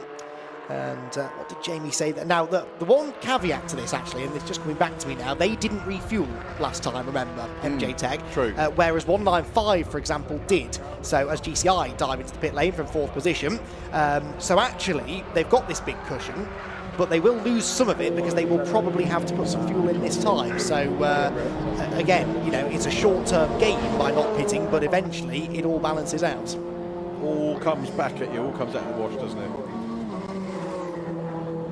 So 120 remaining on the clock. I think it was a directive came in from MS UK after who was had the fire in touring cars round 1 a couple of years ago. Wasn't it? Yeah, wasn't it? Camish, wasn't it? I think, yeah, and there was an issue about they suddenly looked at whether you could get out of either side of the car, and of course that's something that's never been an issue on these, because you go in one and come out the other to make the stops nice and quick. So Fun Cup were thinking ahead of the game there. I am not a dancer, I will put that out straight away. But there were some interesting moves on show then from that. I don't know who that was, but thank you for that performance. I enjoyed that immensely. Anyway, there is the 195 car. Fastest lap set by Ted Bradbury earlier on. Remember, he's not getting into this car. So actually, I hope we can get a camera on the 195 car's pit stop, because we will then see that double stinting procedure that I've been talking about, where you have to. It always used to be anyway. You had to get out of the car, run round the car, and then jump back in again. to sort of simulate the amount of time it takes to do a driver change. Although the speed with which some of the teams do a driver change now, that probably is slower, to be honest, than just doing it the normal way. So, yeah, let's try and get a camera down there if we can for the 195 pit stop, as and when it happens, probably at the end of the next lap. Yeah, look forward to that. That'll be good. So 12.9, you said under 13. You said 10, didn't you? Here comes Morpheus. Yep. Right, so we might now see. Let's see. So it will be Neil Burrows getting out and back in, we believe. Pulls in just at the end of the pit lane. John's out he gets. running up there. Now there's no lap of the car. Oh, they're refueling, that's why. So they don't have to do it, presumably, because they are going to refuel. So that's interesting. They took a single churn of fuel last time and again this time. And then straight back in. So, okay, so if they weren't refueling, then he would have had to have done a lap of the car. But that's interesting. I wonder if they're now fueled to the end. Because they've taken fuel, the last one churn of fuel, the last 2 pit stops. Now, to brim it takes, I think, about 1 3/4 churns. You can double fuel, as we call it. But they've done, obviously, 1 each time. So I don't know. They might need another little splash at the last pit stop. But interesting there. They're going to try and save time at the later pit stop rather than this one. Not that far behind either, so relatively quick. Yes, because they were behind GCI anyway, weren't they? Yeah. So similar sort of gap, I'd say, to what they had before. Here comes MJ Tech in, so this is the race leader, so we expect them to have to put some fuel in. How much fuel? We'll have to wait and see. The pit window is now closed. 1 churn of fuel at least is going in. I can't see a second one ready. Scott Jeffs there, ready and waiting to get in the car, to fold himself into the car. Very one of the tallest drivers on the grid. 49 is in as well. Marcus Clutton then to hand back over to John Whitehouse, and also Uvio in. So the top 3 are all in because the pit window was closed. Did Will get out the other side of that? I missed that at the start of that. Did he get out the other side? So they've done it a different way, whatever works for you. Yeah, makes sense, doesn't it? 1 in, 1 out. You can do it a bit more seamlessly that way. So that was a pretty quick fuel stop, I'd say, for MJ Tech. Now, let's have a look down the pit lane. Can we see 49 are refueling? Look, because you can see that John Whitehouse hasn't got in the car yet. Uvio, I think, did not fuel. I didn't see any fuel going into the Uvio car. Don't think I know whether they fueled last time either, but looking at how much closer they are to MJ Tech now, they've gained something like 10-12 seconds there. I reckon they probably didn't refuel, whereas Signature RV are only now leaving their pit box. Away they go, with PLR following them out.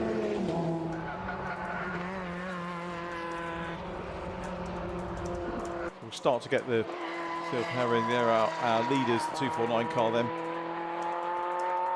What's the gap going to be? We'll get a handle on it. It was 12.2 was the gap as they went in.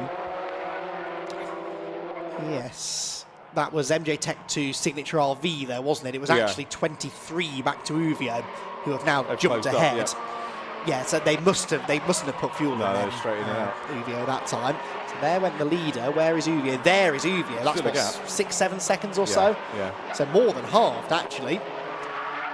So a quick pit stop for Uvio, coupled with the fact that I don't think they refueled. Jamie is checking for us now, but I think, the very rapid pit stop there for Uvio would suggest that they're on a slightly different strategy. Was that 97 coming in? 107 into the garage, 107 high peak racing, 107 in, that's a shame. Right, then we'll get this gap now, Richard, and see what the margin is. It ain't going to be 23 seconds anymore, that's for sure. Here comes the leader, MJ Tech. It might be even less than I said, actually. MJ Tech comes through. And what is... Did you go 5.5? No, 4.8. You weren't far away. Not far enough, no. So, but neither is Uvio, has the point. And if they can go quicker now than Scott Jeffs, we could have a battle for the lead. And Farkini in now, isn't it, I think? Yeah. No, Randaccio. Other way around, isn't it, in this race? Yeah, caught me out before that as well.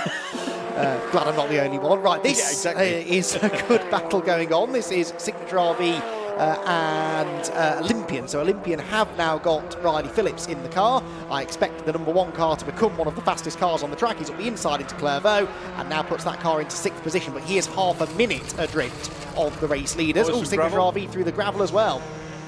Yeah, you can hear it, can't you? I was worried whether that was going to be a sticker in the gravel and a safety car, but not, thank goodness. They've lost their splitter, though. Look, completely lost it. Yeah. So that's going to slow that car down. That's a shame after all that hard work Mark has put in to get them back in the running. But yeah, Tyre's still cold at that stage. He's had a lap and a half or a lap and a bit.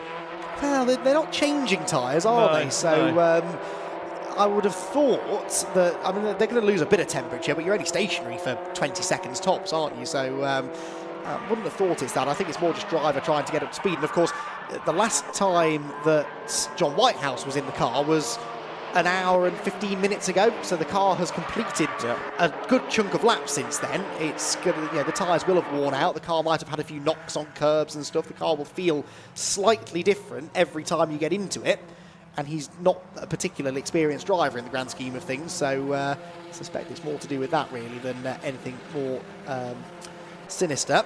So 5.5 seconds then was the lead. MJ Tech back to Uwe that time because Scott Jeffs on that particular lap was 7/10 quicker than fabulous Randaccio.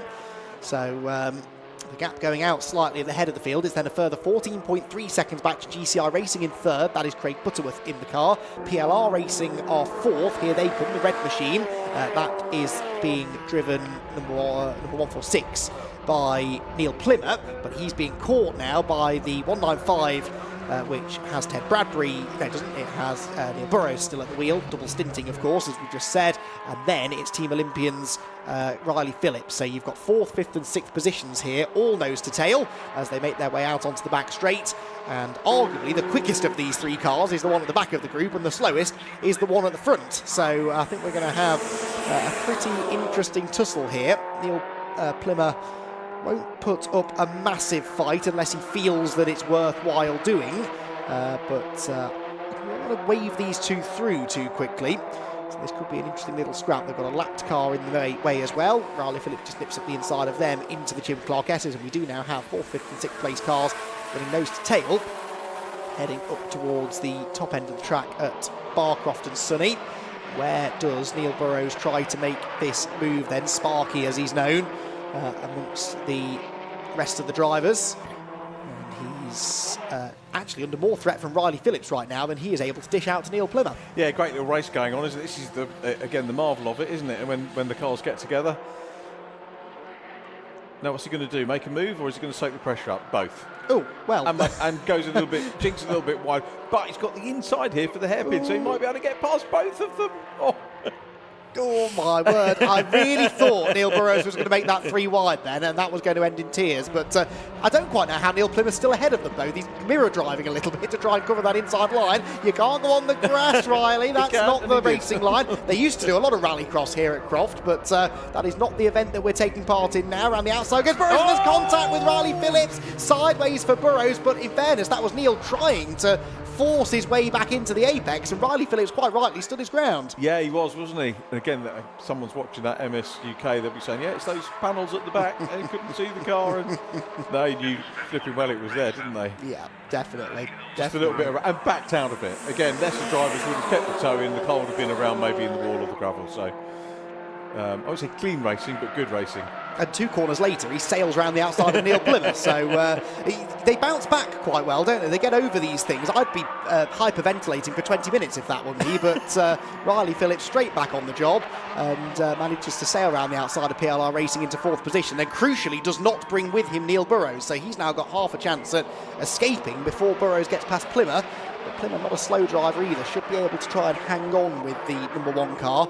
But really important stint this. This is the most important stint of the race, I'd say, for Olympian. They've got to try and start eating into that 30-second deficit to MJ Tech. Interestingly, Jamie did ask the question of Olympian a moment ago, or actually a stint ago, about fuel, and they wouldn't tell him. Oh, really? Yes, so they passed on their compliments to the commentary team, I think, as a way of pacifying us for not giving us an answer. Yeah. But they wouldn't tell us what fuel strategy they're on, so we're going to be left guessing. Fair enough. That's the first time that's ever happened. Yeah. Keeping the cars close to close to their chest, aren't they, Olympian? But they're trying to break what is quite a long winless streak by their standards. It was Donington in September last year when they last won a race. There have been 5 races since then. and that is about the longest they've had to wait for a race victory in a few years. Round the outside there, meanwhile, went Neil Burrows. That would look pretty easy, Richard. Yeah, nice move around the outside. I think Plymouth was probably resigned to his fate there, wasn't he? Yeah. Wasn't going to fight that. He's done plenty of that over the last few laps, and ultimately one place over the remaining hour and 10, more or less, isn't going to hurt him particularly badly. And he might pick up a bit of slipstream, bit of toe now, and maybe close in. Were they spots of rain I saw on a camera lens up at the chicane then?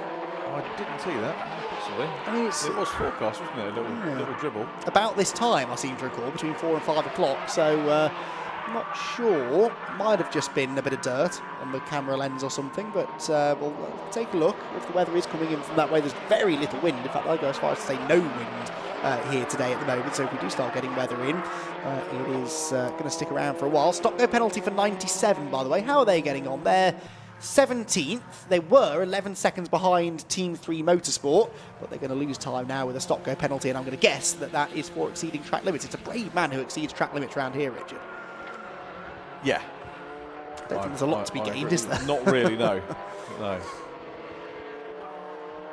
That debate seems to have died off for a bit, doesn't it, about track limits this year? Thank goodness. Let's hope we don't start getting into that until we go to Thruxton and chicanes for touring cars. It will kick off again, no doubt. Yeah, well, we had a 4-hour Fun Cup race there a few years ago at Thruxton, and not one track limits penalty. So was it not? Super. Well, there you go. But touring cars, they'll be bleating about.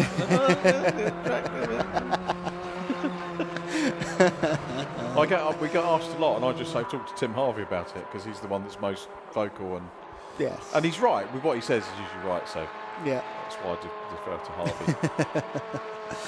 Yes, no major track limits issues generally within Fun Cup. It happens occasionally. Alton Park actually was quite a hot topic. Most of the front running teams picked up a penalty at one point or another, but that's because they've put extra concrete runoff area beyond the edge of the curb, so of course they're going to use it. If you put grass there, they wouldn't really. And also I think because I don't know whether they got the sensors there, but because it's MSV, as Palmer put sensors in there, so where you've got the sensors, you get more of it, as in football with VAR, you get more offsides now.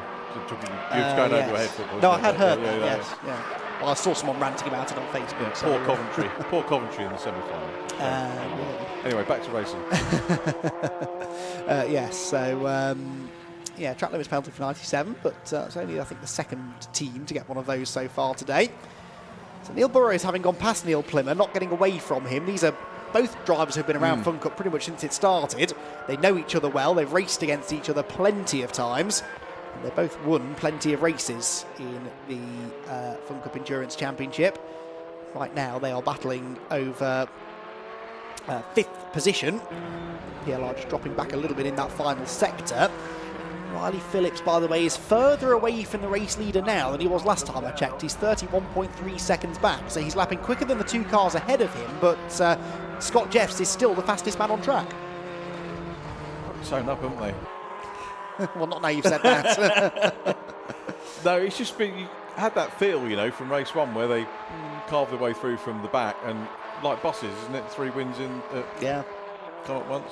They just looked so in control in race 1. I know they had to fight for it, but it had a sense of inevitability about it, that they were going to get to the front and then they'd probably stay there, and then they came out of the final pit stop with a bit of a lead and just never really looked back. So, and this is very much what they did at Alton Park. They took the lead at Alton, the season opener, with how many laps to go? 72 laps to go. They led the final 72 laps of a 110 lap race. So once they hit the front, they just vanished. And when did they take the lead in this race? They might have lost it at one point during a series of pit stops. Well, they've led since lap 32, so they've led 30 laps. No, sorry, beg your pardon, that's 195. Hang on, let me refresh that and double check it. They've led since lap 38, so they've led nearly 30 laps, having led once before that as well for a lap or so. So they've been out in front for a while, and barring any major dramas, you just don't really see them losing the lead. They're pulling away from Uvia. They're nearly 8.5 seconds up the road now, and barring any problems, which can happen at any time. What wipers going on?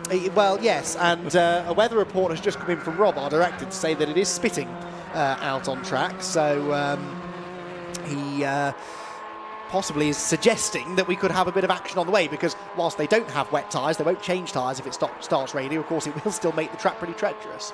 Not an autumn deluge, hopefully. No, quite. That's definitely made there, isn't it? Yeah, I see that now. What is it that's changed then for MJ Tech? We touched on it earlier on, in terms of, is it the driver lineup they've got? Is it strategy? Is it that it's coming to them? You know, you have to have a rub of the green to it, or is it a combination of all of them?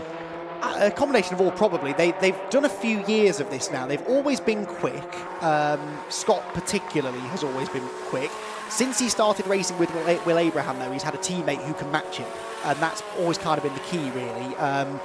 I think they've also learned to play the percentage game a little bit more and not go so gung-ho into some of these battles. You've got to remember that Scott comes from a background which includes Euro NASCAR racing, which is very elbows out and you know, proper aggressive sort of racing with a fair bit of contact. You can't really be doing that in Fun Cup.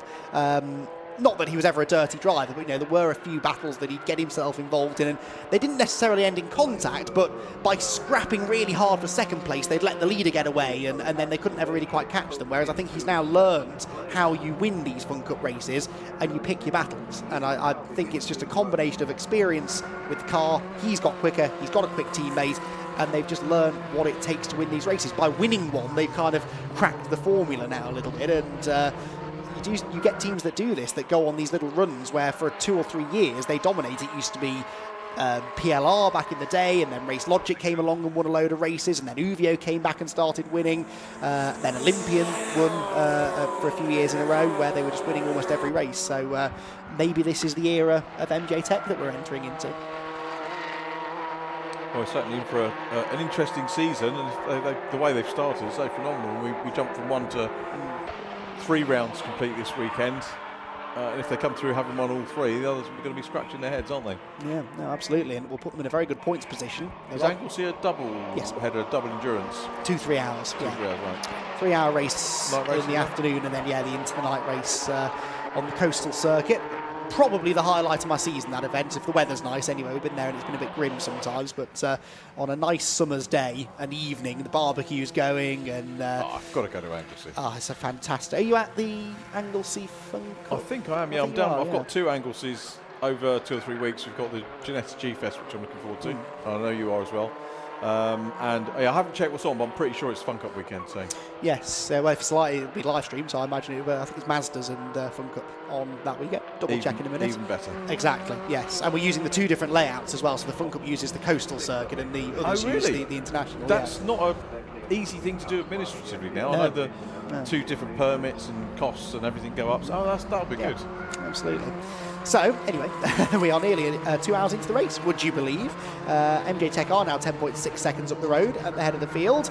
GCR Racing still 3rd place behind Uvio Hoffmans. And Jamie actually telling me that it's not a night race at Anglesey this year. That's a shame. I don't know why they've changed that. So 2 daytime races then of 3 hours. I presume they're both of 3 hours. I know I'm questioning right now. The sheep put in a noise complaint, apparently. Nothing would surprise me at this stage, honestly. Yes, anyway, so 2 day races, but I presume they're both still 3 hours in duration. Jamie will correct me on that if I'm wrong. It's good to know he's listening to us still, 2 hours into the race and hanging on our every word, Richard. Poor bloke. I know. No, he's got shorts on and it's raining. That's not the best thing, is it, really? Oh, well, no, probably not. But don't go hiding, Jamie, because we've got pit stops coming very shortly. Whoops, that's a spin for the 110. It's not the first time we've said that today. Who's in that car now? That's Alex Jones. And the Sport 77 team having a bit of a tricky day. Now, the one thing I'm interested to see now, if it does start getting damp out there, which it looks like it might do, are the same teams and the same drivers going to have the pace advantage in the wet as they had in the dry? Certainly as far as MJ Tech are concerned, that seems to be the case. They keep on extending this margin over Uvio, but this is where experience comes into play, isn't it? Those who have done more races in these cars, done more wet running in these cars, should start to have an advantage if it starts to get a bit damp.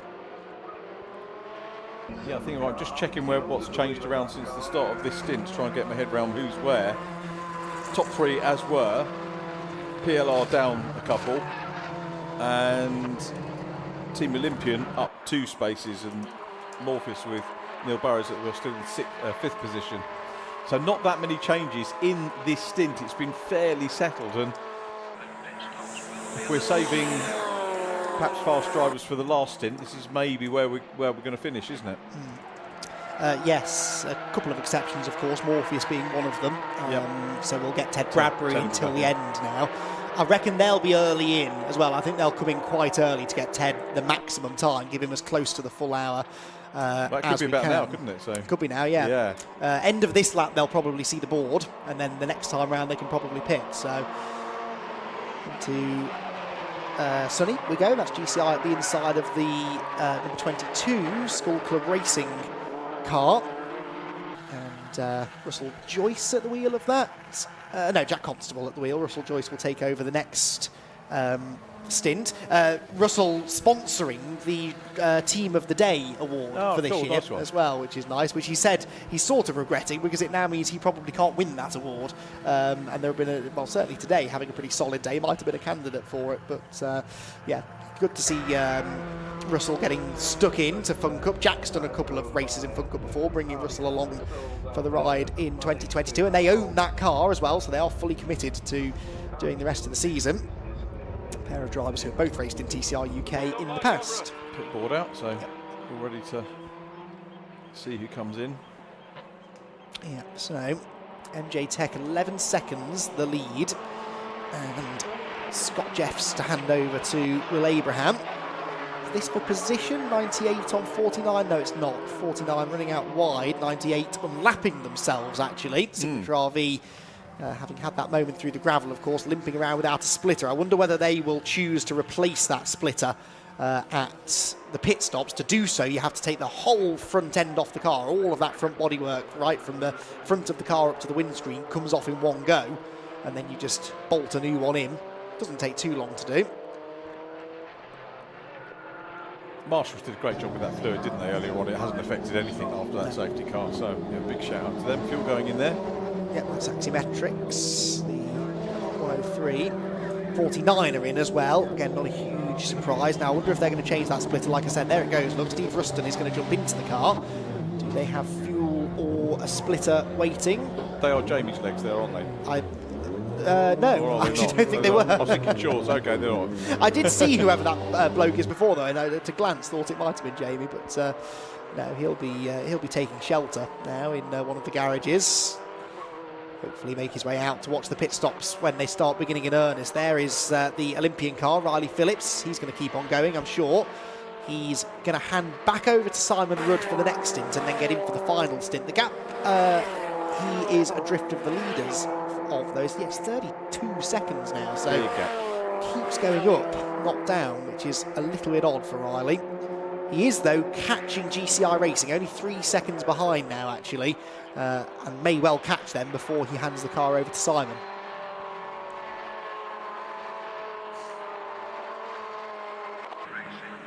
I was just going to say, I'm surprised we're not seeing more people dash in at this stage. A lot of them have got their quick guys in, though, haven't they? So they're going to try and keep them out. No, having said that, Uvio, MJ Tech, not really any big difference in pace between either of their drivers, is there? There's the 110 car after that spin in the pit lane. There, the 49 machine back out. They didn't replace the splitter then. And they're right in front of GCI Racing, but 2 cars back is the blue and white number 1 Olympian car, so almost with them now. School Club Racing car also in between them, but I don't think it's going to take Riley long to catch that 111, is it? No, it's not, for sure. It's ambitious. 22 pitted? No, not yet. So still Jack Constable in the car, making some pretty robust moves. I seem to remember Jack getting fired off at that corner in the TCR race last year, and he was on the outside of a 3-wide situation, I seem to recall, but made sure he was on the inside line there and picked his way past the 49 car without any dramas. We're back here later in the year, aren't we, for TCR? We are, yes, indeed so, in July, I think, a little bit later in the year this time. Looking forward to that. We've got MX-5s back on the bill for that as well, I think, amongst other things. So head over to the Brscc website for all of the dates for your diaries. Some fuel leaking out there as they haven't quite got it in position on the 207 car. Out comes the fuel churn. In gets Graham Pattle. The ultimate stint of the race. But yeah, this does feel a bit like the calm before the storm, doesn't it? That was the quietest stint that we've had so far. I feel like we're setting the stage, though, aren't we, for that showdown at the end of the race. Can anybody catch MJ Tech, though? That is just going to be such a tall order. You know, one thing you know about the Fun Cup races I've seen is that drama can appear in the closing stages. Yeah, absolutely. And if it does rain, that increases the chance of that safety car coming out, and there's always a chance, isn't there, that things could change around massively. What is the... looking at the previous 6 races we'd had at Croft, the fewest amount of safety cars we've had is 2. 4 times 2 safety cars. But of course, we've never had a 3-hour race before. Always 4 or 5 hours. The very first pair of championship races for Fun Cup took place here back in 2011. This is where it became a championship with a pair of races, one won by Track Talk and the other by Team Honeywell, which is now Team PLR. So that was a lot of years ago, 13 years ago or 14 years ago. And Neil Plymmer won the 2nd ever championship race in the Fun Cup here at Croft, and still going strong now in 6th place here today. My memories of Neil, I probably might have said this last time, was Formula Ford at Mallory. Great pilot in that, many happy races watching him race with, and again with Brscc on a lot of them. Morpheus in, that was quick. Yes. That was quick. Now remember, I was questioning whether they would have to refuel again because they fueled the last 2 stops, and I don't think they fueled them. No. So that's the thing that could get them back in the game, isn't it? If they don't have to refuel at either of the final 2 stops, they could save potentially getting on for 15 seconds each time. They are 30 odd seconds off the lead, so that could close. And of course, they're now going to have Bradbury until the end, and Bradbury has been the fastest man in this race, so don't count that car out. MJ Tech have not got this wrapped up just yet, that's for sure.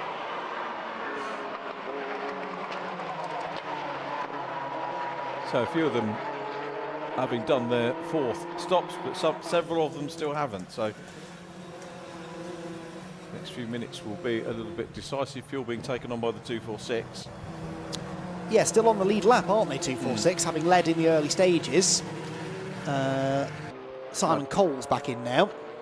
But yeah, they've had a solid day, actually. They've been getting so much quicker, that team, over the last year and a half or so, I would say. And Vlad Vasiliev is a big part of that. He's just upped his pace massively from where he was when he first joined the championship. PLR coming in there. GCI, meanwhile, battling Team Olympian. This is for 3rd place. Olympian were ahead at the line by a 1/10 of a second, but GCI fighting straight back into Clairvaux corner. And Craig Butterworth not letting Riley Phillips through easily. No, good battle between these two, isn't it? So out through the chicane, past the little bit of rallycross circuit that we see. They're still running rallycross, the odd one. Not sure. If they do, it's not super well publicised. And the track doesn't look very well used either these days, so I suspect not.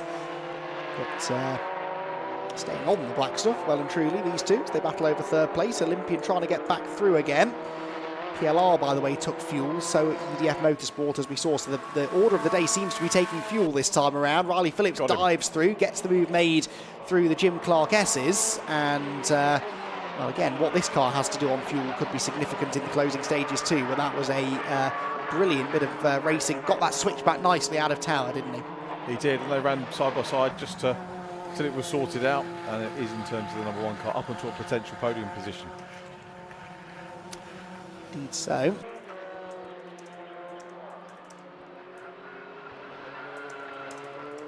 Into the complex. Is he going to be thinking about making a stop now in the number 1? Let's have a quick look with 3. We've got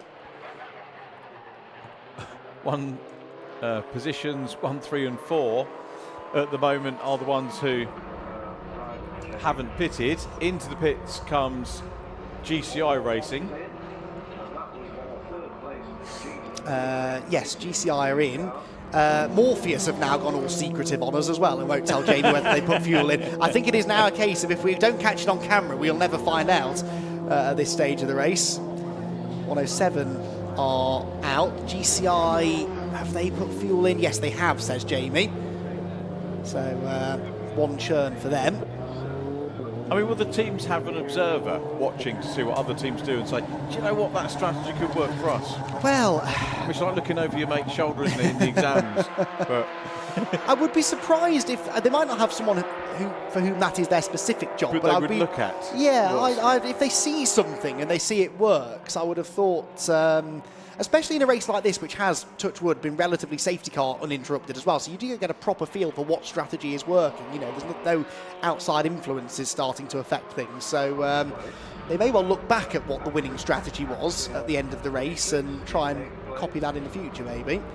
Especially because the next two races are of the same length at Anglesey as well. Very different kind of track, but not unthinkable that the same strategy could work out quite well there. Although that again is a track which has a fairly high probability of safety cars, but so does Croft, and it's just not worked out that way this afternoon. We're less than an hour in from the end, and we haven't had a safety car since lap number 24. So waiting then for MJ Tech and Olympian to pit, of the front runners anyway.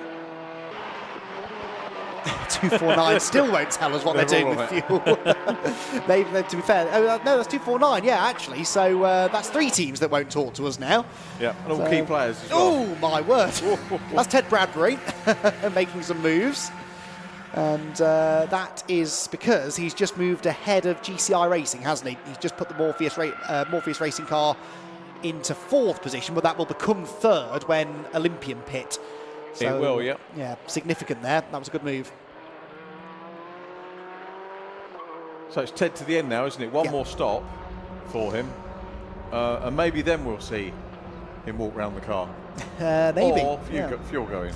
Well, Jamie actually did. I think that might have changed since I was first told about that rule, because he said if you're double stinting, you get out, shut the door and open it and get in, so they don't actually make you run around the car anymore, which I think is a missed opportunity for a bit of fun, isn't it? I think it would put, but like you said earlier, it would put people off doing it because it's a longer stop. I guess so, yes, and there probably is some health and safety thing about running out nearer to the fast lane, but still, I think it's yes, exactly. What if someone tripped over? Yes. Anyway, we'll not get into that. But yeah, they've changed that now. So yeah, it is just get out, close the door, get back in. Fuel for 249. Not a lot though.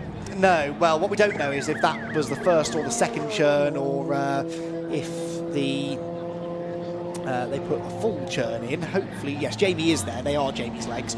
So he is next to the 249 car.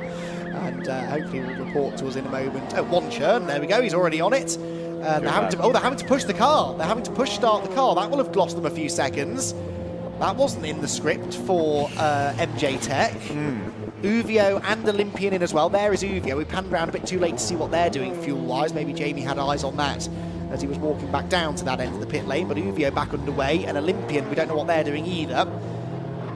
But is that door shut properly?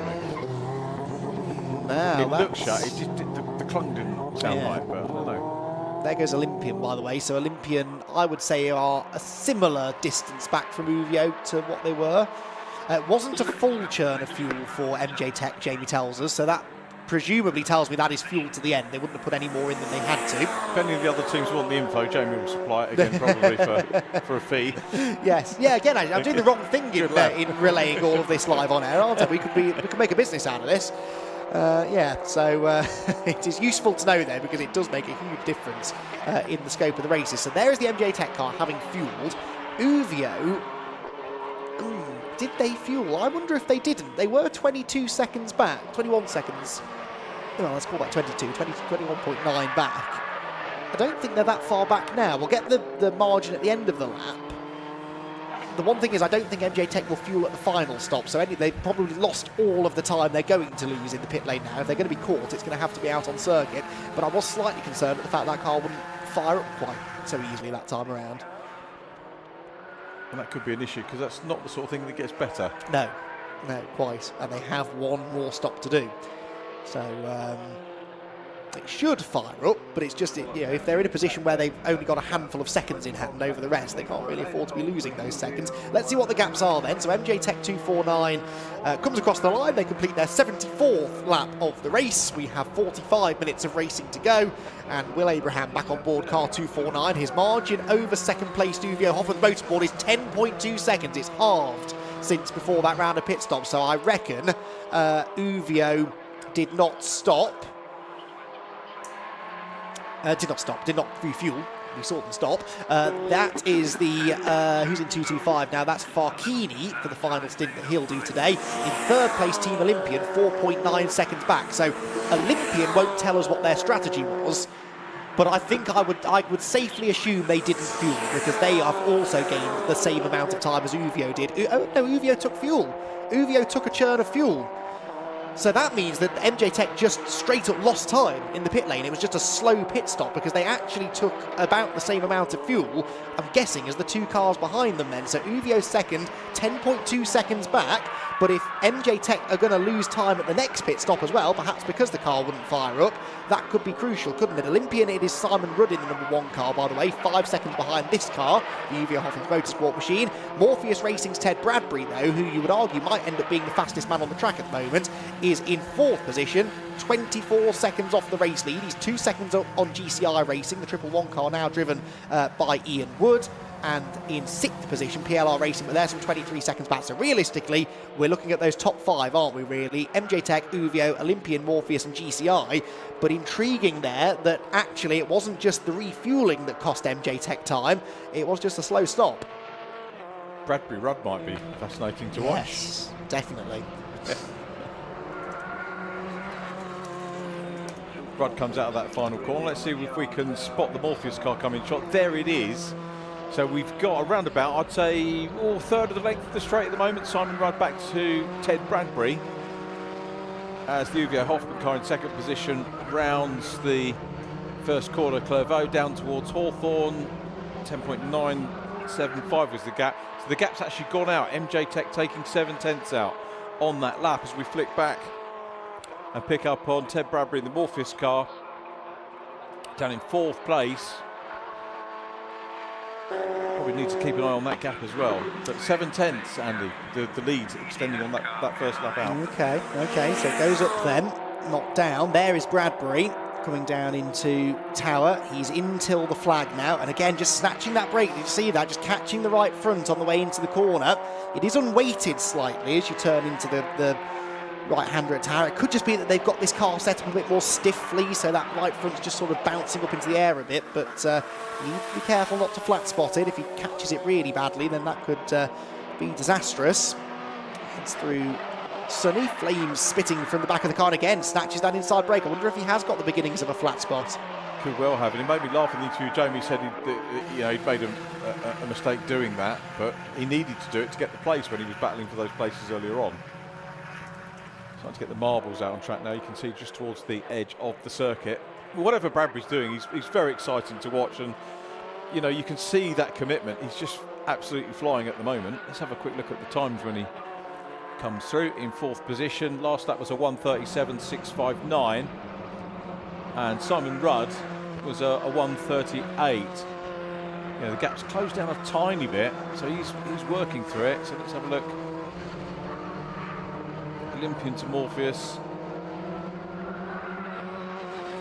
37, again, Bradbury quicker. The quicker of the two drivers at the moment, but then again, we don't know what fuel they've got on. No, we don't. Bradbury fastest of the lead group that time, though, 1:37.8. 3/10 quicker than the race leader, but he needs more than that, really. He needs is a safety car, honestly, and then that really would bring this race to life. 11.4 seconds, though, the gap at the head of the field. And yeah, Team Olympian, the team on the charge then to try and close in on Uvio for 2nd place. There is the 2nd placed car. Little tiny bit of damage. They've had a nibble out of the right front corner of the Uvio car, haven't they? I didn't notice that earlier. No. That's maybe due to a little bit of bump drafting earlier on, perhaps, or just a wee bit of contact somewhere along the line, but not going to cause them any issues. Gap's gone out again, 11.472.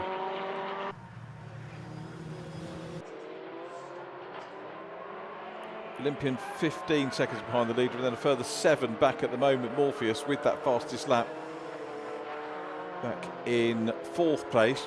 GCI Racing still running strongly in 5th at the moment, lapping in the 1:39, so they're dropping away from the lead quartet as well.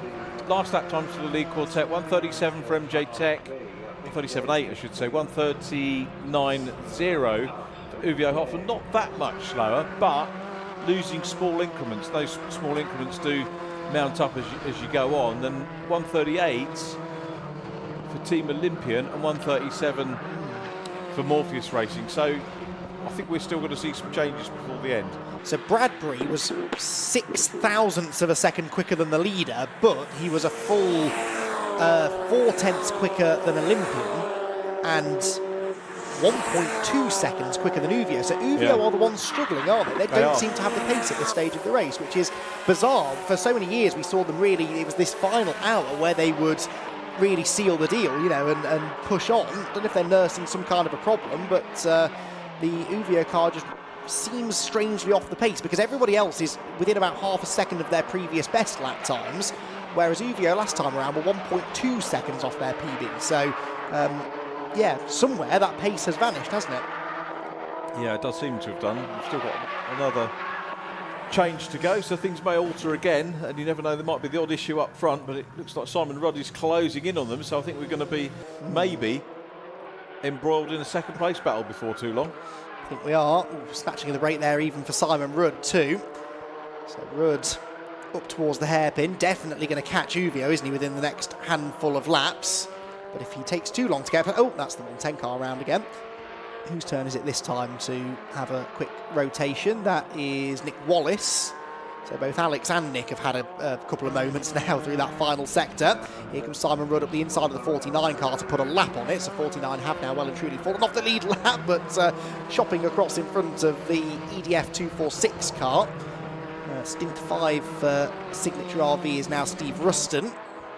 Swapped with Marcus Clutton, but it's not going to make much difference now for Marcus. That car off the lead lap, so that leaves, I think, 8 of them still on the lead lap, unless Axiometrics have fallen off now as well. There's the Uvio car. Yeah, that damage is definitely... I wonder if they've nibbled that tyre stack at the chicane or something. That looks like the kind of damage that could be incurred by just clipping the tyres. Won't be anything too bad, you would hope, but could have knocked the steering out if it was a big enough hit, which would maybe explain where that pace has gone, because they're still about a second off what they were doing earlier. Yeah, it's not what we're used to seeing, is it? But at the moment, still in P2, and we've got 7 minutes before we start thinking about stops again. Simon trying his best to try and close down, but MJ Tech still the people out front. They are, courtesy in part of a great stint for Scott Jeffs, but there were perhaps a few question marks over that last pit stop and a bit of time lost. So let's see whether Scott can maybe shed a bit of light on that. Jamie Peters-Ennis has scoped him out in the pit lane and is about to start having a little chat with him. Jamie, over to you. Yeah, thanks, Andy. Scott, we saw in the pit stop there the car had to be push-started. Is there an issue with it?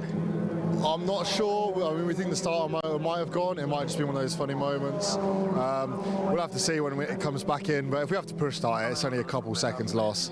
At least we know now that we're going to need to do that. So it's not the end of the world.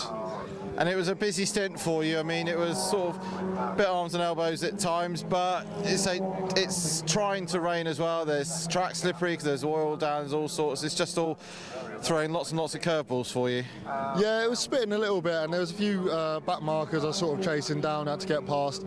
But it's just about keeping it on the track, really. I think we've got the pace. We just need to keep it in the consistent laps, and then we'll stay ahead, as long as we don't have more trouble in the pits. So, yeah, it's all right. I think we're hanging on for now. And obviously Will's out there now. Have you just we heard his dad sort of told him to push but not overdrive it, because the last thing you want is him throwing it off? Yeah, well, I think Uvio a lot quicker than us in the pits, especially with this problem. They're quicker than us anyway in the pits, so when we're on the track we need to get as much gap as we can, so when we come in the pits we've got a bit of a buffer in case we do have that issue again. All right, thanks a lot, mate. Back to Andy Rich. Thanks, Jamie. Well, that wasn't a Scott Jeffs full of confidence, was it? No, you're right.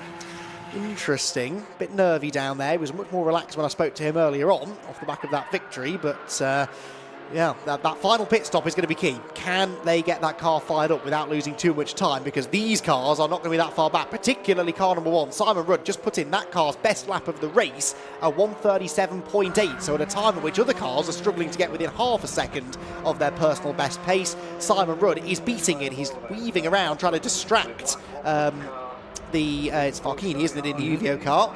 But not going to do that too easily. They both hop over the curb aggressively. I do feel for the drivetrains and the tyres and the suspension when they do that. It looks like a pretty rough ride through Clairvaux Corner. New fastest lap of the race, though, for Ted Bradbury. Now, does that beat the lap record that he had in race number 1? That was a... actually, it was MJ Tech in the end, wasn't it, that... did that, and it was a 1:36.8, so no, not there yet. Here comes Simon Rudd up the inside, though, second place, but those cars behind are suddenly starting to find a bit of pace. That last lap for Simon Rudd, a 37.7, was half a second, 6/10 in fact, quicker than the race leader. He's 13.4 back, but he might not need to catch all of that time on the track if MJ Tech are going to have a bit of a slow stop again. It could be it. It's absolutely key, isn't it? We could be in for a Grand Slam finish. Fancy that. who saw that? I definitely do. Oh, Olympian stop-go penalty. Olympian stop-go penalty. Well, what do we say that for? Stop-go penalty, then. Track limits, I assume. We haven't heard specifically why, but Olympian, who have just moved into second place, are going to get a stop-go penalty, and MJ Tech will have just heaved a massive sigh of relief. They're not out of the woods yet, don't get me wrong, but this is the car that was posing the most immediate threat to them, and that threat now diminishes. It takes one problem out of the equation, doesn't it, for them? So we've still got a line of sums to do, but a couple of problems less. So that will go out. That Simon Rudd's in it. Didn't really see whether. Oh, I nearly said that like you, Rudd. Rudd. It's catching. I know. Empathising, see. Track limits is confirmed, It is track by the way. limits. Yeah, so what was that you were saying about track limits not being a big talking point so much at the moment? Well, yeah. Final part of the race, isn't it? They're all starting to push a bit now. That falls apart. No doubt MJ Tech will lose it. Or probably. Well, I mean, look, they've dodged a few bullets in this race so far. If they can get through this last pit stop without losing too much time, I still fancy their chances. But I now think it's the car that just we got a glimpse of in the background that they need to worry about. Ted Bradbury. Did we ever figure out what they did on fuel? 195. No, they wouldn't tell us, and we didn't see the pit stop. So that's keeping the tension up, isn't it? Did 195 take fuel at the last stop? They're about the same distance behind these cars as they were before the stop, and we know this lot took fuel. So if they don't have to take any fuel, it's a straight race, isn't it? Bradbury has 18.1 seconds to try and bridge to the leader, but he's taking nearly a second a lap out of MJ Tech. I mean, Ted's not streets ahead of Neil Burrows, is he, in terms of time, but he is the quicker of the two, has been today. So what would your strategy be if you were putting him out for both the final sectors? Would you get the fuel in earlier and then give him a fast run, or...?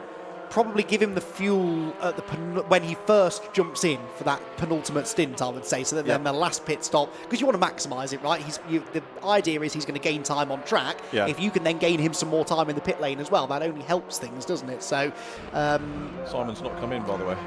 No, he'll have 3 laps. Oh, actually, it was black and white flag on the previous lap. To be fair, it's a black one now, isn't it? So right, okay.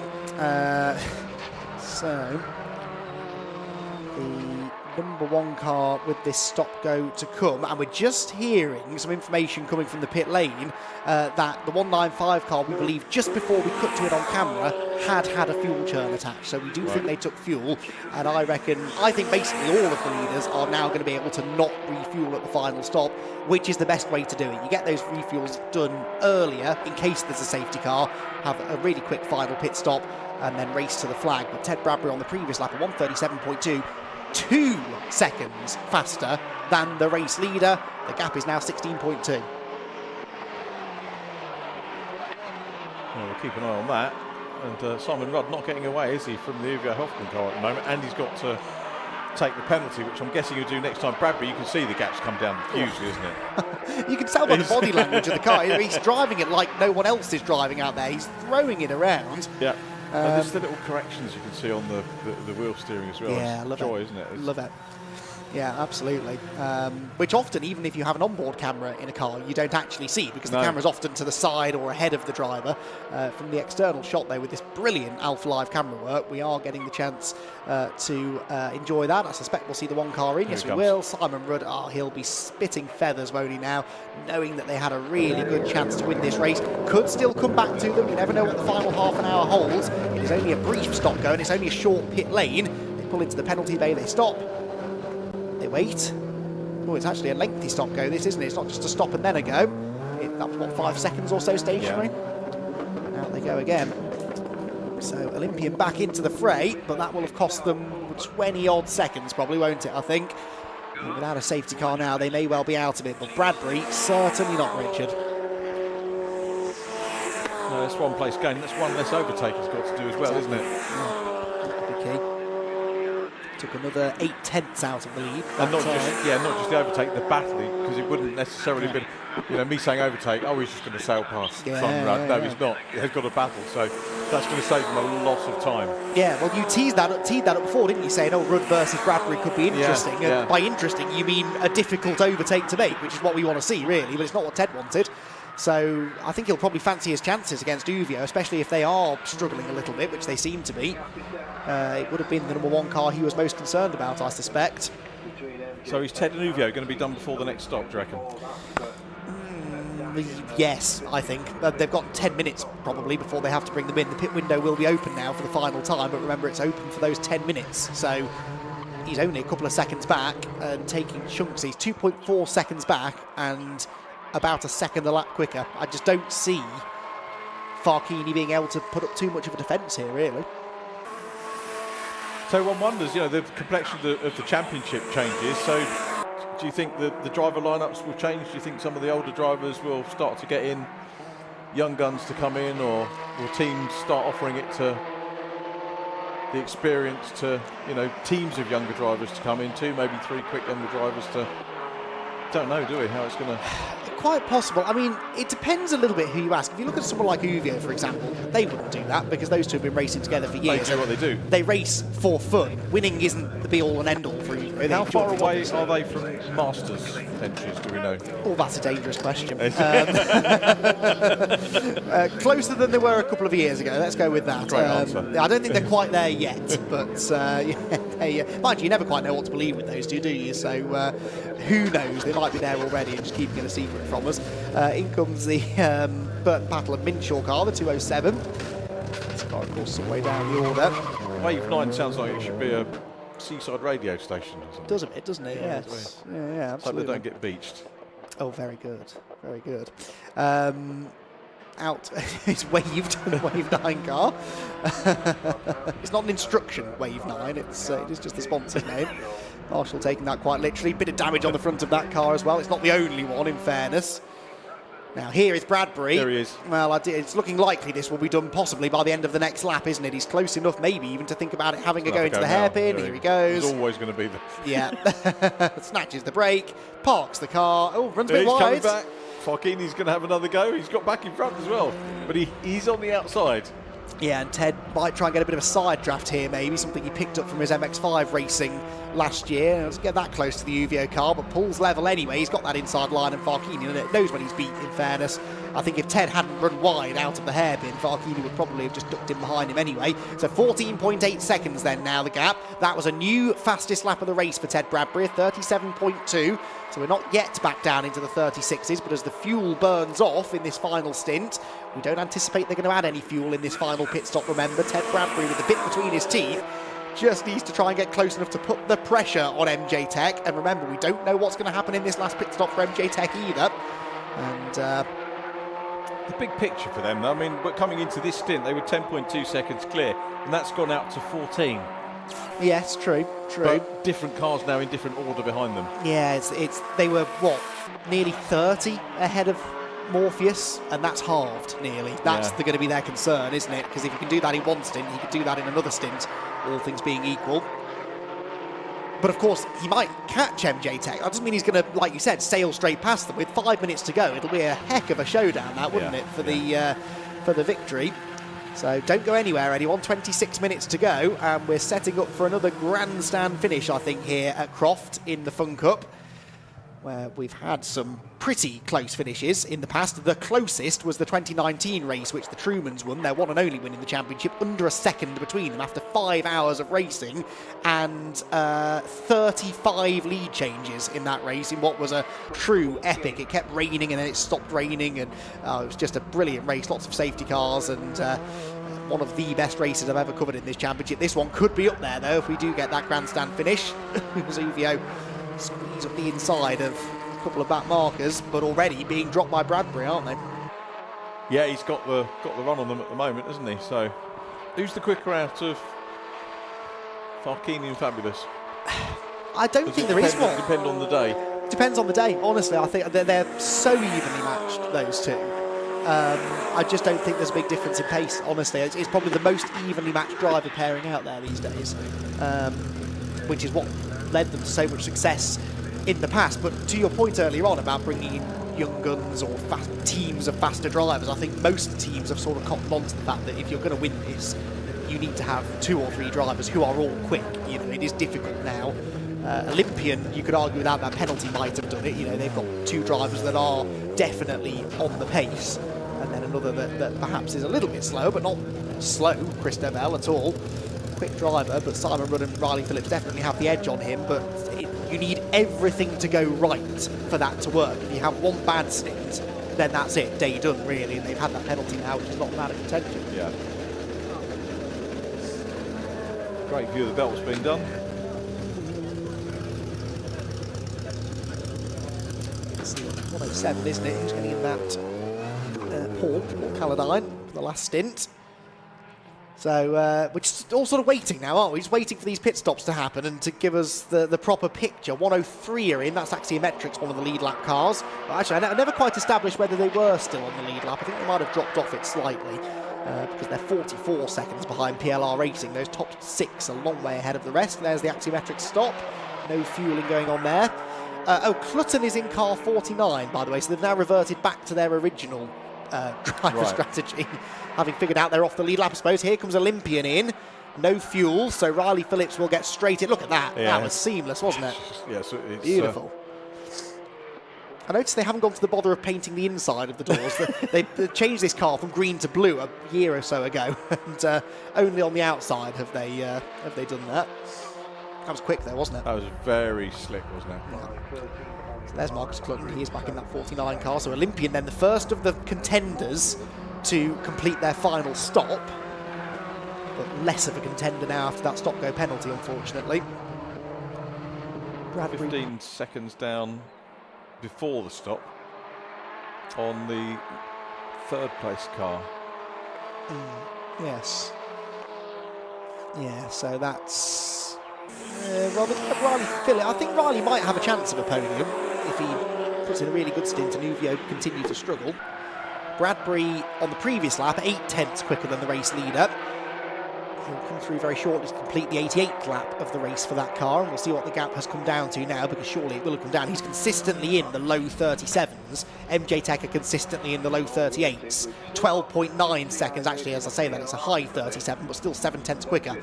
So I really think he could do this. I really think he's going to do this. The time he's taking, a second a lap with 22 minutes still to go, if they're equal in the pit lane, no fuel, no problems for either of them, I really think he'll do this. Well, he'll catch anyway. Yeah. Whether he can pass or not, I don't know.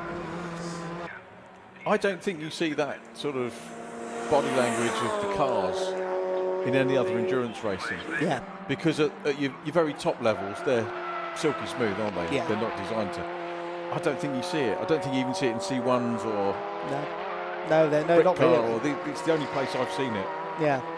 Well, because, you know, unlike a GT car or a C1, two opposite ends of the spectrum, I realise, but they're quite softly sprung and kind of, you know, they're smooth and they've got a lot of grip, a GT car especially. These cars have a lot of grip, but they're very stiff, they're very light, so they twitch and they bounce and they move around a lot on the bumps, and that does create that very exciting driving style, especially when you've got someone like Ted Bradbury in the car. GCI didn't take any fuel, by the way, nor did Seed Data, who have just pitted. I think this is going to be the order of the day, isn't it? No fuel. I also suspect that we'll see 249 in at the very end of this pit window. They've stayed out this long, haven't they? Will Abraham going very quickly. PLR have just been in. I don't think they refueled. There, you can see it. You can see the gap. So Ted Bradbury can see his prey. Just less than the length of the pit straight. A 38.1 for the leader, a 37.5 for Bradbury, 12.3 the gap. Yeah, once you've got them in your sight, that spurs you on as well. That I do know from a little bit of racing. Yeah. I've got to have that target. Yes. Much prefer chasing. Oh, 100%. Bradbury will be keen. This is good. great stuff. Hoffman 75 seconds he's gapped the Uvio Hoffman's car now. Car 195 has led 6 laps so far today. When they won their first race at Alton a couple of weeks ago, they only led, how many laps of that did they lead? Sorry, it was last year, wasn't it? They led 13 laps only. So they do have a habit of getting to the front at the end as well. Do Morpheus Racing, as they're now called. But Ted Bradbury is up for the fight. Where is he? Where is he? Where is he? This is a longer gap than I expected. There he is. Twists and turns though. Yeah, that's true. That's true. So but he's got some clear air as well. He's not got too much traffic to have to worry about. Yeah, and I think they'll both do another lap here. I think they'll both go one more lap. Oh, no, they're not. They're in. Well, MJ Tech are, so this is crucial. Will this car fire up? First of all, do they need any fuel as well? About that. Yeah, that's because we're talking about this gap coming down. It could come down by another 5 or 6 seconds. No fuel for MJ Tech. Jamie's telling us. There's the driver change. So Scott Jeff's getting in. Will Abraham getting out? Will the car fire? They can push start it, like they said, but he said it could lose them 2, 3, 4 seconds. They can't afford to lose 2, 3 or 4 seconds. Oh, dearie me, well, the car had fired up. Oh, and off it. No, it needs a push, and that definitely slowed them down. And yeah, the team member seems okay, thankfully. Thumbs up and a smile on his face. That's a relief. But that lost them a lot of time, which they did not have in hand to lose. 14.9 seconds, the gap on the previous. Comes out in traffic as well. That's not going to help either. It's all about how these things knit together at the end. Yeah. Oh, this is just falling into Morpheus Racing's hands, I think. A lot of debris on the road down there at Tyre, isn't there? But it's well off the racing line. So Bradbury will be in this time. We know that because he has past the pit lane closed board. We know he's not getting out of the car. We don't think he's going to have to take any fuel on board. Oh, pushing on, misses the apex by a mile at Sunny Inn. He is really, really pushing, trying to get the best in-lap possible. But what is the gap going to be? What's that pit stop time going to have been for Morpheus? Don't forget Uvio as well. They're not completely out of contention yet. But when they pit, where do they come out in relation to Olympian? Riley Phillips is out there and immediately into the 1 minute 37s. Through the hairpin, keeping it tight, and in to pit lane. This is the P2 car coming in, and this is going to be crucial. Remember, he's handing over to himself effectively. Yes. So gets out of the car, nearly boshes his teammate. He's out. In goes the second version.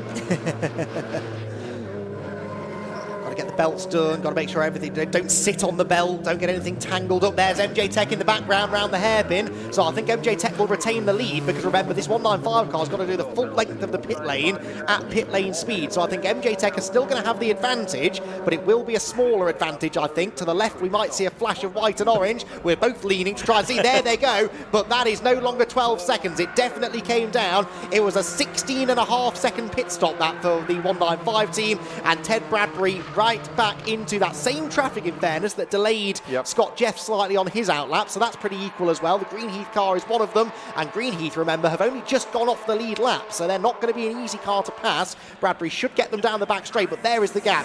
There goes Scott Jeffs, and that is what, maybe 3.5, 4 seconds or so, I'd say, between the two of them. Yeah. Game on with 16.25 minutes to go. Absolutely fantastic. And if you're thinking about coming in and having a go at this championship, plenty to watch and enjoy, and that's without even racing in it. Yeah, absolutely, absolutely. Do you know what is impressive? We only had that one safety car. That was on lap 24. We're on lap 92 now. No safety car interventions whatsoever, and we've got the top 2 cars covered by 3 seconds or so in a straight-up fight for the victory. This is what the Fun Cup is all about. It happens so often, I shouldn't really be surprised anymore, but it's so enjoyable when you get to the end of this race and you've got a genuine battle on your hands. Of course, we do have a different driver now in the 249 car, Scott Jeffs. Might he be able to find a bit more pace than Will Abraham was? Don't really know, but he's going to have to, I think, if he's going to win this race. Yeah, Jeffs and Bradbury, again, another mouth-watering thing to look forward to if it happens. We'll get a handle on the gap when they come through. So Ted does his dive up the inside.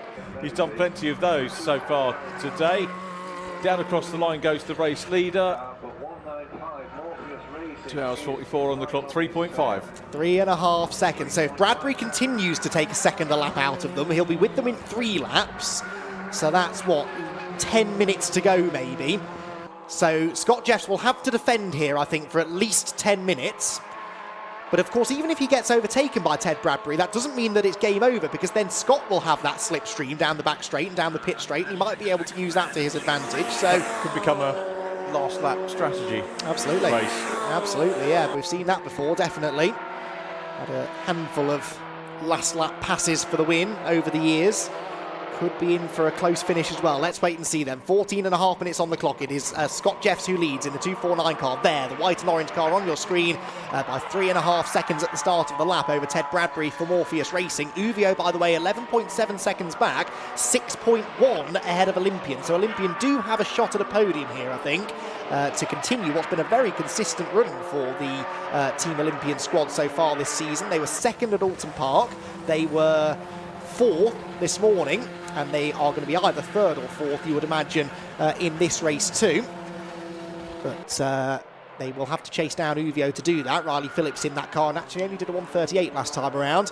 Bradbury, though, hustles the Morpheus Motorsport car through the complex. It says Morpheus Motorsport on the side of the car and Morpheus Racing on the timing screen, so I'm not really sure what we're supposed to be calling them, but it's one for each of the Bradburys we've seen in the last 2 stints.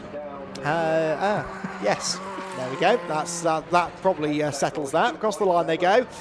2 3/4 and a new fastest lap for Ted Bradbury, 1:37.0. Wow. It's on the case. We've still got 13 minutes to go. So it's closing up. Is the gap going to close completely? Are we going to see a pass? Will we see a repass if we do? It is motorsport, by the way, Jamie has confirmed to us. So timing screen getting it wrong. But yeah, Morpheus Motorsport are charging after MJ Tech, 2 3/4 seconds adrift. And Ted Bradbury also, the pressure on him really. I know that sometimes it's better to be the hunter than the hunted, but he can't afford to make a mistake. And actually, as much as important as it is to try and win the race, of course, these two are both cars that we expect to be fighting for the championship this year. Points for second place. It's better to score those than to throw it into a gravel trap trying to chase down the leader or getting involved in some argy-bargy when he does catch him. So Ted can't afford to make a mistake. He keeps on locking up that inside brake as well, which can't be helping him. So pressure on both drivers' shoulders here. But Bradbury has that pace advantage, and that will just be boosting his confidence so much to see that 249 car getting closer and closer and closer. I can't remember who we were talking to earlier on in the day. It might have been race number 1, and we said, you know, too early to think about championships, but it is, and they want the race win. You know, yeah, they do need 1st or 2nd or 3rd in terms of the overall championship at the end of the year, but particularly youngsters like Bradbury, they just want to win every race. Yes, exactly. It's why they're here. It's not many points different either between winning and finishing 2nd. I'm sure it's only 2 points the difference between if you win and if you finish in 2nd position. Yeah, 2 points. So you get 2 points more for winning a race than you do for finishing in 2nd place. 2 points doesn't sound like a lot, really, does it? But we've had championships in Fun Cup decided by 1 point before. So, you know, it is important to score at every possible opportunity. And Ted Bradbury, aware of that, also just wants to win, like you said. But Scott Jeffs has got the winning taste now, hasn't he? He doesn't want to stop winning if he can help it. And 3 in a row, that really does set you out as one of the true great teams in Fun Cup racing, because very few teams have achieved that down the years. Well, let's see. It could still play out. The gap was 1.844. He's almost getting within striking distance now, though. That's the key thing. Striking distance means toe. It means the car will get sucked along a little bit quicker. And that will bring the battle for the lead into reality a little bit quicker. Now we've got him in that shot. You know, again, fantastic direction, just showing you how these two cars have, the gap has come down, heading down towards the complex, and that's not going to help the leader much either. It might just be because we've not seen that angle before. They might be doing that every lap, but that definitely caught my attention, and it does look like he lost time. So yeah, I think that was a mistake, wasn't it? I think that was a mistake from Scott Jeffs, and that's that probably means he's got one more lap maybe that he might now have to defend, because definitely Bradbury's in the slipstream range now. Across the line they go. Another new fastest lap for Bradbury, 8/10 quicker than the leader. He's a second back, and it's about 1 second where you start to feel the pull of that slipstream. He's catching anyway, he's quicker anyway. Give him the slipstream and he's going to be on the rear bumper of the 249 car probably by the end of the back straight. And with 10 minutes to go, the top two cars are separated by 1 second in what has been another classic third round of the Fun Cup Endurance Championship. MJ Tech, winners of the first 2 rounds this season, desperately trying to cling on to a third win in a row, whilst Ted Bradbury for Morpheus Racing hunts for his second career Fun Cup victory as well, and his first of 2024. This could not be better. Had MJ Tech not had those 2 slight issues with the pit stops, they'd have been a little bit further down the road. We don't know how much of an effect that's going to have on the end result, but you could see, you mentioned it, Scott Jeffs, the way he was talking, there was just a little bit of an edge there, wasn't it? A little bit of a worry. Yeah, absolutely, and this isn't going to be helping his anxiety levels. He's got the Ratters Racing car ahead, which can't just disappear, can it? It can't just jump out of the way. It has to go around the corner, but that was really not a good part of the track to catch it. It does now pull out of the way. Good driving there from David Ratcliffe. He's going to let Jeffs through. Is he going to let Bradbury through as well? No, he doesn't. That was insignificant, and Bradbury won't be best pleased with that. So now Scott Jeffs has to push. He has to nail this final corner. Ratcliffe is actually defending a little bit. Bradbury launches up the inside. He's on the cement dust. He's sideways, gathers it together, makes the move, but drops 2 or 3 car lengths to the leader. I think that was difficult for Ratcliffe, you know, because you're on a part of the circuit which goes one way and then the other. And I always ask that question, if you're being lapped, what do you do? Do you take the car off completely? He's got to go one way or the other. And if there's an element of S's into it, then one part of that corner you're going to be in the wrong place for somebody, and that was just a little bit unfortunate for Ted. I don't think he can really get too cross. No, probably not, but you try reasoning with a hot-headed racing driver who's trying to win a race. I think he'll probably realise afterwards that not much could have been done, but right now he'll be gripping that steering wheel just a little bit tighter. He'll be leaning forward in the seat. He'll be giving it everything he's got down the back straight to try and get back within striking range again of the race leader. Down through Tyre we go, 8 minutes to go.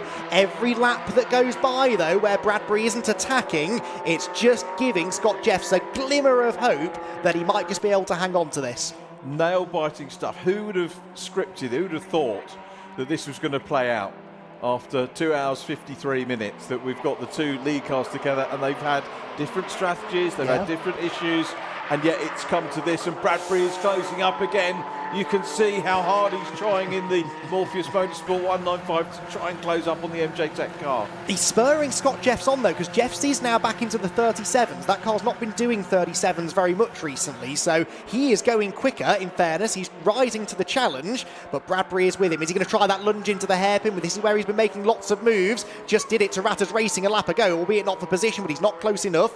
If it was the last lap, I think he'd have gone for it, but right now, keeping his powder dry. 7 1/4 minutes to go, though, and still MJ Tech hanging on. It was almost like a sighting lap, wasn't it, on that one for him, having a look. He's caught up. Now he's caught him. He can think about where can he have a go. Goes to the racing line, high and wide, down through Clervaux, through the curbs a little bit, into Hawthorne. He's all over the back of the white car now, so it's all up to Jeffs to defend as best he can. But we've seen Bradbury already pull a number of great moves where he's sold the dummy earlier on, went into Tower. Is he going to repeat that now? Well, he's well within the slipstream, isn't he? Definitely Scott Jeffs will have to defend, but make sure he defends properly. Don't leave an inch of room on the inside, which he doesn't. Forces Bradbury to go the long way round. Ted is going to try and go right round the outside. We've seen this between these 2 cars already in this race, and that was the predictable result. Ted Bradbury shown the edge of the road by Scott Jeffs, but that was fair. If you're going to go round the outside at Tower, you have to expect to be shown the edge of the road, and Bradbury knows now that that move is not really on. This is what we were hoping for. And maybe expecting, not that we didn't want to see a car run away with it, but you just hope that the cars get into a little bit of a battle, and Ted going a little bit wider there. This could afford him more momentum as he comes through. Sonny out, you can see the gap goes out again, so Jeffs with a little bit of breathing space, but that is all going to disappear as they come into the complex again. The thing is now, though, pace doesn't really matter, does it? It doesn't matter that Bradbury's quicker than Jeffs. Jeffs just has to position the car correctly, defend where he needs to, don't defend where he doesn't need to and not put a foot wrong. Again, Bradbury doesn't go to the inside at the hairpin. That move is made harder by that cement dust that's down there. We saw that when he went up the inside of the Ratter's car. He just lost grip, and what he doesn't want to do is clatter into the side of Jeffs, get contact damage, maybe a penalty or something. If he's going to make the move stick, it has to be clean, and it has to be within the next 5 minutes and 20 seconds, but there's double wave yellows into Clervaux. Someone's in the gravel, I think, at the first corner, and that is an overtaking opportunity, at least temporarily gone. Yeah, I wonder what's happened there, but a great spot there on the pit lane. The drivers will have seen it. You saw over the big LEDs that they see the notifications of now. It's a car stopped in pit exit. It is the 214. 214 stopped at pit exit, so it's not on the track. There it is, data. look. It is seed data out of the race. Then what's happening down at Tyre? Bradbury to the outside again, but he knows he can't go right round the outside, so what can he do now? Well, maybe try and get the switch back, try and get the run off the corner and get alongside into the Jim Clark S's, but it's not happening. No, he might be able to do it next time and maybe get a cut back, but at the moment, this is what we've kind of waited to see, isn't it? And he's still all over. And of course, the more that Jeff's jinx, it will slow him up and allow Bradbury more of a chance. Bradbury now is, I was going to say, closer as they head in towards the complex, and that might give him a nibble at the hairpin, but the chance of that has just disappeared by my money for this lap. Yeah, I mean, he may be the quicker of the two, but it's not coming easy, is it? He's having to wring the neck of the Morpheus Motorsport car just to get within striking range. A few times now he's had that big slide into Sonny, dancing on the limit, and again he's sideways through the middle of the complex, and that means he's not close enough into the hairpin. And if anything, the driver that's making the most mistakes now is Bradbury. I think he's getting a bit frustrated. He knows he's quicker, but just can't find a way through. But that frustration is playing perfectly into the hands of Scott Jeffs, who knows now what he needs to do. He knows where Bradbury's quick, he knows where he has to defend, and as long as he doesn't make a mistake, he knows that Ted Bradbury is not going to get this win easily. The thing with teenagers is they learn very quickly from what they're doing, so he knows where he's made those. It may be that the car's just getting away from him and he can't do anything about it, but he does seem to get back under the spoiler quite quickly, and he'll know and he'll work out the different options. I'm sure I reckon the key is going to be the hairpin. Yeah, last lap. Yeah, I think so too. Stand well back, everybody. This could get interesting. Bradbury wanted the dummy there, but just couldn't do it. Tried to jink to the inside, but actually he was too far alongside Jeffs to do it. Jeffs a bit wider on the exit, but he'll position the car in the middle of the road now and just mirror drive, go whichever way Bradbury goes, and in the end they both go on the racing line. Now Ted tried something through Barcroft a lap ago. Is he setting himself up again? Well, Scott Jeffs thinks he is, because again he goes to the middle of the road into the right-hander. That's slightly offline though. Is there a gap into Sonny? No, there isn't. Bradbury has been struggling for rear grip into this corner, but this time it's Scott Jeffs who drifts a bit wide. The camber saves him though, and he stays in front of Bradbury for now. Whilst this is all going on, by the way, Riley Phillips has now caught Uvio for third play, or nearly anyway, 2.3 seconds in it, but he's gaining by nearly a second a lap, so that battle's going to engage before the flag. We will have 2 more laps to go at the end of this one, Richard, and Bradbury still has not unlocked the door. No, he hasn't. Here we come. And he's going for it. We said, my word. The hairpin was the next option for Bradbury, and he's got through. Got him. Out wide went Scott Jeffs. Now Jeffs has to retaliate straight away, get in the slipstream and try and make the move towards Clervaux. Ted Bradbury's going to hug that white line down driver's right, but if he defends into Clervaux, then Jeffs might have the run on the exit. Side by side they go again. Jeffs to the outside line, can't go right round the outside, and so Bradbury holds on to the lead, but he forced the mistake out of Jeffs. Dive to the inside. I don't think actually anticipating he'd make the move there, but just to try and spook Scott Jeffs into not turning into the apex, and that worked perfectly. But now Scott has the toe down the back straight. He has. Do you know what, Bradbury? That was a Prost move. You could see him. He'd been through the other options, and he knew that he had to go into the. Oh, here we come. Here comes Jeffs on the outside. He's going to have a Bradbury on Bradbury, as he can't quite do it, but he's certainly not given up. He's going to go for the cut back. He's too far back. Not enough momentum at the moment, but still in the mix. And I've got to say, Scott Jeffs, fantastic driving for those few laps. Defending. Absolutely. Brilliant stuff from both drivers. Wonderful stuff. Didn't put a foot wrong. It was only when Bradbury showed the nose that Scott had to leave the door open, but with the power of the slipstream now, Bradbury can't get away. So now the defending boots have to go onto Ted Bradbury's feet now because he can't afford to make a mistake, and he's got to learn where to position the car so as best to keep Scott Jeffs back. And Scott might have learnt something from that move that Bradbury pulled on him at the hairpin. Down towards the complex we go. Ted is defending the inside line again. The last lap board is waiting for these two. We will have 2.1 miles of racing at the end of this lap to go, and it is nose to tail between the top two towards the hairpin. Scott Jeffs has got the run, Scott Jeffs has got the overlap, and Scott Jeffs has got the inside line. Has Scott Jeffs got the race lead? He's over the curb. Can he do to Bradbury what Ted did to him a lap ago? The answer is no, Richard. Couldn't get the momentum that time, but they come on past the last lap board. We've got another lap. We can extend this a little bit more, but Jeffs knows that he needs a little bit more momentum as he goes into the hairpin. He looks to the outside at Clervaux, can't quite do it. Is he going to carry more speed through Clervaux and into Hawthorne as a result? Here's the battle for third. Yeah, Uvio have been caught now by Olympian, who I think will get past them probably by the end of this lap, but this is where we need to focus. The race leaders onto the back straight. The slipstream will take effect. There goes Riley Phillips up the inside of Uvio for third at Clervaux. They're making contact. The leaders are together going down the back straight. You need 6 pairs of eyes to follow all of the action. And Scott Jeffs gives the bumper to Ted Bradbury, pushes him down towards Tower, and once again tries to outfox him, goes to the outside line on the way in, tries to cut back to the late apex. He's got the run. Has he got a tiny, tiny overlap? Bradbury just able to get back over to defend. Fascinating stuff, isn't it? That third place battle as well. Our director's doing a super job of catching everything that was possible there to do, but here comes Jeffs having a go again. This is about the build-up into the hairpin, Andy. It's all going to come down to the last few corners. Scott Jeffs can't be doing that, though. Needs to stay closer, as close as he can get to Ted Bradbury, and actually he made the mistake then into Sunny In. Now he'll gain a little bit in the toe down this straight, but it's only a short straight. It will have to be a perfect penultimate couple of corners to then have the go into the hairpin. He whacks the bollard out of the way. He's using every inch of the Croft circuit available to him, but Ted Bradbury might just be out of striking range. Into the hairpin we go, and I don't think Scott Jeffs is going to get there. Morpheus Motorsport will stop the MJ Tech domination at the start of 2024. It's a second career Fun Cup Endurance Championship victory for Ted Bradbury. Morpheus Motorsport win at Croft, and he is delighted with that. Scott Jeffs has to settle for second, but a round of applause to both of them. That was sensational. Riley Phillips did get third place from Uvio on that last lap. He's weaving in celebration as well. There was a bit of contact, but they're both still there, so I think all's fair. And Uvio have to settle for fourth. There's Neil Burrows' Sparky. He's got tears in his eyes after watching that, and I can't say I blame him. What a race. I can't wait to hear the interviews. Yeah, I know. I'm really looking forward to those.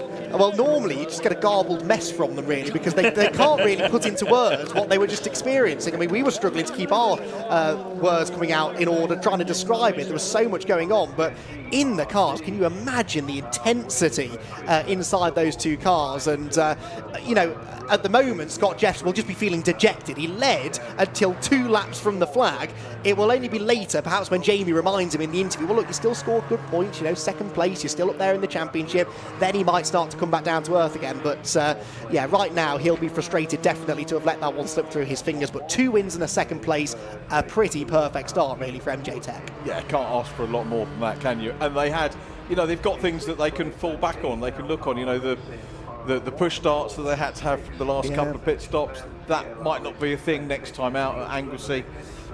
So they'll go through it. Everyone else still racing as well, right the way to the flag. But I'll tell you what, they've earned, all of those drivers have earned their Sunday off, assuming they get home at a decent hour, and their Monday. Yes, well, I suspect the beer pump's going to be working overtime in the Fun Cup awning in the paddock tonight. A party, certainly, at Morpheus Racing. I don't know if Ted Bradbury's old enough to enjoy the I don't know. no, maybe not, actually. We'll have some orange squash or something for him to... Yeah, Ted, here's your squash. But I'll tell you what, young or not, he is a super talented driver and showed a lot of restraint, actually, there, because he spent lap after lap after lap trying to find a way through. And you said it, you know, he went about that very smartly, didn't he? He tried every option, methodical, absolutely, and then eventually chose a way that was going to work, executed it well, but it took lap after lap of planning. Yeah, I'd like to say I read the situation well. It was a bit of guesswork from me, but Didn't predict the winner, though, did you? You're absolutely right. You were only 0.6 of a second out, though. Morpheus Racing win by 0.6 over MJ Tech, the closest ever Fun Cup finish here at Croft as well. Beats that finish from 2019, which was only 0.9 of a second. Olympian in third, win the Masters category, and with that late move on the last lap, actually, for Riley Phillips, he manages to get that car onto the outright podium in third. Uvio Hoffman's Motorsport fourth, and GCI Racing in fifth. PLR was sixth, second of the Masters, and the last car on the lead lap with Green Heat seventh, third of the Masters class. Signature RV were 8, Axiometrics were 9, EDF Motorsports 10, ahead of Team Ratters Racing, Skull Club Racing, GMR, and Wave 9 in 14th place. 15th place Team 3 Motorsport, 16th JPR for hire, number 97 car. Relatively trouble-free race that time for them, I think. Seed Data was 17th after stopping right at the end. Buildup Racing 18th, 19th Sport 77, 20th High Peak Racing, and Red River Sport were 81 laps down after that engine failure earlier on. We had 3 cars not running at the flag, but Fun Cup rules state that as long as you start the race, and I think you complete maybe 25% of it, you are eligible for points. So all of those teams on that order there will score. At the end of the day, it will be MJ Tech that still lead the championship, but Morpheus Racing, after arriving here only 7th in the points after, by their standards, a pretty disappointing Alton Park, they have now bounced back brilliantly, haven't they, with the 2 races here today. Morpheus second in race 1, a win in race 2, which of course mirrors actually the results for MJ Tech, so they'll have scored almost the same number of points as each other here today. Right then, let's dive into the pit lane. I'm really looking forward to this. Morpheus Racing already, I suspect, Jamie Peters-Ennis are starting to celebrate what was an incredibly hard-fought victory. Yeah, that was an incredible hard-fought victory, and I've got Justin and Dee Bradbury down here. Ted's mum and dad, how are you feeling? Emotional. Oh, that was just amazing, absolutely amazing. Yeah, you have to pick me up the floor, honestly. I'm lost for words. You just raced what at the start. great We race. raced like we know we can, but we had a bit of a nightmare at the last race when he complained off. And he's had a lot to deal with. His sister's in this week having a brain tumour fixed on Tuesday. And he's been really emotional this week and a little bit. So I'm really pleased he managed to get it together and took all his anger out here. So that's great. I'm really proud of him. And we've got to remember, he's only done 6 of these. He's racing against people that have been in it for 20 years, and he's got in the car and just got on with it, and it's showing now that kids can come in from karting straight into Fun Cup and be on the pace. Absolutely. 100%. I think it's a great platform to move to cars from karting. It's just suited Ted so well. The team that you have been karting, you have lots of different teams, all your mates are together. To come into the paddock here, you're in a team where you actually feel exactly the same. And I've got a massive shout out to Chris Weatherall, who's in our team, who basically is funded half of our bodywork that we damaged last meet. So he just said, yeah, but you've got to wrap it. Well, I've had words with Ted about that. Yeah, thankfully it's come back quite clean this time. So, but still, it's just the paddock's so friendly and so helpful, and I can't thank people enough for the support. And Sparky's just been amazing. The team, them two work together so well, even though there's a difference in age. They're like 2 naughty boys. Yeah, they're just so much fun to be together. And it was Craig Keeble and Ben Trossel, and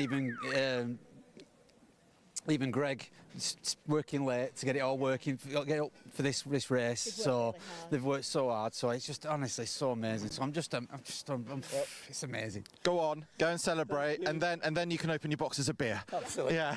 Right. So that was Justin and Dee Bradbury, Ted's mum and dad from Morpheus Motorsport, on what was another epic 3-hour thriller, I should say. What we'll do is we'll hand back to Andy McEwen for the highlights, and then we'll do the podium.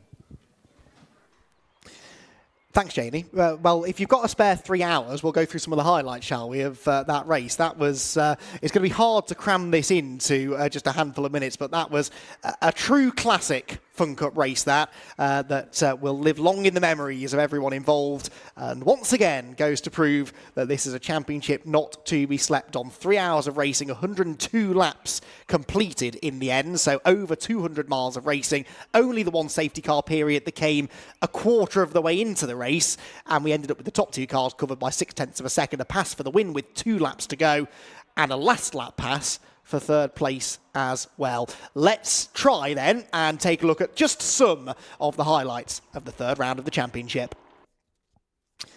Well, if you cast your minds back 3 hours, you may vaguely remember that it was car 22 that started from pole position at the start of the 3rd round of the Fun Cup Endurance Championship. The car 22 was the Skull Club racing machine of Russell Joyce, but he didn't lead into Clervaux Corner. It was GCI Racing that went round the outside and grabbed the early advantage. Uvio, though, were in the gravel right at the start of the race as drama almost befell Farchini in the 225 car. First of the lead changes came into Clervaux a couple of laps into the race, or almost anyway. Around the outside went the EDF Motorsports car, but actually couldn't quite make the move stick on that occasion and had to wait a bit longer to find a way through.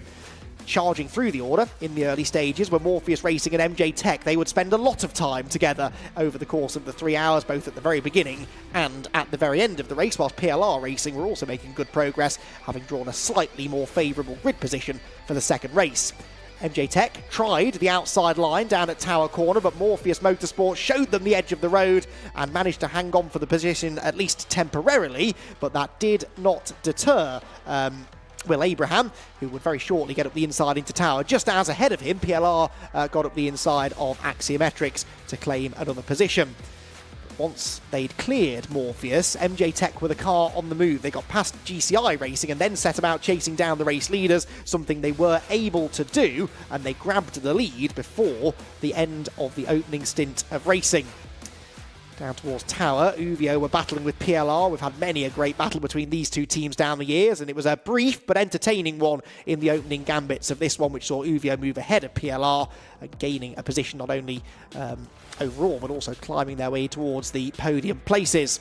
In the first stint of the race, Chris Doval was on board car number 1, Team Olympian, dropped down the order a little bit, but stood his ground as best he could and managed to keep the car in contention for his teammates when they jumped in later on. The move for the lead for MJ Tech eventually was made down at Tower Corner, just before there was a dramatic engine expiration for the Red River Sport car. Johnny Molam had just jumped into the car after the first round of stops before dumping oil all over the track. Upon the resumption of racing, it was, surprise, surprise, Morpheus versus MJ Tech once again, and this time Morpheus on the inside line at Tower Corner were gaining a place as opposed to defending it. A brilliant side-by-side battle ensued as they ran through the Jim Clark S's and Barcroft, with Morpheus moving back into the lead of the race.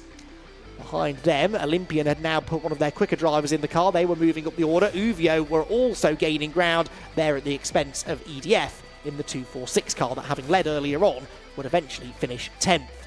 It was car number 1, though, driven by Simon Rudd in the second stint of the race, that was making most of the moves, getting past GCI Racing, and then, not long after, up the inside of EDF to gain another position, heading through Tower Corner. GCI then did battle with Uvio. It got a bit close down at Tower, which, as you can see, was a real hotbed for overtaking in this race, and Uvio on that occasion managed to lever aside their former championship rivals. Marcus Clutton was now aboard car 49, the signature RV car, and that meant it was also moving up the order. Uvio, having passed GCI, were then overtaken by the 49 machine, which had got past the pair of them and then managed to catch up to Simon Rudd in the number 1 car as we approached the mid-race distance. The race took on a familiar pattern at the front, with the same 5 or 6 cars changing positions through the middle part of the race, but that was a key moment for Signature RV, getting levered aside at Clervaux. They ran through the gravel and lost their front splitter, which they never did replace before the checkered flag.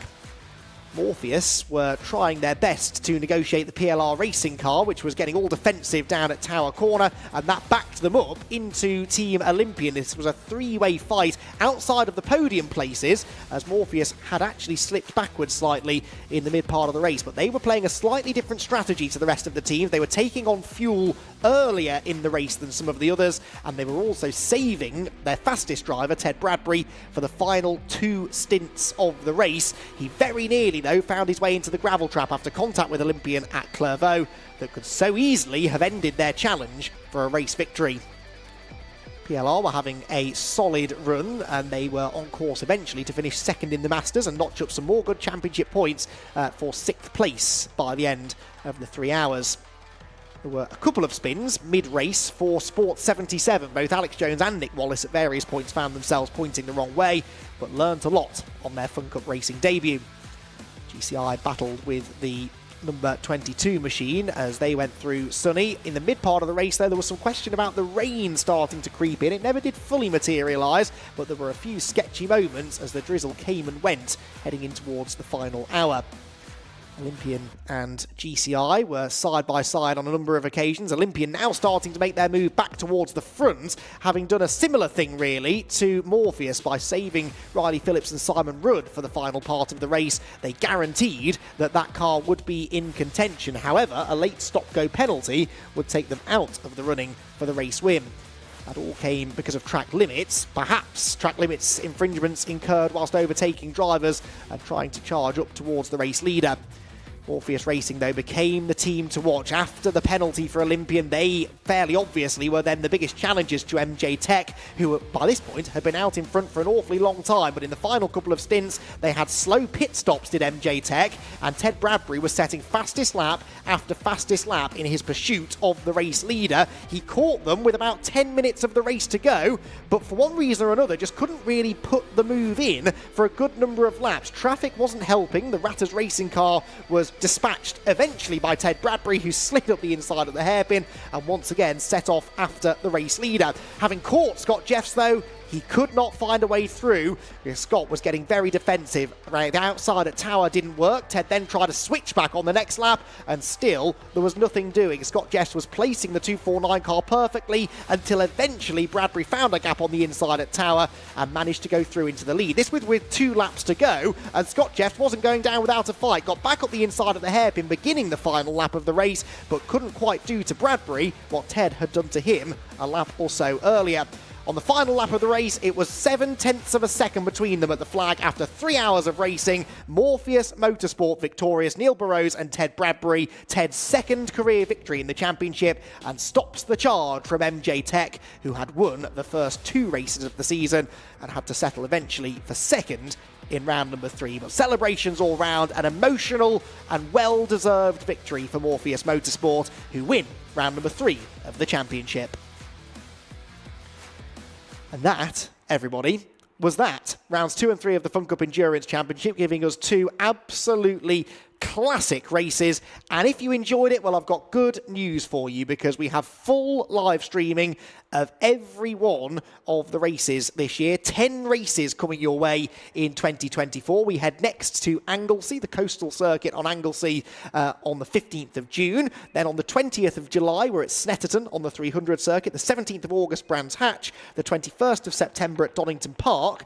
Then on the 26th of October, a double header finale at the spiritual home of the Fun Cup Endurance Championship, where it all started a few weeks ago, the Alton Park International Circuit, where I think we're in for perhaps the most grandstand of grandstand finishes that the Fun Cup Championship's had. We've had some pretty close championship deciders at Alton down the years, but I think this year's championship could go right down to the wire. It's going to be one not to be missed, definitely, at the end of the season.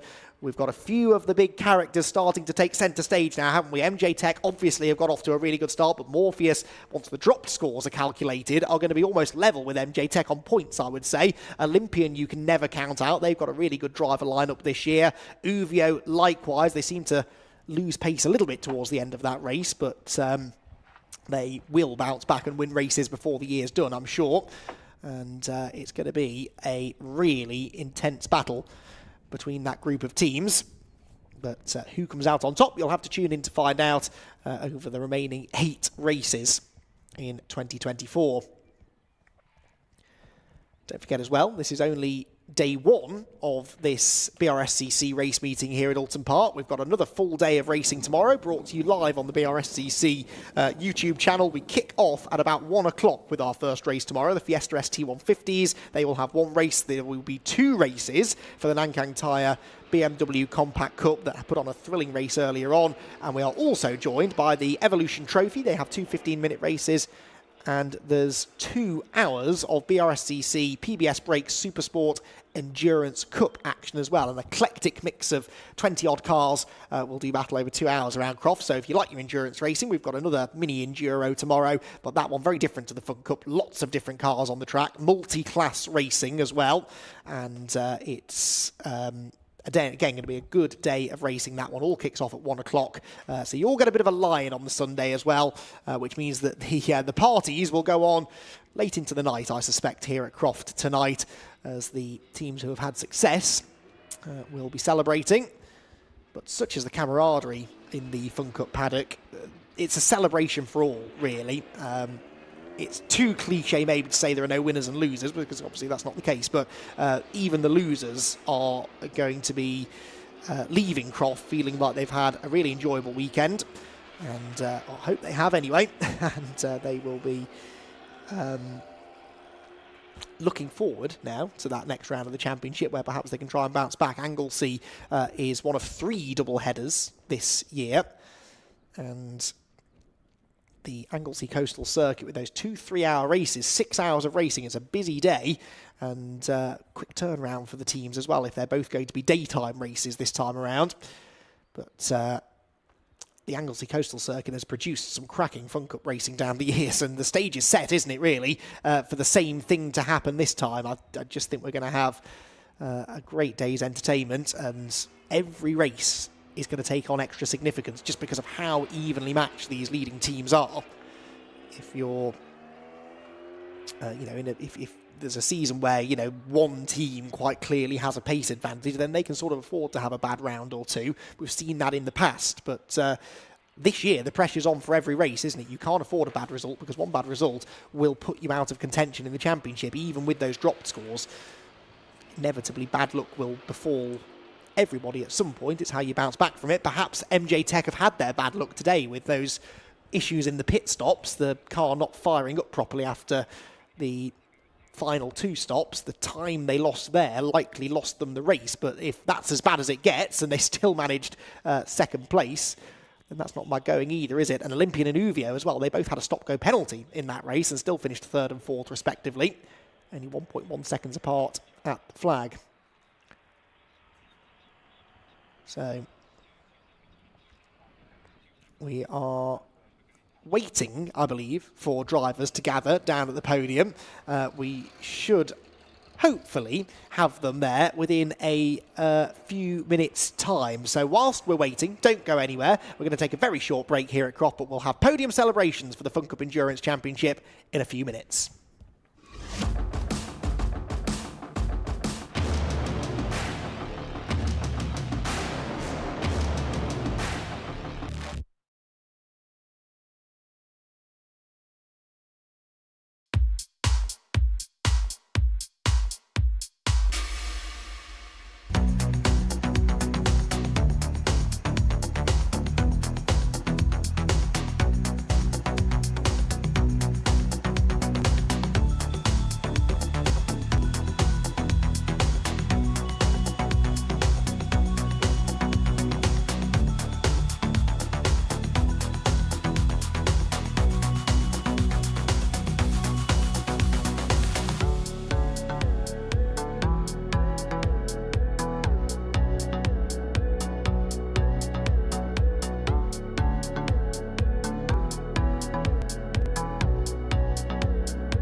So 4th, 5th, 6th and 7th coming into red gate corner. And also at the tail end of this group, you've got the red PLR racing car. On board then with Brscc coming out of Hollywood down the infamous Crater curves, and look how close they are, they almost touch, absolutely flat out down the hill, but brave stuff this from Brscc down the inside, terrific move, they gave each other just enough room.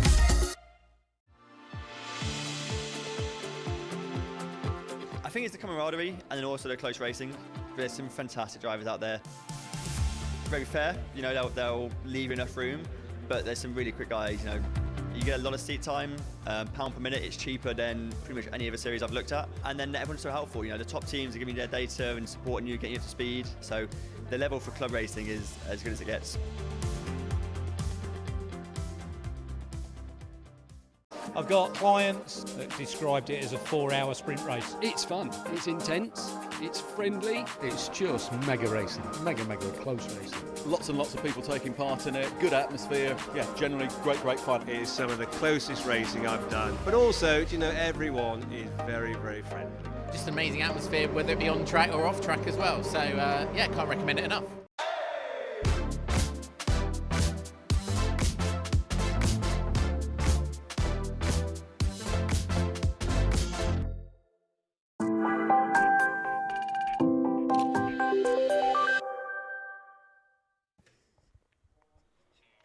Welcome back to Croft, everybody, there, where we've just enjoyed a fantastic third round of the Fun Cup Endurance Championship and a very narrow margin of victory in the end for Morpheus Racing, who claim their second victory Ted Bradbury's second victory, their first victory of the year. MJ Tech second place and third position for Team Olympian after a barnstorming battle inside the final few moments. I think we're nearly ready to head down to the podium and get our podium presentation underway with Jamie Peters-Ennis there to conduct the ceremonies as he was earlier on this morning. But final chance for me to remind you that we've got a full day of racing tomorrow. 1 o'clock we will be kicking off with our action sprint racing for the most part, but we do have the Supersport Endurance Cup here for their 2-hour second round of their season, I believe it is. And it's going to be, hopefully, another exciting great day of racing. The sprint racing we had today from the Fiestas and the Compact Cup was certainly not disappointing. And they'll both be back, those championships, again for tomorrow too, with 2 races for the Compact Cup and 1 for the ST150 Fiestas. Fun Cup back at Anglesey on the 15th of June, so they've got just over a month now to calm down and catch their breath after this race and come back and do it all over again up in North Wales, where hopefully we'll have some slightly warmer weather. Mind you, it's not cold. I don't think it's cold anyway, but I've not been stuck outside all day wearing shorts like Jamie has, but it's been a little bit grey and a little bit drizzly here today. So hopefully the nice sunny weather is going to make its way towards Anglesey for the next round. So hope you'll tune in for that. For now, though, from myself, Andy McEwen, it's goodbye here in the commentary box. But let's hand down then to our Master of Ceremonies, Jamie Peters-Ennis, to take you through the podium presentation for round 3 of the Fun Cup Endurance Championship. Well, welcome back from that short ad break. We hope you enjoyed the third round of the 2024 Fun Cup Endurance Championship live here from Croft Circuit in North Yorkshire on what was another epic 3-hour thriller. Now it's our podium, so what we'll do is very quickly, if we could have a round of applause for all of our marshals, medics and officials for everything that they've done today. Quick round of applause for everybody. That's fantastic to see. The marshals have been out there doing a wonderful job. Obviously, thank you to everyone at the circuit in the Brscc. So first up is going to be our team of the day, and that is sponsored by Joyce Designs. And our team of the day, who have had a really good day. They were 10th in race 1 and 13th in race 2. That goes to GMR Eco. That's Gracie Mitchell and Rob Croydon.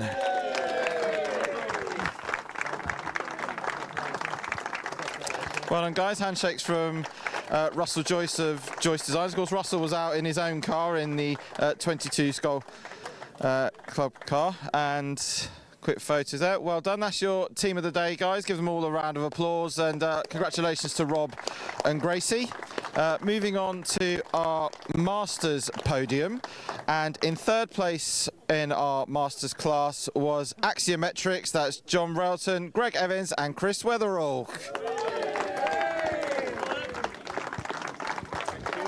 Congratulations, guys. Nice trophy, bottle of bubbles and a GT cap, and handshakes all round from Liz. They make their way over to the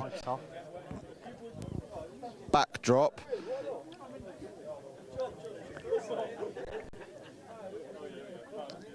And second place in the Masters class was Signature RV. That is Marcus Clutton, Steve Ruston and John Whitehouse.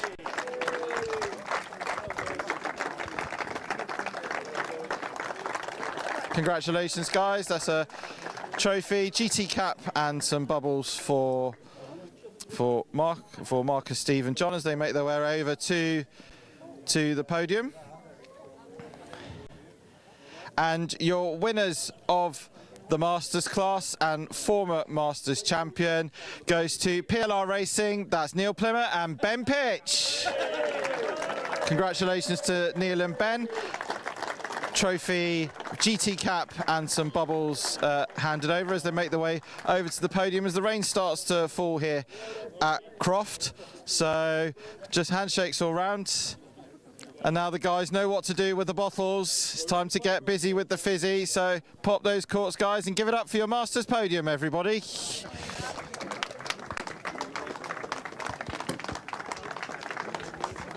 The champagne sprays by Chris Weatherall as the Brscc backdrop gets covered, and Greg Evans gets his own back on Neil Plymouth, fellow Yorkshireman there. So that was your Masters podium. Congratulations to PLR Racing on the Masters win, Signature RV second and Axiometrics finishing third. Now we're on to our overall podium. Just getting the podium dressed for the overall podium. And in third place goes to Olympian GRD, which was Simon Rudd, Riley Phillips and Chris Doval.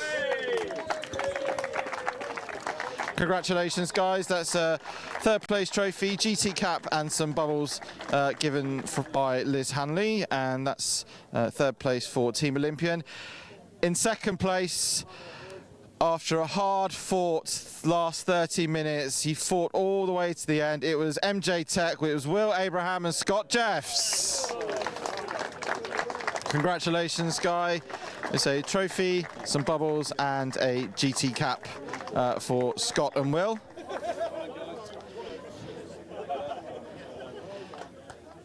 And your winners, and making it their first win of their 2024 campaign, and I think there might be a bit of cheering for this. It was Morphus Motorsport. That was Neil Burrows and Ted Bradbury. Huge cheer for Neil and Ted.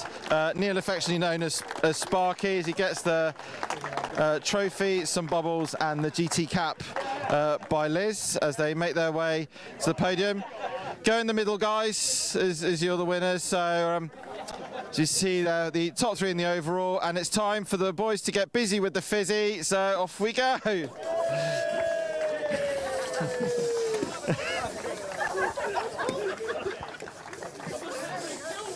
Huge champagne as Ted's off with the bottle. He gets Craig Keeble and he gets Mark Mitchell, Gracie's dad, with the bubbles. Right, let's dive in and have a word with our winners. We'll speak to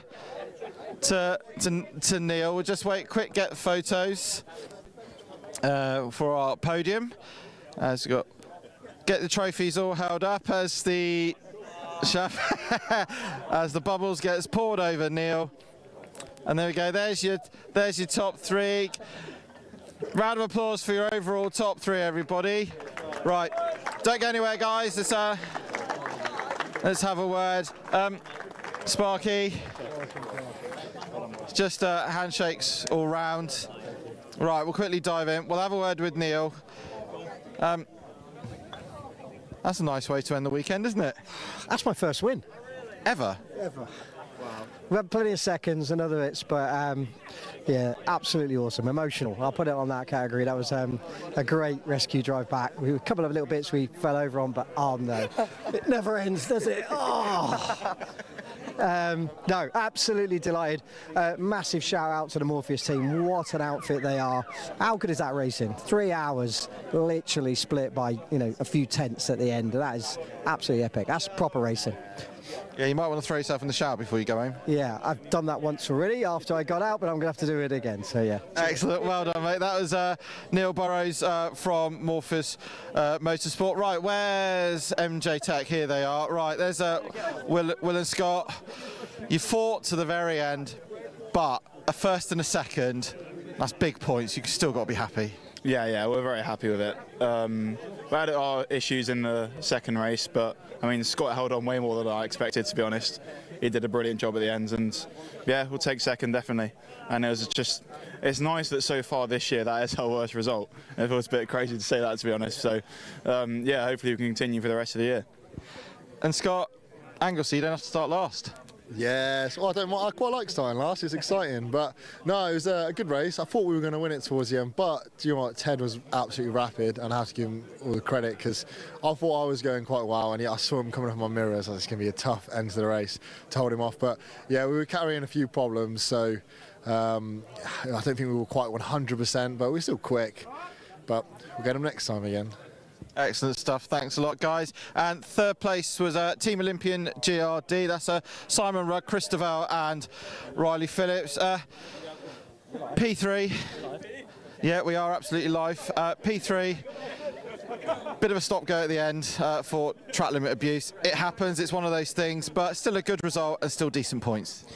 Yeah, I think so. I think yeah, we made it a little bit more exciting by having the stop-go, but we've had the pace all weekend. Yeah, I think we were aiming for a podium at the start of the race. So, yeah, good points, good podium. I think everyone drove really well this weekend, and Riley got the job done at the end. So, yeah, the other two did all right, didn't they? Yeah, I mean, I'll drag them along. Riley, as you say, Anglesey next. It's a circuit, as a team, you've had mixed results, we can say, but it's one of your stronger venues, isn't it? Yeah, no, Anglesey is a brilliant track. I do really enjoy it there. Obviously, it's yeah, like you say, we have a mixed luck, I think would be the word. So we'll hopefully get some good luck this time around and get some good results again. But yeah, fantastic result by the team today. Obviously, one better than the morning race. So yeah, to be on the overall podium, fantastic. Excellent stuff. And Chris, it's been a tough weekend, isn't it? It's been one of those crazy races that we never know who's going to win right to the very end. And as Riley said, Anglesey is one of your strongest venues. You haven't got the disadvantage of having to start last. Hopefully you'll get drawn well at Anglesey. But again, it's just going to be points now, isn't it? Absolutely, it's consistency, and all hats off to the first and second, Morpheus and MJ Tech. Absolutely fantastic racing today. If we hadn't had that, I'll stop go. But could have, would have, should have, all of that. We were where we were, and we'll take the result. And we'll go into Anglesey next month. 2 more races there, 2 really good podium finishes, and we're right up there. Excellent stuff. Well, congratulations, guys. That's Olympian GRD, who were third in today's third round here at Croft. And that's it. That's the day one over here at Croft Circuit. My thanks to Andy McEwen and Richard John Neal for their fabulous commentary all through our second and third rounds of the Fun Cup Endurance Championship. Our next adventure will be at Anglesey in North Wales for another double-header. It's 2 3-hour day races at the fabulous coastal circuit in North Wales, and that will be on the 15th of June. So from myself, Jamie Peters-Ennis, from Andy McEwen and Richard John Neal, it's good night from us, and we'll see you in a few weeks' time.